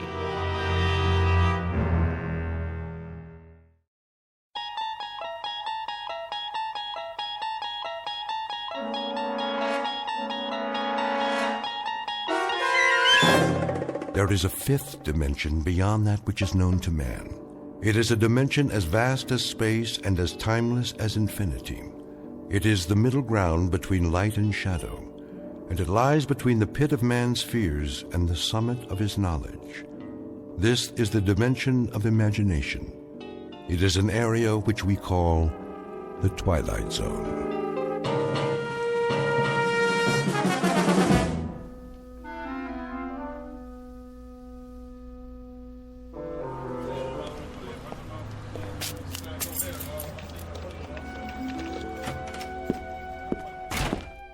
Good morning, Mr. Bemis.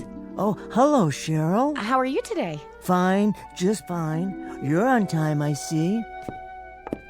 I was getting worried. Were you? I thought you'd be here already. Well, normally I would be before Mr. Carsville notices. Had a bit of a delay, though. What happened? Well, I decided to stop by the library on the way. A few books, to return. But they've changed the hours. They have? Yes. Do you believe it? Opening later, closing early. It's getting harder and harder to check out a book. Scarcely any time at all. Well, don't they have a slot or something for returns? Oh, they do. But what if you're interested, let's say, in scanning the morning paper without having to purchase a copy, or a student trying to finish a last-minute assignment, and those who work during business hours, who won't be able to use the library now? The right to read is slipping away, and no one seems to care. Oh, here he comes. Get ready. Well, as ready as I'll ever be. Morning, Mr. Carsville. Morning, Miss Anderson. Bemis. Good morning, sir. Glad you decided to join us. Better late than never, I always say. 7 minutes to go. Let's open the bank on time today, shall we? Yes, sir. Scrooge. What? The boss in A Christmas Carol. Doesn't Mr. Carsville remind you the least bit of Ebenezer Scrooge? Well, I don't think I've read it. Really? Well, you should. You should. All of Dickens' Christmas stories, as a matter of fact. They serve as a fine introduction to his novels. Nicholas Nickleby, Oliver Twist. Time to open the front door, Mr. Bemis. They're lining up out front. Oh, yes, of course.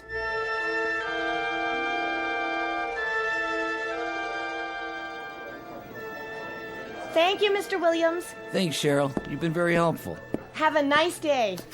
Marvelous. Yes, indeed. Well? Oh, hello, Mrs. Chesters. Nice to see you. Is this window open or not? What? Oh, of course it is. Sorry. I'd like to make a withdrawal. Certainly. For how much? There's the slip right in front of you. Can't you see? Yes, I see it now. Mrs. Chesters, have you ever read David Copperfield? How's that? Wonderful book. Here's this poor little fellow whose father has passed on, and his mother has remarried a miserable man named Murdstone. Can you believe that name? And Murdstone has this sister, Jane, and... Mr. Bemis, you shortchanged me again. I did? Oh, my. You owe me $1 more. There's only 24 here. I should have 25. Quite right. I'm truly sorry, Mrs. Chesters. I thought there were 5 ones. Here you are. Now then, there's another character in the book named Micawber, Mr. Micawber. He's always being taken off to debtor's prison. You read too much. I do? Perhaps if you didn't, you wouldn't need such thick glasses. There's a wonderful woman in it, too, named Peggotty. She's David's nurse, and... This is a bank. If I wanted to know about books, I'd go to a library. Well, you see, the library's hardly open anymore, so I'm afraid you'd find that you... Mr. Bemis. Yes, Mr. Carsville. I wonder if I might see you in my office. Now, Bemis.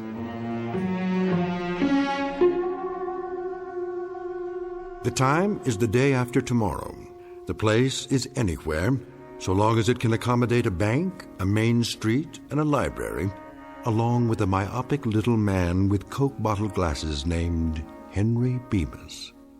The gentleman in question has only one passion in life, and that is to read. Mr. Henry Bemis, conspired against by browbeaters and henpeckers, and by clocks whose hands waggle disapprovingly and always disallow the moments he'd prefer to spend on his favorite pastime. Today, however, Mr. Bemis will finally have his chance to read anything and everything, in a world much different from the one he knows now.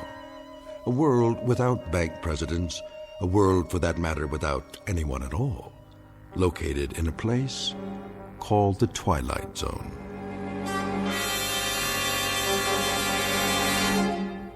And now, The Twilight Zone and our story, Time Enough at Last, starring Tim Kazurinsky, with Stacy Keach as your narrator.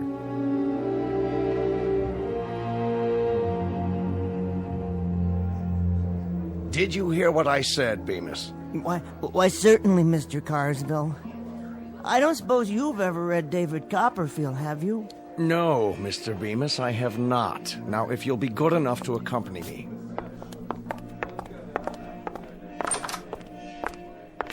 Now, Bemis. Yes, sir? I shall come to the point of this interview. I shall arrive in the following manner. What constitutes an efficient member of this organization? Viz., a bank teller who knows his job and performs it, i.e., an organization man who functions within an organization. An outstanding book. What? The Organization Man by William H. White. I read it, a number of years ago. Mr. Bemis, I'm attempting to point out that you do not function well within the organization. You are neither an efficient bank teller nor a proficient employee. Instead, Bemis, you are a reader. So I am... A reader of books, of magazines, periodicals, newspapers, pamphlets, brochures, catalogs, advertisements, tracts. And chapbooks and broadsides and instruction manuals. Oh, all sorts of things. Whatever I can lay my hands on. Ad infinitum. That's precisely my point. When you're waiting on customers, you have an open book in your lap. Don't deny it.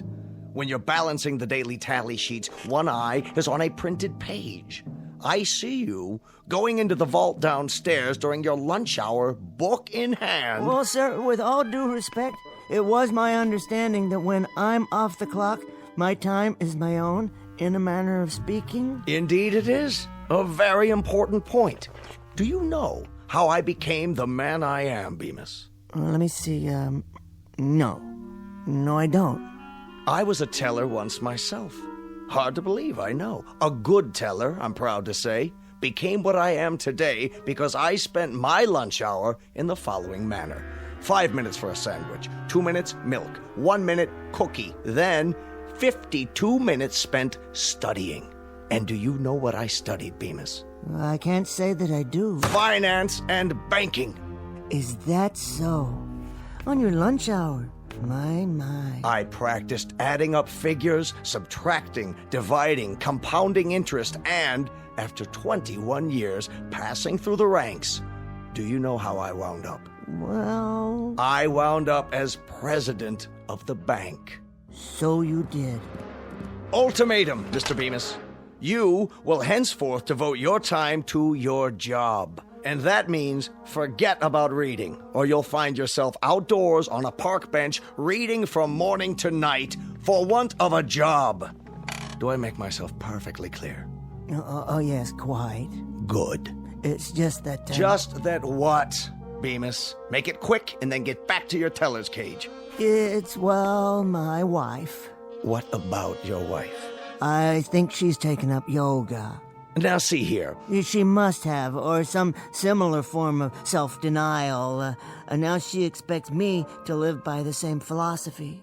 What philosophy? No bookcases, no magazines on the table, nothing at all. You see, she doesn't allow me to read at home. Oh, of all the... Nope, not on the premises. When I come home at night and pick up the evening paper, she yanks it out of my hand before I have a chance to open it. And then after dinner, when I try to look at a magazine, to relax, you understand, she's already hidden them away somewhere. It's gotten so bad that I find myself reading the labels on condiment bottles at the dinner table. Now she won't even let me use catsup. Unasked, let me give you my reaction to all this. Oh, please, please. Your wife sounds like an amazingly bright woman. Helen? Well, she is intelligent, but... To see the problem and zero in on it like that. Problem, you say? Your compulsive reading. Your addiction to printed words in any form. Do you really think it's an addiction? What else would you call it? You've obviously been suffering from it for years, or you wouldn't need such powerful glasses. Well, now that you mention it, I did read a lot as a boy. You know, I used to keep a flashlight under the covers so I could stay up late and finish a book. I remember... And I remember last November. You spent the better part of your days reading campaign buttons on the lapels of customers. You'll recall, Mr. Bemis, one particular young woman who took considerable offense. She tried to hit you with an umbrella for staring at her chest. I remember that too, Mr. Carswell. She never gave me a chance to explain. I only wanted to see who she was voting for. Indeed. Good day, Mr. Bemis. Good day, Mr. Carswell. What are you doing now? Oh, I was just reading the plaque on your wall. I see you graduated from... Out! Let's see now. Stocks down, more weapons testing. Henry? New bomb under development. An even bigger one. Now that's something to think about. Henry? Yes, dear. I'm in the living room. Do you want more coffee or don't you? No, thank you, dear. Well, then tell me that, but don't sneak off so that you can bury yourself in newsprint. Sorry. I was only checking the headlines. I think we've gone over this quite enough, Henry. I won't countenance a husband of mine sacrificing the art of conversation to... All right, what's so funny? Nothing, dear. Go on, out with it. Oh, it's just the way you worded that. A husband of yours. How many husbands have you had? I thought I was the only one. I would appreciate your not rubbing it in. Oh, Helen, that was a joke. Go into the other room and change your shirt. Now? Well, there's nothing wrong with this shirt. It's the same one I put on this morning. You ironed it yourself. We're playing cards tonight. I want you to look fresh. Cards? That's right, cards. We're going over to the Phillipses. Oh, we are? Well, Henry, any objections? No, dear. I must have forgotten. What time are we due there? In about 15 minutes. That's why I want you to change your shirt. Try to look at least remotely respectable. I'll be ready, dear. See that you are. And clean your glasses while you're at it. What? Your glasses. You won't be able to see the cards with dirty glasses. Oh, that's true. I wouldn't be able to see anything without these. Do you want me to wipe them off for you? No. I'm quite capable. Well, then do it. And don't use your shirt tail. Oh, I wouldn't think of it. 15 minutes, Henry. Aha. Just enough time for a short read. Now, where did I hide it? In this drawer. That's right. Perhaps I can bring it along. One more thing. Yes, dear? Henry? I was just getting ready. What have you got there? Got? Under your coat. Why, nothing. Oh, then what's this? Ooh, that's odd. Wonder how that got in there. I could only hazard a guess. A handbook of modern poetry. Yours, Henry? Well, actually... Would you like to read me some? You mean aloud? From the book? Don't you want to? Why, Helen, I'd be delighted. This particular volume has some lovely things in it. Really, quite lovely. One or two from Edna St. Vincent Millay and Robert Frost. Let me see. Carl Sandburg, William Carlos Williams, Archibald MacLeish, Kenneth Patchen. Go ahead. I can't. Helen, look. Someone's made marks on every page with one of those thick black pens. Who could do such a thing? Who do you think did it, Henry? Well, you don't mean... You should thank me. A grown man who reads silly, ridiculous doggerel? It isn't doggerel. There were some beautiful poems in here. I say it's doggerel. I also say it's a waste of time. Helen, please. No, please don't tear the pages out. Oh. Careful, Henry. You dropped your glasses.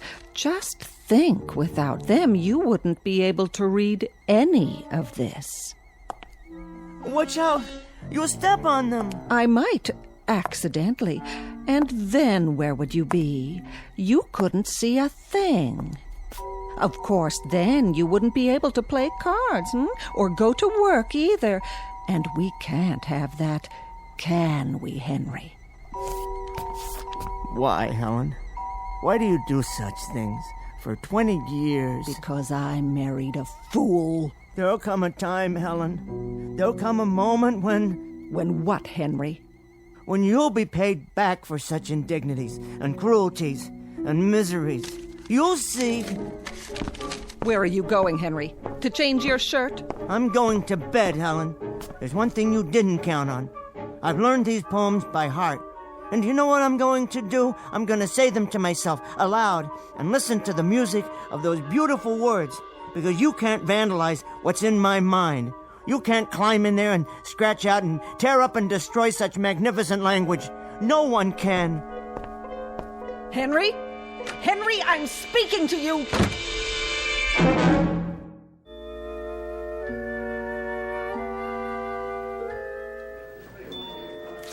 $90, $95, $100. Thank you, Mr. Miller. Thank you, Mr. Bemis. Always a pleasure. Next. I'd like to put this in my checking account. Of course, if you'll kindly fill out a deposit slip. Okay, I'll step aside. Oh, take your time. There's no one else in line at the moment. A constant remembrance that at a bank, like a political office and a public trust, blah, blah, blah, something about a sense of loyalty and a devotion to duty. These are the things that make a bank great. They are of the essence, or some such. With them, an institution like ours will remain strong. Everything all right in there, Cheryl? I think so. What's he up to? Mr. Carsville? Well, he's dictating a speech for the bankers' meeting next Thursday. He wanted me to bring him the quarterly report. Isn't that something? Well, he needs to know the figures, deposits, and holdings. Dictating, you say? His secretary will type it up and correct it, fix the grammar. Why? Well, she always does that for him. It's her job. But why can't he write it out himself? The speech, I mean. Is the English language that mysterious? Written English? It's really very simple. You gather your thoughts and put them down on paper. They're only words, after all. Words that begin as feelings and become thoughts and then are turned into sentences. I never thought of it that way. Do you see my point? It's the most basic process of the human mind, assuming one has at least an elementary vocabulary. Maybe it's a matter of time. He must have a lot to do running the bank and all. Time, yes, time. That I can understand completely. It's a matter of fitting it into your schedule. But if you want to badly enough, you'll find a way. Take reading, for example. I wouldn't trade it for anything. A doorway, as it were, a privileged entry into another mind, a chance to see the world through someone else's eyes. Here's my deposit slip. Oh, yes. Thank you, sir. And here's your receipt. Okay, see you next week, Mr. Bemis. Oh, I'm sure you will. I'll be here. Where else could I be? It's almost time for lunch. Is it? Already? I was just wondering. Yes? Would you like to join us? Pardon? Well, some of us are going down the street to that new restaurant. They say it's really nice. Is that what they say? Why don't you come along? Unless you have something else to do. Well, that's very kind of you, Cheryl. Very, very kind. But as a matter of fact, there is something I have to finish. I understand. Good, that's good, because, you see, I love Joyce. Oh, does she work near here? oh, heavens, no. That's funny, Cheryl. Really, very funny. I didn't know you had such a sense of humor. I mean, James Joyce. I see. Do you? James Joyce, the writer. Have you read Dubliners? It's the most marvelous book. One piece in particular, The Dead, is perhaps the finest story I've ever read. I'm rereading it now for the first time in years. Just a few pages to go. With any luck, I can finish it on my lunch break. The ending is quite moving, as I recall. Transcendent is the word I'm looking for. Yes, I'll be happy to loan it to you if you like.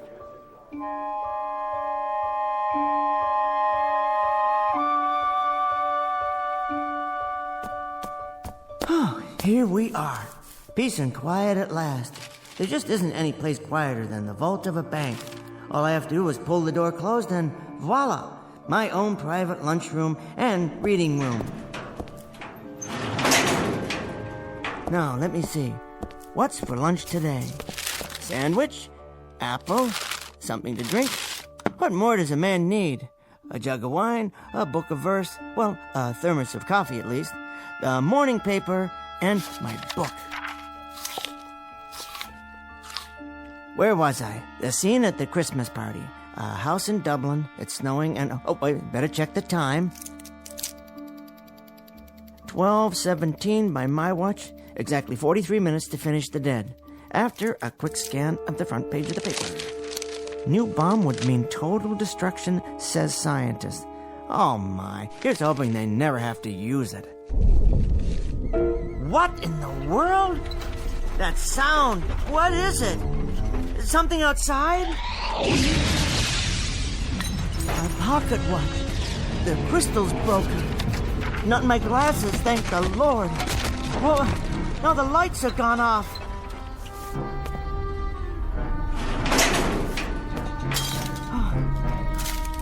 Hello? Hello upstairs? Is everything all right?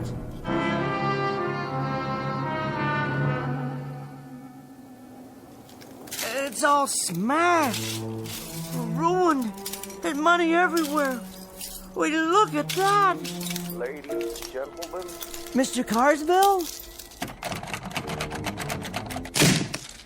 A constant remembrance that at a bank, like a political office in a public trust, Are you in here, sir? what matters is a sense of loyalty and devotion to duty. Mr. Carsville? So in conclusion, etc., that's my speech for the Thursday night banquet, Miss Jackson, with revisions. Would you type that up in triplicate for? Type that up in triplicate for. Type that up in triplicate. Type that up in triplicate for. That's only the dictation recorder. Mr. Carswell's phone. I don't suppose it still works. No dial tone. Nothing. Helen! The inside of the phone is burned to a crisp, as if it melted. What's happened here? Why, there's no longer any window or wall, just a huge hole.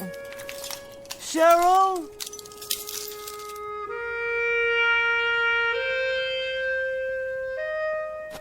Cheryl, my friend. You were my friend, weren't you? My only friend. And now you're gone, too. It's all gone. This block, the entire city, nothing but rubble, as far as the eye can see. It's a nightmare. That's all it is. I fell asleep downstairs, and I'm dreaming. I'll wake up any minute and have a good laugh. Any minute now. As if this were the last car, the last one on the street that hasn't burned. It's impossible. It isn't real. It can't be. It feels real enough. It certainly does. I wonder if it still runs. Can I get home? See if Helen's alive? Someone's left the key in the ignition. Now I know I'm dreaming. Come on. Oh, what's the use? There's nowhere to drive. The street's impossible. It's nothing but one enormous crater, it looks like, beyond the park. Hello? Is anybody there? Anybody at all? I can't be the only one left, can I? They're all dead. They must be. Everybody's dead, except me. I'm all right, but why am I all right? I was right in the middle of the vault. I was in the vault. The walls are 18 inches thick down there. That's why I'm alive, because I was down inside the vault. The thing of it is, I'm not at all sure I want to be alive, to be totally alone. They did it. They actually did it. Some damn fool used the bomb after all. And now look at what they've done. Somebody, anybody, please, help me.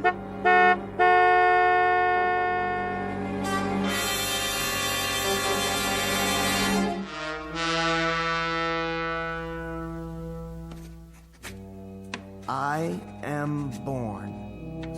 Whether I shall turn out to be the hero of my own life, or whether that station will be held by anybody else, these pages must show.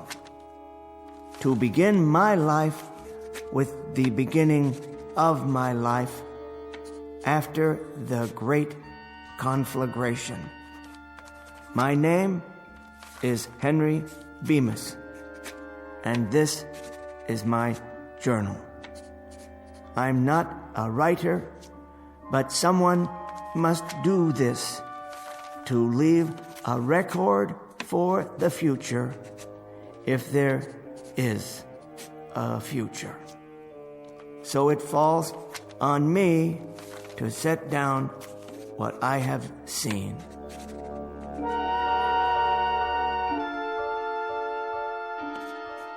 Day 2, as far as I can tell, the city is without life. After sleeping through the night in an abandoned furniture store, I awoke and went in search of food. The markets in the area are fully stocked. The canned goods appear to be undamaged.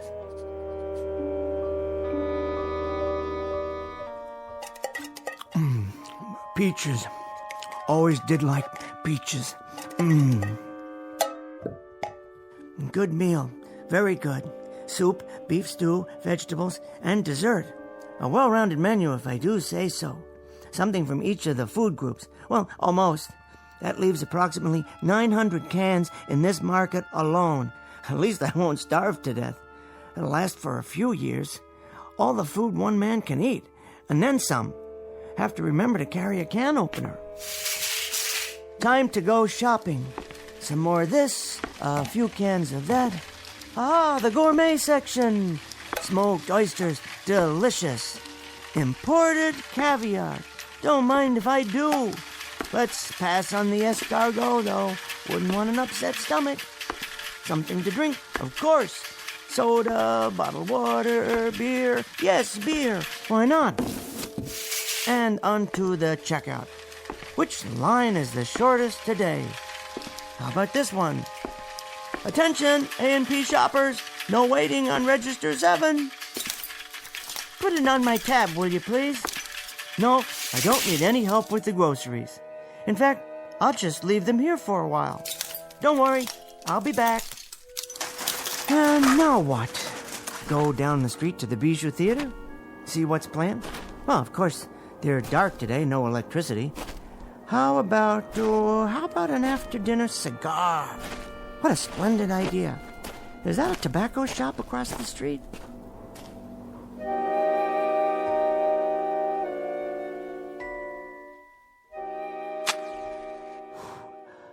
Wonderful cigar. Finest imported leaf. Rich, full-bodied. Better take a few with me. And pipes. Yes, a new pipe and some tobacco. I've always wanted to smoke a pipe. I do believe it suits me.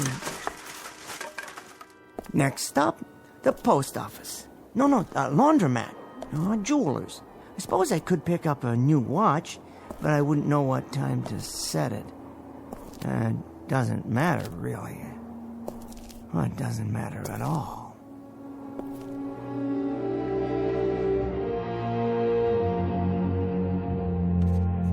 I was happy to find a newsstand on the corner. By some miracle, not all of it had burned or blown away. There was one copy of the New York Times. All the news that's fit to print. I realized then that there would never be another edition. Only the same headlines, the same editorials, even the same comics. But after I read it and reread it, I still have a few magazines. I decided to remember this place. For the time being, I thought I'd explore the neighborhood, because it was my neighborhood now, all of it. From this day forward, I'd have it to myself. There was a candy shop, a stationery store, a dry cleaner's, sporting goods. For some reason, that one caught my eye. Besides, I had to sit down somewhere and rest. The worst thing was being alone. Utterly, completely alone. And this was the way it would always be from now on. Just walking and sitting, eating and smoking and reading the same newspaper over and over again. But for now, I needed a flashlight and some candles or a lantern for tonight. There were tennis rackets, rods and reels.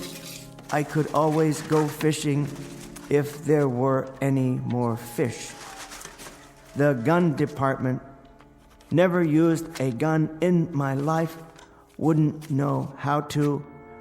I suppose I could learn for self-protection, but against whom? Or target practice. That might fill some time. I had my pick. Remington, Winchester, Marlin, or a pistol. Yes, why not? A revolver like a cowboy in a Zane Grey novel.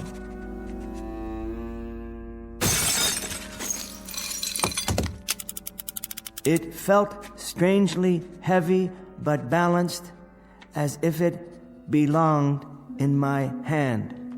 Without thinking, I began to load it. And then something came over me, settling on my shoulders like a great weight. The sadness of it all, the pity, the loneliness, and the sheer, utter waste. I thought, what does it matter now? What does it matter? Who will know? Who will care? It doesn't matter one bit. So I raised the gun and looked at it. How well made it was, finely machined, polished to a bright silver shine, and so carefully balanced the way it rested in my hand. It doesn't make any difference. It doesn't make a bit of difference. This is perfectly all right. I mean, this is solitude. I should be grateful. I've never had much of that. I've got things to occupy my time. I've got enough food. I'm really extremely fortunate. If it weren't for the loneliness, the sameness, if there were just something else, someone, I'm sure I could be forgiven for this, the way things are now. I put it to my head and cocked the hammer. If there is a God, surely I'll be forgiven. And then I saw it. Wait, what's that? I could see the entire next block through the hole in the wall. And there it was. I adjusted my glasses and read the sign from here. Public Library!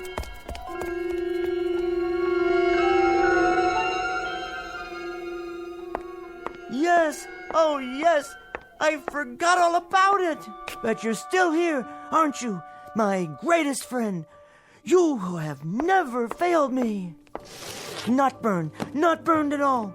Why, the whole interior is untouched. There are thousands of books here, tens of thousands, all waiting to be read.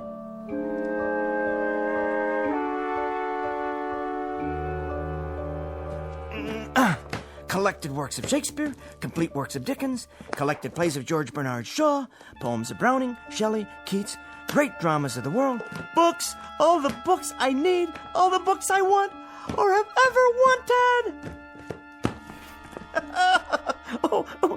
Poetry, fiction, history, it's all here.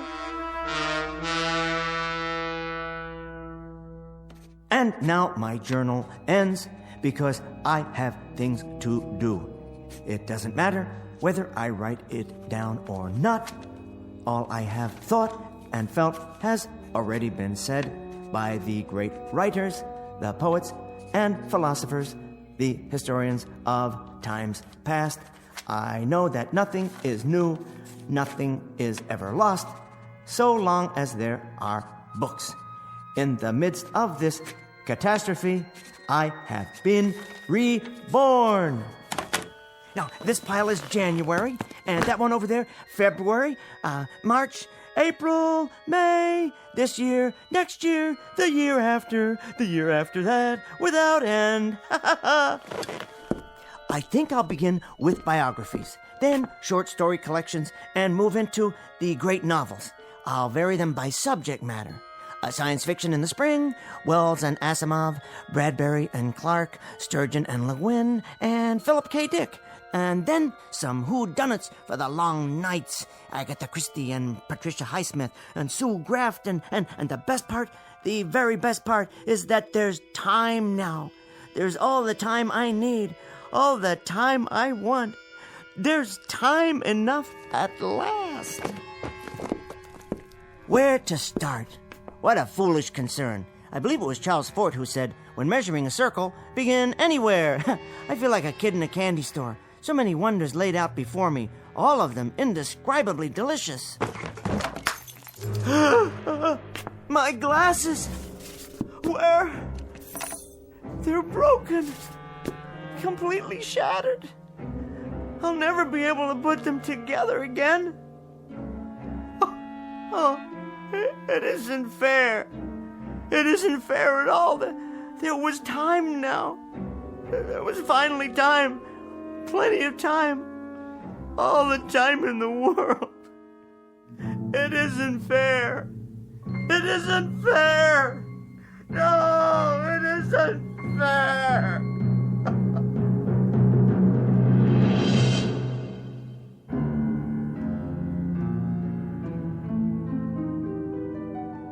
The best laid plans of mice and men, and Mr. Bemis. The small man in the thick glasses who asked very little of life, who wanted nothing but time to read. Only a moment out of an eon of moments, a mere instant out of eternity. For himself. Henry Bemis, now just part of the landscape, smashed beyond all recognition. Just another piece of rubble, a fragment of what man has deeded to himself in the Twilight Zone.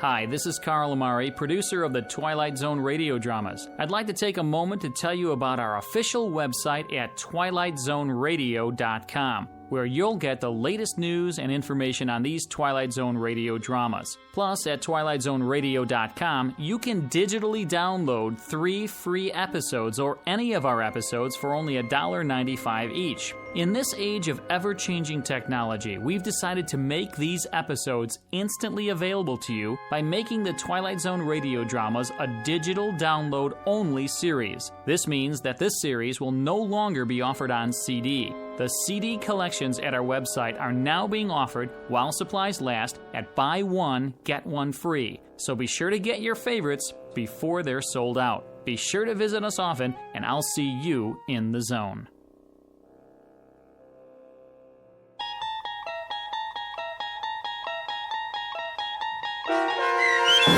Time Enough at Last, starring Tim Kazurinsky with Stacy Keach as your narrator, was adapted for radio by Dennis Etchison and based on a script by Rod Serling from a story by Lynn Venable.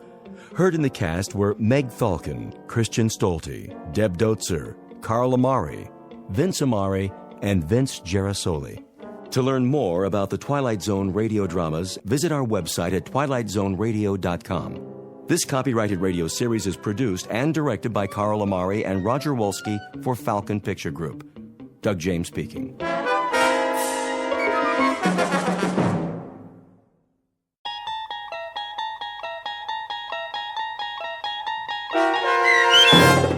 The Silence, starring Chris McDonald with Stacy Keach as your narrator, was adapted for radio by Dennis Etchison and written for the Twilight Zone by Rod Serling. Heard in the cast were Craig Brawley, Christian Stolte, Jeff Lupetin, James Schneider, Derek Purcell, Turk Muller, Kurt Nabig, Carl Amari, Roger Wolski, and Vince Amari. To learn more about the Twilight Zone radio dramas and to obtain audio cassettes and CDs of these programs, visit our website at twilightzoneradio.com. The producers of The Twilight Zone wish to thank CBS Enterprises, Carol Serling, Dennis Etchison, Dick Brescia Associates, Claire Simon Casting, Terry Jennings, XM Satellite Radio, Sirius Satellite Radio, our sponsors, and our radio affiliates for helping make this series possible. This copyrighted radio series is produced and directed by Carl Amari and Jason Mallow for Falcon Picture Group. Doug James speaking.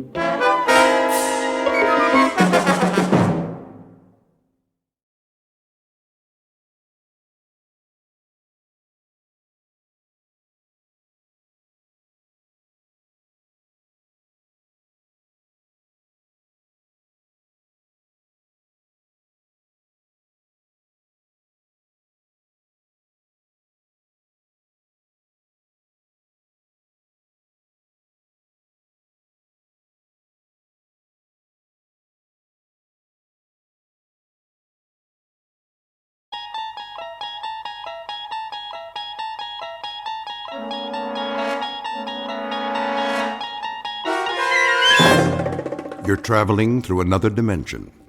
A dimension not only of sight and sound, but of mind. A journey into a wondrous land whose boundaries are those of imagination. Your next stop, the Twilight Zone.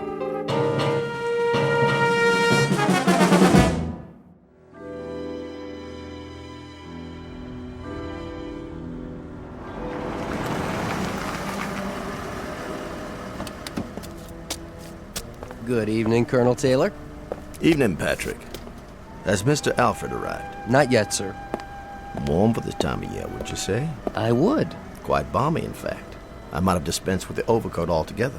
Martin? Yes, sir. See to the Colonel's car. Right away. Is he new? Just started this evening.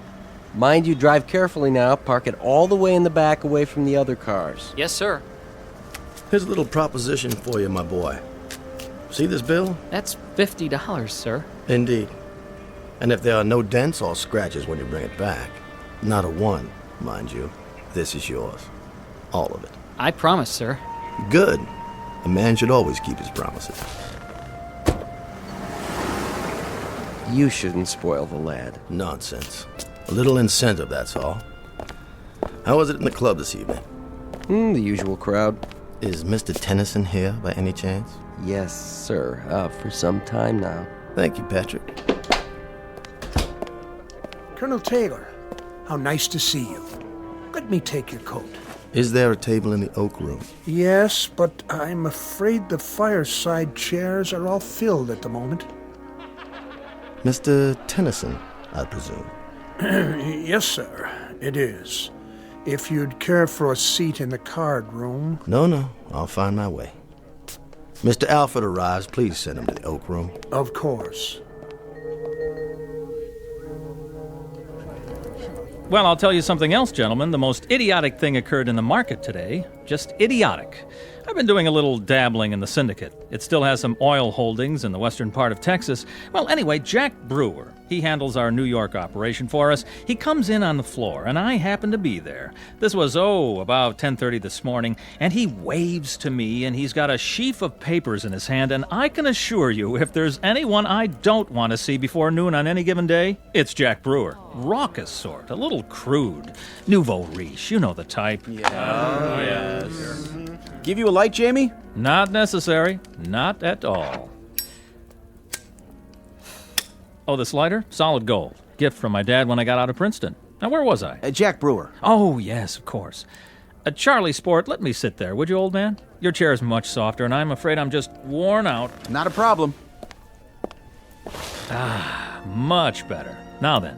Oh, yes. Anyway, Brewer, I call him Brewer the Boar, walks across the floor to me with an intense voice, a voice absolutely shaking with intensity, sidles up and whispers. He's got a miserable habit of whispering sotto voce when everyone in the world can hear him.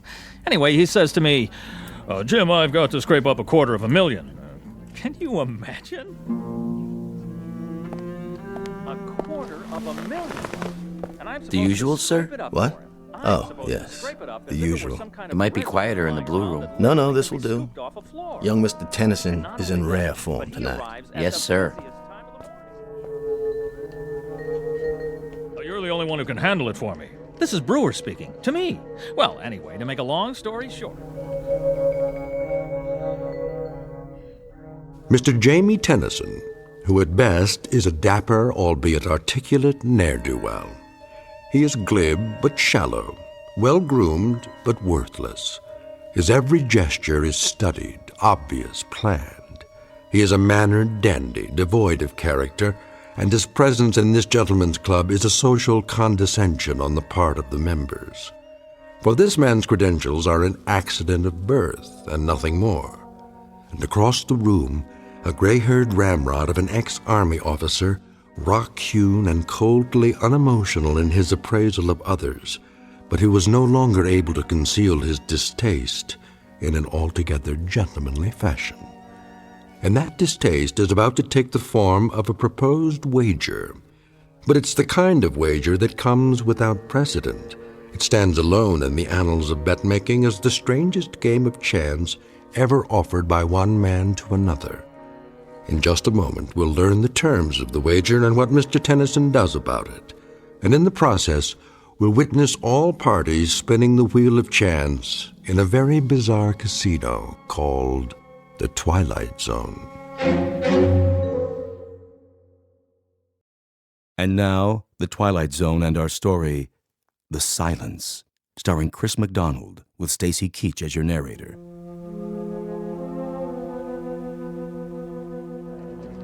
$250,000, mind you. And I'm supposed to scrape it up for him. I'm supposed to scrape it up as if it were some kind of residue lying around that literally can be scooped off a floor. There you are, Alfred. I just got your letter. Sit down, please. Look, Archie. Shh. Our young friend is discoursing again. The opening salvo and then the attack. That may well be. The only thing worse than his loquaciousness is his transparency. In about 30 seconds, Alfred, he'll very nonchalantly request a loan, a sizable loan, from anyone within earshot. Mark my words. The letter you sent me is the most incredible thing I've ever read. Is it? You must be out of your mind. Not at all, but that's a medical appraisal. What I'm looking for from you is legal advice. Archie, we're old friends, but I must tell you. My communication to you, Alfred, was not as an old friend. It was directed to you as my lawyer. Is the wager I have in mind legal? No wager is legal in this state. Is it against the law, then? Is there anything criminal about it? I don't see anything criminal in it, no, but the thing is so incredible. In substance, that's what I wanted to hear from you. Franklin? Yes, sir? Would you take this over to young Mr. Tennyson across the room there? Tell him it's from me and ask him to read it immediately. Why, all right, sir. Well, as I'm sure you know, gentlemen, I'm familiar with the plastics business inside and out. Inside and out. And Brewer has obviously stumbled upon a golden goose. But the man is just too incredibly stupid to know what to do with it. Can you imagine what I could do with $250,000 in this kind of deal? Well, I'll tell you this. I can treble it. I can quadruple it. With an initial investment of $250,000, I can take this plastics thing and I can... Excuse me, Mr. Tennyson. A note for you, sir. From Colonel Taylor. Just put it down there, Franklin.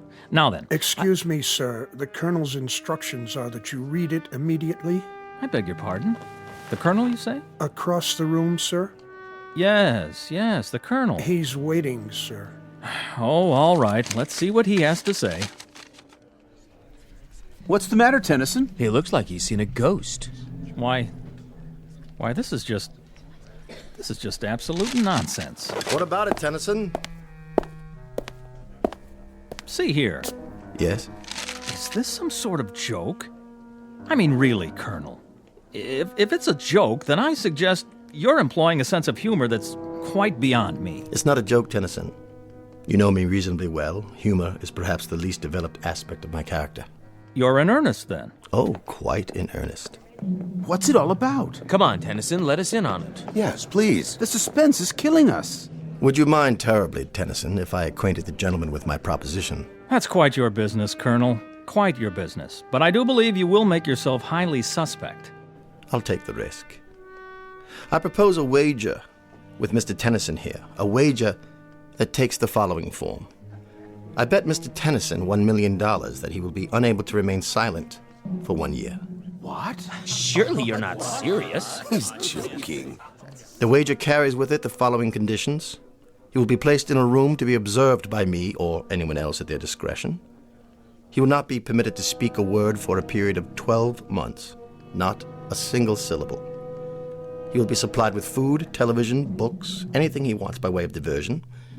But he will make his wants known by pen and paper, not by voice. Incredible. Are you pulling our legs? $1 million? I don't believe it. What about it, Tennyson? First, let's establish that you're quite serious. Beyond any doubt. Then, may I ask the purpose of this wager? That should be obvious. That is, to anyone but you. I'm afraid it eludes me, Colonel. So perhaps you'd be good enough to explain to me why you're willing to risk $1 million? Risk? Hardly a risk, Tennyson. Well, hardly a risk at all. But if the wager is genuine... What I'm about to say would horrify the average man, but to someone as insensitive as you, it will probably mean nothing. Oh, is that right? I dislike you intensely, Tennyson. It goes well beyond the normal distaste I would feel for anyone without manners, without breeding, without principle. Beyond and much deeper. You've become a call celeb with me. Your voice has become intolerable. See here. Each night I sit here, and the sound of it makes me wince. I cannot ask you to leave the club because I don't have the right. So, the thought occurred to me that I would be happy to risk, as you say, a large sum of money, just to have quiet. You see, Tennyson, you couldn't possibly remain silent for a year. It's not in your nature. You're a shallow, compulsively talkative, empty-headed ne'er-do-well, and to remain silent would destroy you.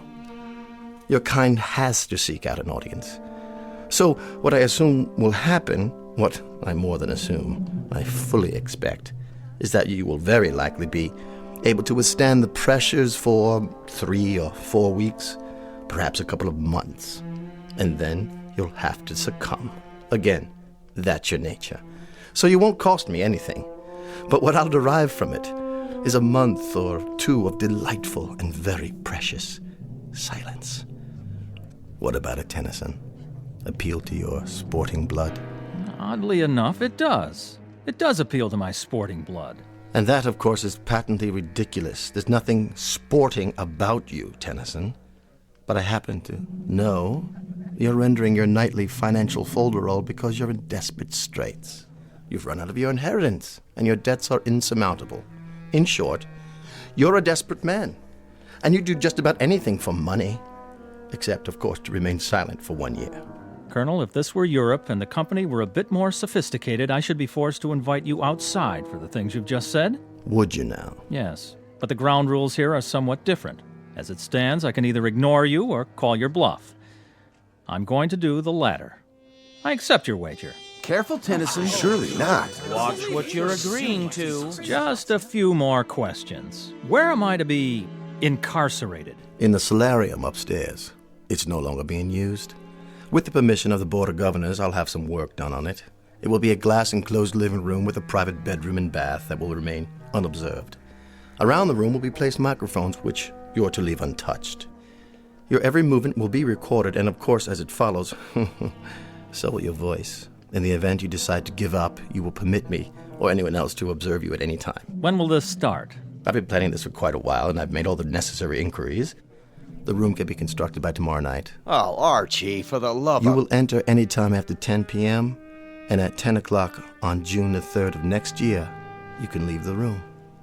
I'll have a certified check in the amount of $1 million waiting for you, assuming the impossible happens and you have remained silent for the full 12 months. Well, Tennyson, your questions answered? They are. I'll be back tomorrow night.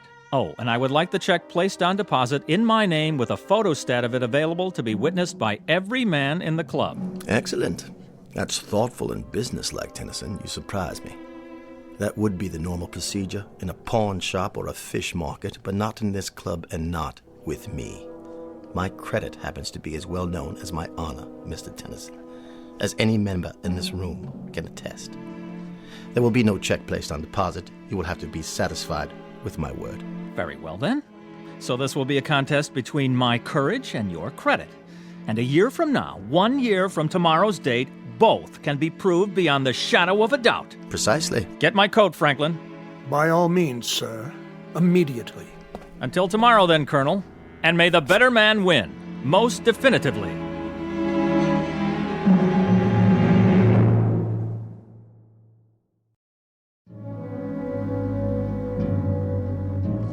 Listen, Tennyson. What is it? This is none of my business. You're right, old man, it's not. But I've known Colonel Taylor for a long time. This is not a capricious man. He's dead serious. Do you know my wife, Charles? We've met. Her name is Doris. A lovely thing. Frail, beautiful, fragile, like a cameo brooch. Oh, yes, she certainly is that, and more. But I'm afraid her tastes run to unfragile things. Sizable baubles with sizable price tags. She shops at Tiffany's like most women enter a supermarket. And my miserable misfortune is that I happen to love her very much. And so at this particular moment, I do happen to be in desperate need of money. Now, that may sound melodramatic. Not at all, Jamie. But it happens to be true. And my wife's faithfulness is in direct proportion to the size of the allowance I give her. I didn't mean to make light of it. Please believe me. So, that's why I'll be back tomorrow night. How bizarre. Don't you think so, old sport? How incredibly bizarre to remain indoors, shut up, silent, in a room for 12 entire months in exchange for a $1 million life preserver, thrown to me by none other than Colonel Archie Taylor. I'll say goodnight now. There are arrangements that must be made.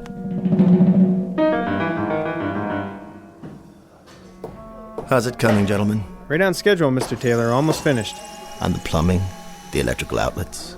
Everything works. We'll give it one more inspection, but I'd say everything's about ready. What about the microphones? They're in position? Yep, all around the room and plugged into this tape recorder.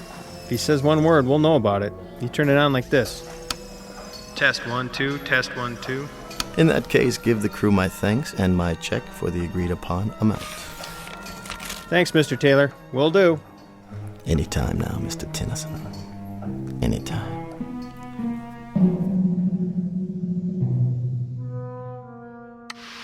Hey, Debbie, get back in the flying saucer. Here come those booty men. Hey, no problem. Trouble rolls off my back. Tonight on Classics Revisited, we bring you the BBC's dramatization of that timeless masterpiece, Peter Ibbotson.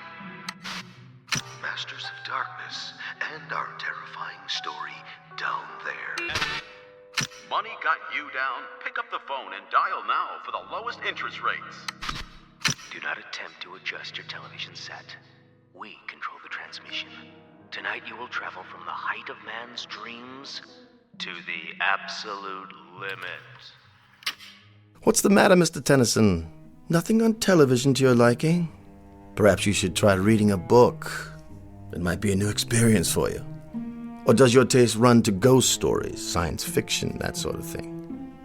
If you prefer, I could stock your bookshelf with trash like that, bestsellers, even erotica, something to keep a man's thoughts on other things.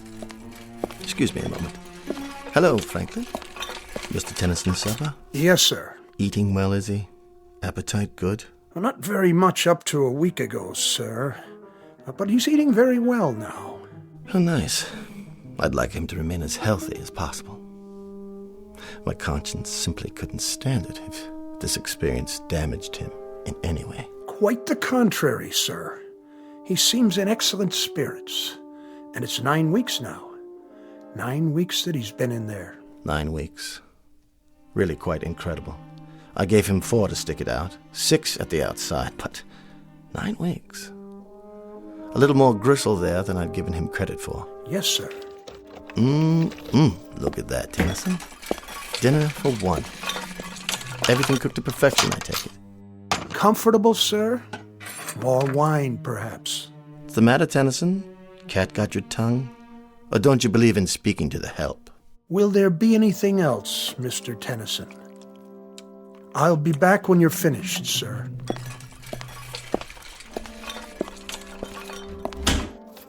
Enjoy your meal, Tennyson. Sorry I can't stay, but I have another engagement with friends. A lovely little spot downtown, so warm and friendly. Perfect for conversation. You understand, I'm sure.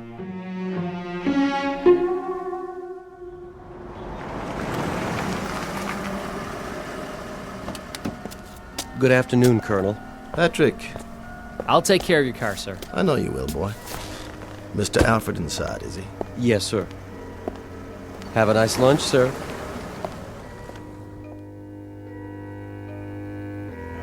There you are, George. I reserved a table for us, a quiet one. Good. But then they're all quiet nowadays, aren't they? Franklin called to say you wanted to see me. Only to pose a question to you. What sort of question? Very succinct, Archie. Very brief. Yes? How long? How long what? How long are you going to keep this up, this prolonged practical joke? Not much longer. What exactly does that mean? You should see our boy up there. 4.5 months and not a sound from him. That's what I wanted to talk to you about. Incredible. I've just been wondering how my fortune might accommodate the loss of a cool $1 million. For the sake of argument, of course, quite theoretical. That fop couldn't take it another month. This, I'm certain of. For your sake, I hope that's the case. My sake? You have the money, of course. I find that insulting. I'm sorry if it is, but I think he's going to beat you, Arch. Especially from you, George. I'd say you owe me an apology. How are your holdings? What are you talking about? It's no longer theoretical. You might want to double-check your holdings now in preparation. My holdings? They're solid, dependable, 100-year-old firms. Why should I rearrange anything? You're insane. Merely careful. Look here. There isn't one chance in a million he'll last out the year. Not one in a million. I've watched him every day. He's beside himself. He's becoming bored to the point of irrationality. A week longer, 2 weeks, 3 at the most, he'll be crawling up the walls, screaming for us to let him out. I hope so. I sincerely hope so, but I think that boy up there will remain silent for the entire year. And I think you're going to owe him that cool million. Nonsense. I just hope you've got it. That's all. I'm not going to sit here and listen to this abuse. It's not in the least personal, only something I feel you need to hear from someone you'll listen to. The voice of reason, a word to the wise, that sort of thing. Then from now on, I'll thank you to disperse your wisdom elsewhere. Oh, for the love of... Consider yourself discharged. What? As of this hour and this day, you are no longer my attorney. But Archie... Goodbye, George. Goodbye to you, old boy, and good luck. Because by the look of things, I'd say you're going to need it.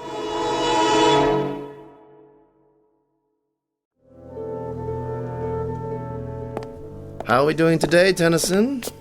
Read any good books lately? Or are you meditating on the calendar? Thoughtful of me to get you a calendar, wasn't it? What is it you're pointing to? Oh, yes, March already. So it is. In like a lion, as they say. Speak up. I can't hear you. What's that? A note? Well, bring it over to the glass so I can read it. Yes, I see it. 3 months to go, Colonel. The bet stands. Does it, Tennyson? Does it really? It's in early spring this year. Did you know that? You ought to see it. It's incredibly lovely out. Warm with the flowers starting already. All over the city. You really must see it. You don't know what you're missing. Why are you looking so smug? Well, you won't be so smug after I've given you something else to think about. It's the time of year when a young man's fancy gently turns to... You know the rest. And the young ladies, too. Your wife, for example. She must be desperately lonely for you. Desperately lonely. Why? Well, what's that pained expression? I was simply going to tell you that, as a matter of fact, she's been seen in the company of your friend. What was his name? Charlie, that's it. And other young men. Odd that she hasn't visited you, Tennyson. Don't you think it's odd? I happen to know you've sent her notes requesting a visit. And she doesn't even respond to the notes, does she? Tennyson, you may lose your wife. You're well aware of that, aren't you? While you sit doing nothing behind that glass, the very reason for all your agony may be slipping away from you. Tennyson, why don't you leave?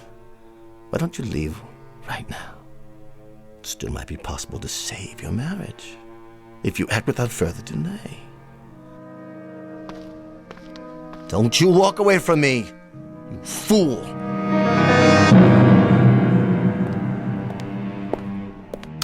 Tennyson, I know you can hear me.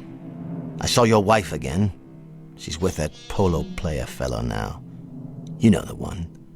The tall, attractive, blonde youngster. It's incredibly beautiful out today, Tennyson. Oh, it's incredibly beautiful. Birds and flowers and color. Absolutely lovely.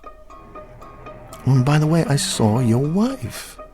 She was getting into a little European sports car. Some young man was driving it. And here's Franklin with yet another meal. You must be quite bored with the club's menu by now, aren't you, Tennyson? Oh, Franklin? Yes, sir? Chilly up here, isn't it? I hadn't noticed, sir. Perhaps. The thermostat, Does it control the temperature in Mr. Tennyson's room as well? I believe it does, sir. Then I'll just turn it up for a while. I don't want you getting chilly, Mr. Tennyson. Certainly not. I want to warm it up for you. Nice and warm.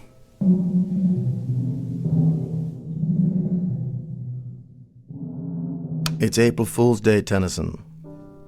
You remember April Fool's Day? I think it was named after you. Because only a fool would stay in there as long as you have, knowing precisely what's happening on the outside. Your wife, Tennyson. Your wife. She hasn't written to you, has she? Not a line. Not so much as a single response to any of your letters. What are you doing now? Writing another note? Why bother? I see you sweating. Why don't you tell me how uncomfortable it is? Why don't you ask me to get you out of there?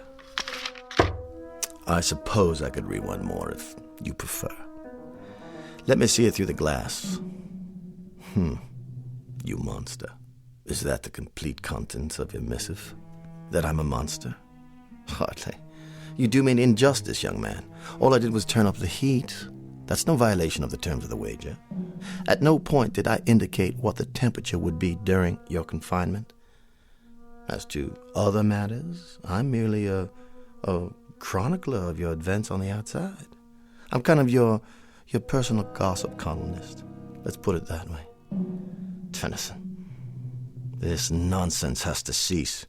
You've got to get out of there. I could tell you some stories about your wife. Please don't strike the glass. You might have hurt your hand. Anyway, it's non-breakable. A kind of plastic, actually. But of course, you know all about plastics, don't you? Now, how about it, Tennyson? I might see my way clear to giving you $10,000. That would pay off a few of your debts and a little bracelet for the wife. Something to compensate you for months of loneliness. How about it, Tennyson? $10,000, man. $12,000. Say one word and I'll let you out. You're an idiot. You know that? You're losing your mind in there. I know you are. You're ready to crawl up the walls. Tennyson, listen to me. Make it $75,000 in cash. If you'll give up this ridiculous game and speak. Make it 100. No, 200. 250,000, Tennyson. Time is running short, boy. You can't stay in there another hour. Not another half hour. I swear to you, $250,000 in cash if you'll speak now.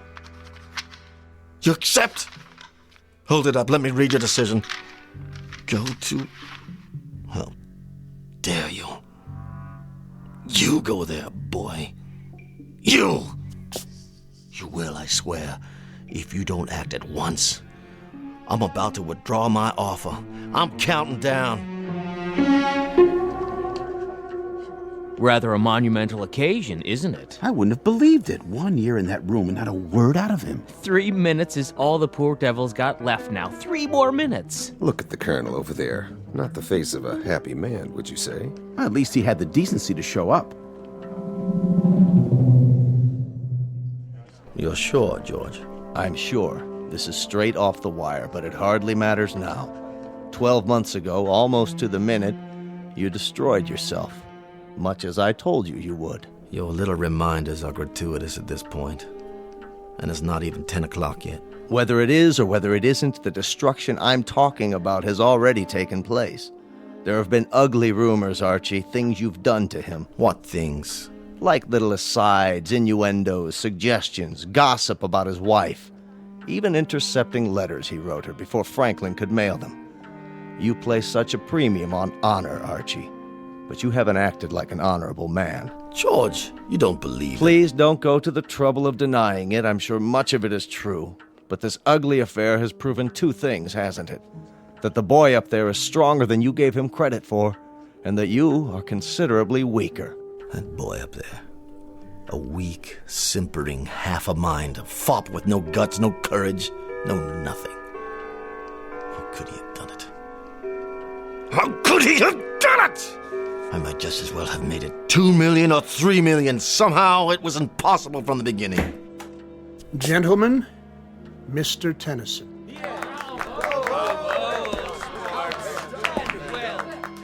He's so pale, thin as a rail. But he's done it. You hold out your hand to me, Mr. Tennyson. Not to shake it, I presume, but to receive payment. Well, sir, you have me at a disadvantage, a rather compromising situation.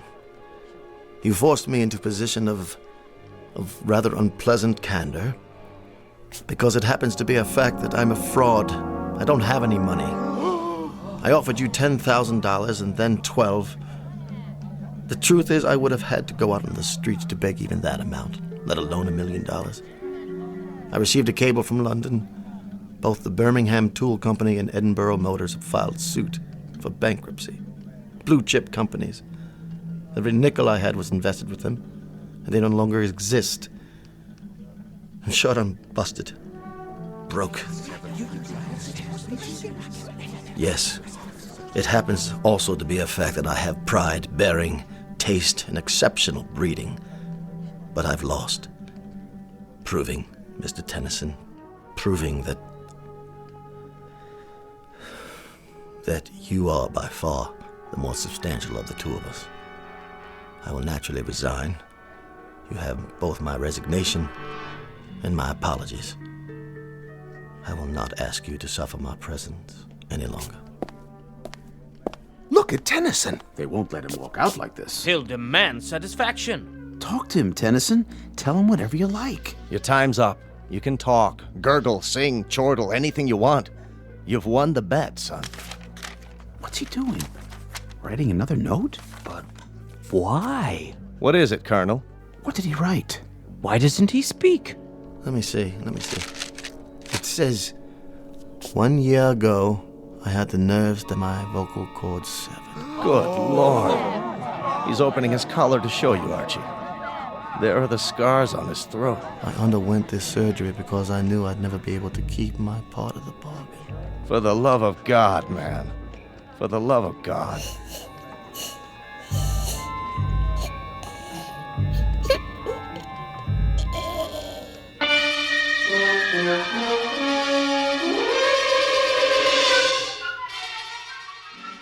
A bizarre and unlikely bet with two losers. Mr. Jamie Tennyson, who will go through life as a silent shell, the price to be paid for his weakness, and Colonel Archibald Taylor, who will spend the rest of his days in naked humiliation. The cost to him for all of this is the most precious possession he owned, his pride. And the point of it all? Simply that two men discovered somewhat belatedly that gambling can be a most unproductive pursuit. For somewhere beyond these two, a wheel was turned, and both their numbers came up. The number was Black 13. If you don't believe it, ask the croupier, the very special one who handles high-stakes roulette in the Twilight Zone. More from the Twilight Zone after this. Hello, I'm Stacy Keach. I hope you're enjoying this edition of the Twilight Zone Radio Dramas. To learn more about this series, be sure to log on to our official website at twilightzoneradio.com.